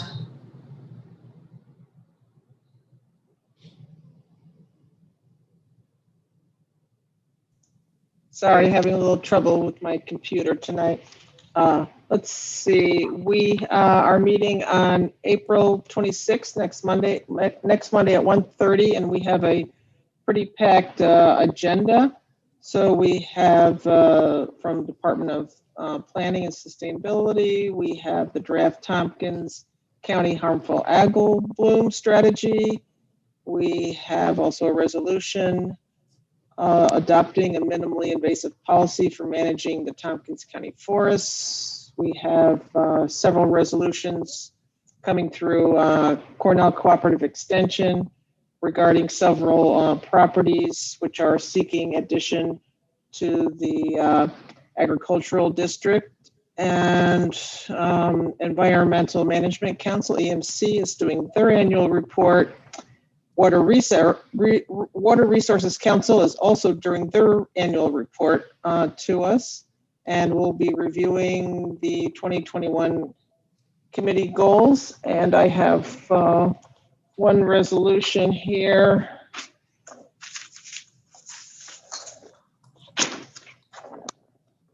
And that's, let's see, it's resolution number J, doc ID 10017, and it's the Chief Sustainability Officer budget and position transfer.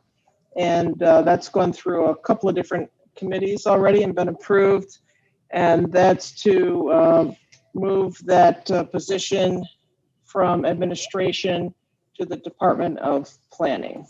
And that helps with the financial part of moving them into their budget. And they will also be housed at that department. It seemed like that was in more of alignment for that particular position. Okay, and that's resolution I, Annie. And may I have a second to that? Seconded by Amanda Champion. Any discussion? All right, roll call vote. Glenn Maury, Yes. Martha Robertson, Yes. Leslie Show, Yes. Mike Sigler, Yes. Anna Black, Yes.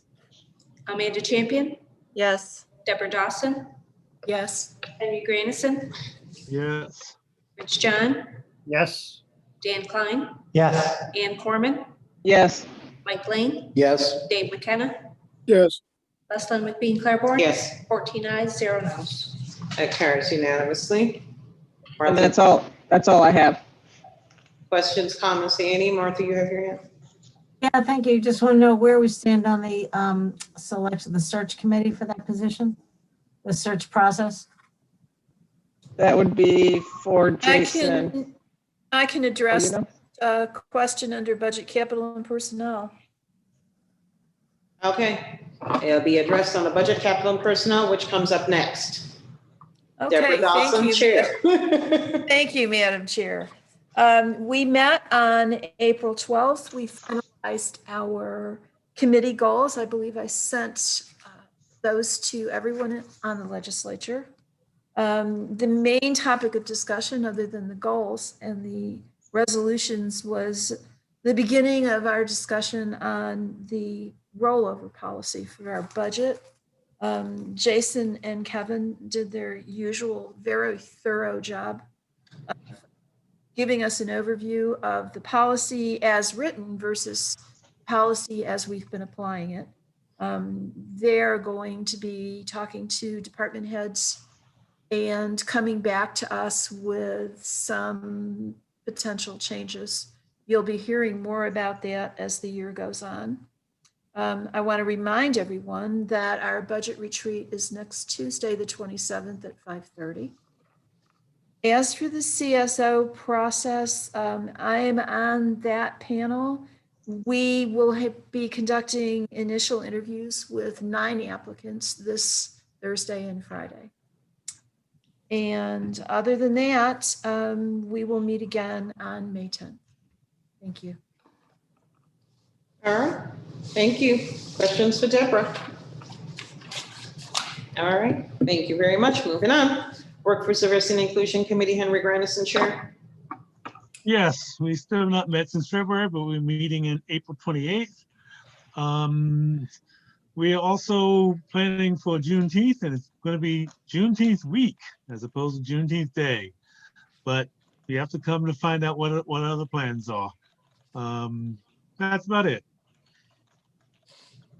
Thank you, Henry. Questions for Henry? All right. Housing and Economic Development Committee, Martha Robertson, Chair.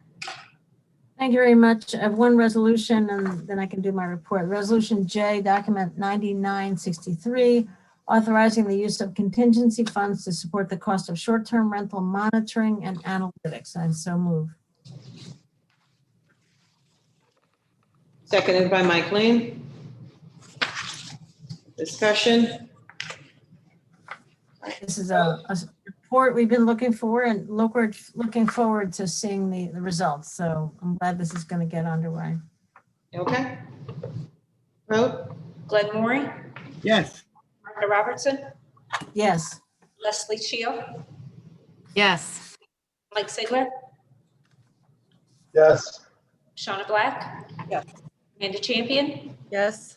Deborah Dawson, Yes. Henry Grandison, Yes. Rich John, Yes.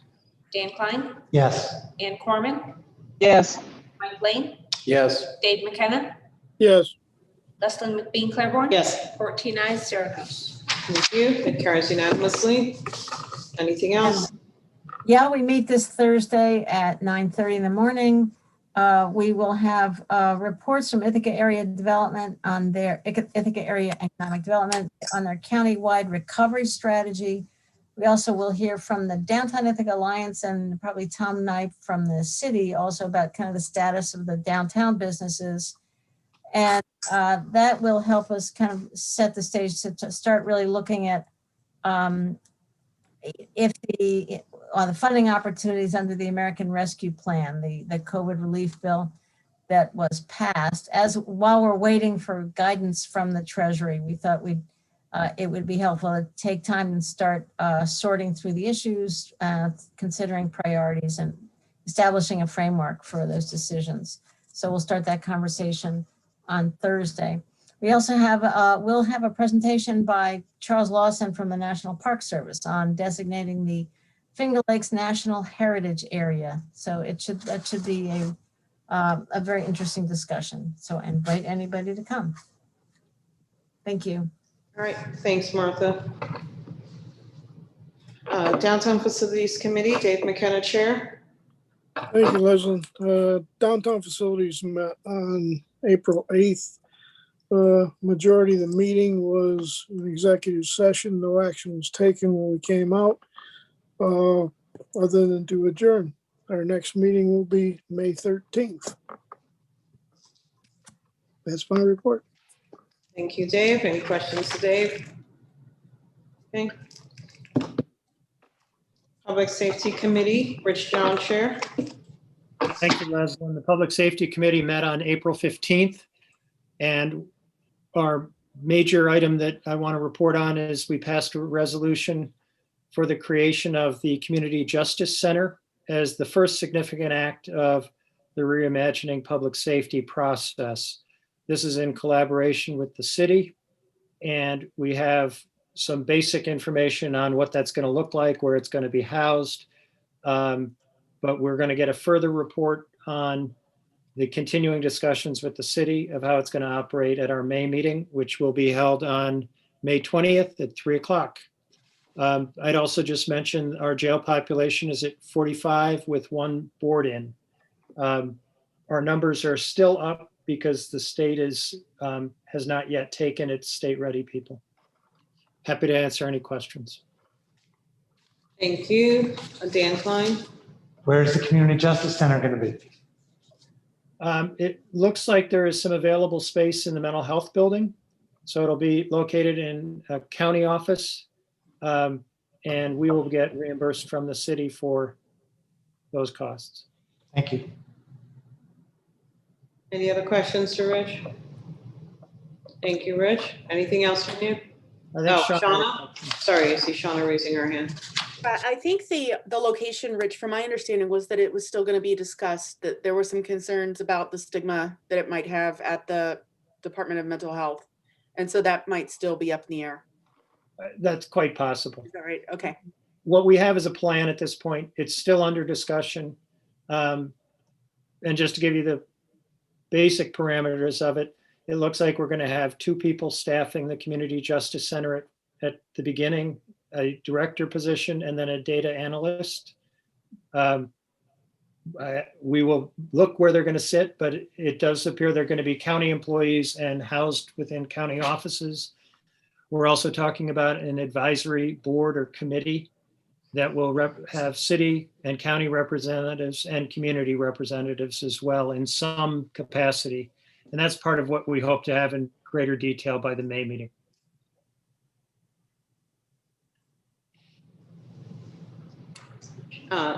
Deborah, thank you, Rich. Deborah? Thank you, Madam Chair. So Rich, will Legislature be voting on the resolution before the May 20th meeting when we get more detail about this, or what's the plan? Yeah, we had, and I could certainly go into more detail. You can look at the resolution, but the Public Safety Committee felt we had enough information to take the initial vote, understanding that the money's going into the contingent fund. No money is going to be spent until we are fully satisfied that the plan is as we want it to be. At the same time, we felt that there is some importance and urgency in keeping momentum and moving. And so on balance, we thought it really made sense to pass the resolution and to bring it to the whole legislature, which will come to the next meeting, I think, June 1st. Thank you. Sorry, not June 1st, May. Sorry. May, yeah. Is it May 5th? 18th. Whatever. I can't remember. Yeah. Thanks. I believe the resolution is going to the next budget committee and then to the full legislature. So will it arrive here on, is it May 5th? No, it would be the second meeting in May because the budget committee meets on May 10th, I believe. All right, so it'll be delayed a little bit, but it is in the works. It's past public safety. We'll see what budget does with it, but I anticipate it will get here shortly. Thank you, Kathy. Henry? Yes, is it also going, what's the city going to do in terms of passing resolution and everything else? They're on their own timeline, but I anticipate they will pass them well before, or at least very contemporaneously with us doing it. It's in works on parallel track there. Is it going to the city administration meeting? I don't know which committees they're delegating it to, but it is in process. Jason, if you know. I apologize. Could you repeat the question? Henry was asking what committee structure the city is using to analyze the CJC resolution. I said I didn't know. County administration, or I'm sorry, city administration. City administration. Might be more efficient if we just. Yeah. And so will they vote on it at their first May meeting?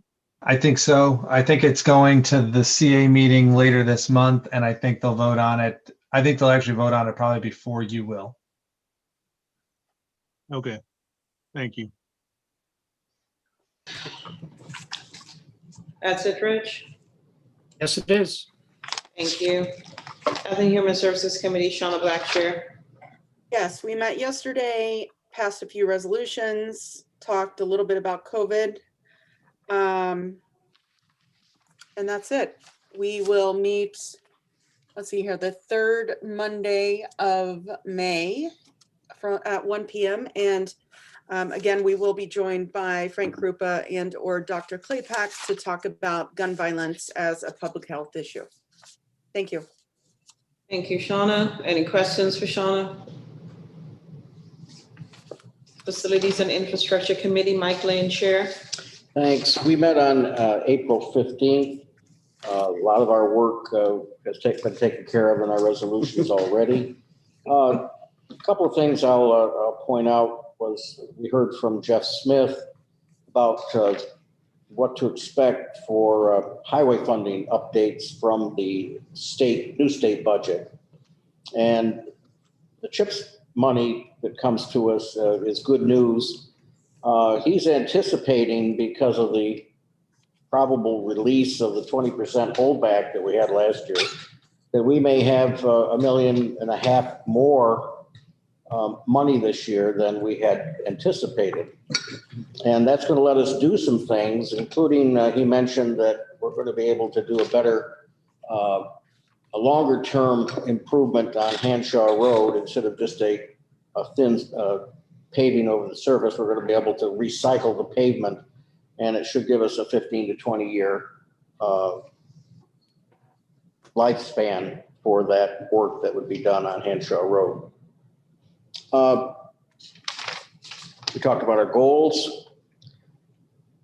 I did want to mention today, I was at the ITCTC Policy Committee, that's the Ithaca Tompkins Transportation Council. And we heard a few things. I just mentioned a few tidbits that we heard.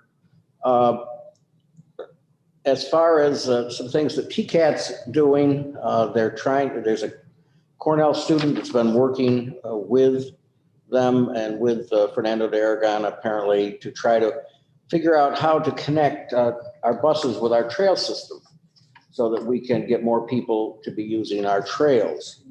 We also learned that the buses have been doing a lot of things to get people to the vaccinations, and that there's been over 250 subsidized trips for vaccination, mostly up to the mall. But there have been others that have paid their way to go up. There's still trips being taken with the buses to the vaccination site at Syracuse, and that will probably continue until at least mid-May.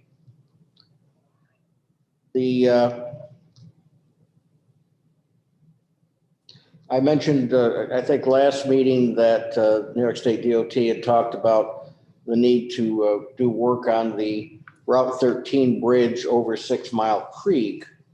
And they're saying that there will be 2 weekend closures of that bridge. They're going to try to reduce it and do it when there's the least traffic, and that traffic is going to have to be detoured over Route 13A during those close downs. Talked a little bit about earmarks. As you know, Senator Reed has been asking if we have proposed earmarks that we should get them to them. Fernando de Aragon said the only one he's aware of so far is the town of Dryden's request for funding for sidewalks along the Route 366 through Varna, which would be a good safety improvement down there. As far as the Route 34 bridge progress, DOT reported that there's been some delays in getting materials, steel and some other things, but they're still on track to get the construction completed by the end of the year. Dave, is there anything that we missed? I think you covered pretty much everything, Mike. Thank you. Thanks. Thank you, Mike. Any questions for Mike? All right. Thank you all very much. I know it's been a long night already and it's not over yet. There are no individual member filed resolutions. Can we take up the minutes of the previous meeting? Moved by Shauna Black, seconded by Amanda Champion. All in favor of the minutes, roll call. Glenn Maury, Yes. Martha Robertson, Yes. Leslie Shill, Yes. Mike Sigler, Yes. Shauna Black, Yes. Amanda Champion, Yes. Deborah Dawson, Yes. Henry Grandison, Yes. Rich John, Yes. Dan Klein, Yes. Ann Corman, Yes. Rick Lane, Yes. Dave McKenna, Yes. Jocelyn McBean Claiborne. Yes. 14 ayes, 0 noes. Thank you, Kathy. That passes unanimously. There's no unfinished business. However, I'm going to ask for executive session. Like I said, I know it's been a long night, so bear with me. To go into executive session for the purposes of discussing real estate transactions and personnel issue related to a particular person, moved by Deborah Dawson. May I have a second, please? Seconded by Henry Grandison. All in favor of going into executive session? Glenn Maury, Yes. Martha Robertson, Yes. Leslie Shill, Yes. Mike Sigler, Yes. Shauna Black, Yes. Amanda Champion, I guess so. Deborah Dawson, I'm with Amanda. Yeah. Henry Grandison, I'm very definitely yes. Rich John, Yes. Dan Klein, Yes. Ann Corman, Yes. Mike Lane, Yes. Dave McKenna, Yes. Leslyn McBean Claiborne. Yes. 14 ayes, 0 noes. Thank you. We will not take any action coming out of executive session. We will adjourn once we get out of it. And we're going to take a couple of minutes just to shut things down. Staff, except for Jason and Jonathan, I don't need the rest of the staff to stay. Okay.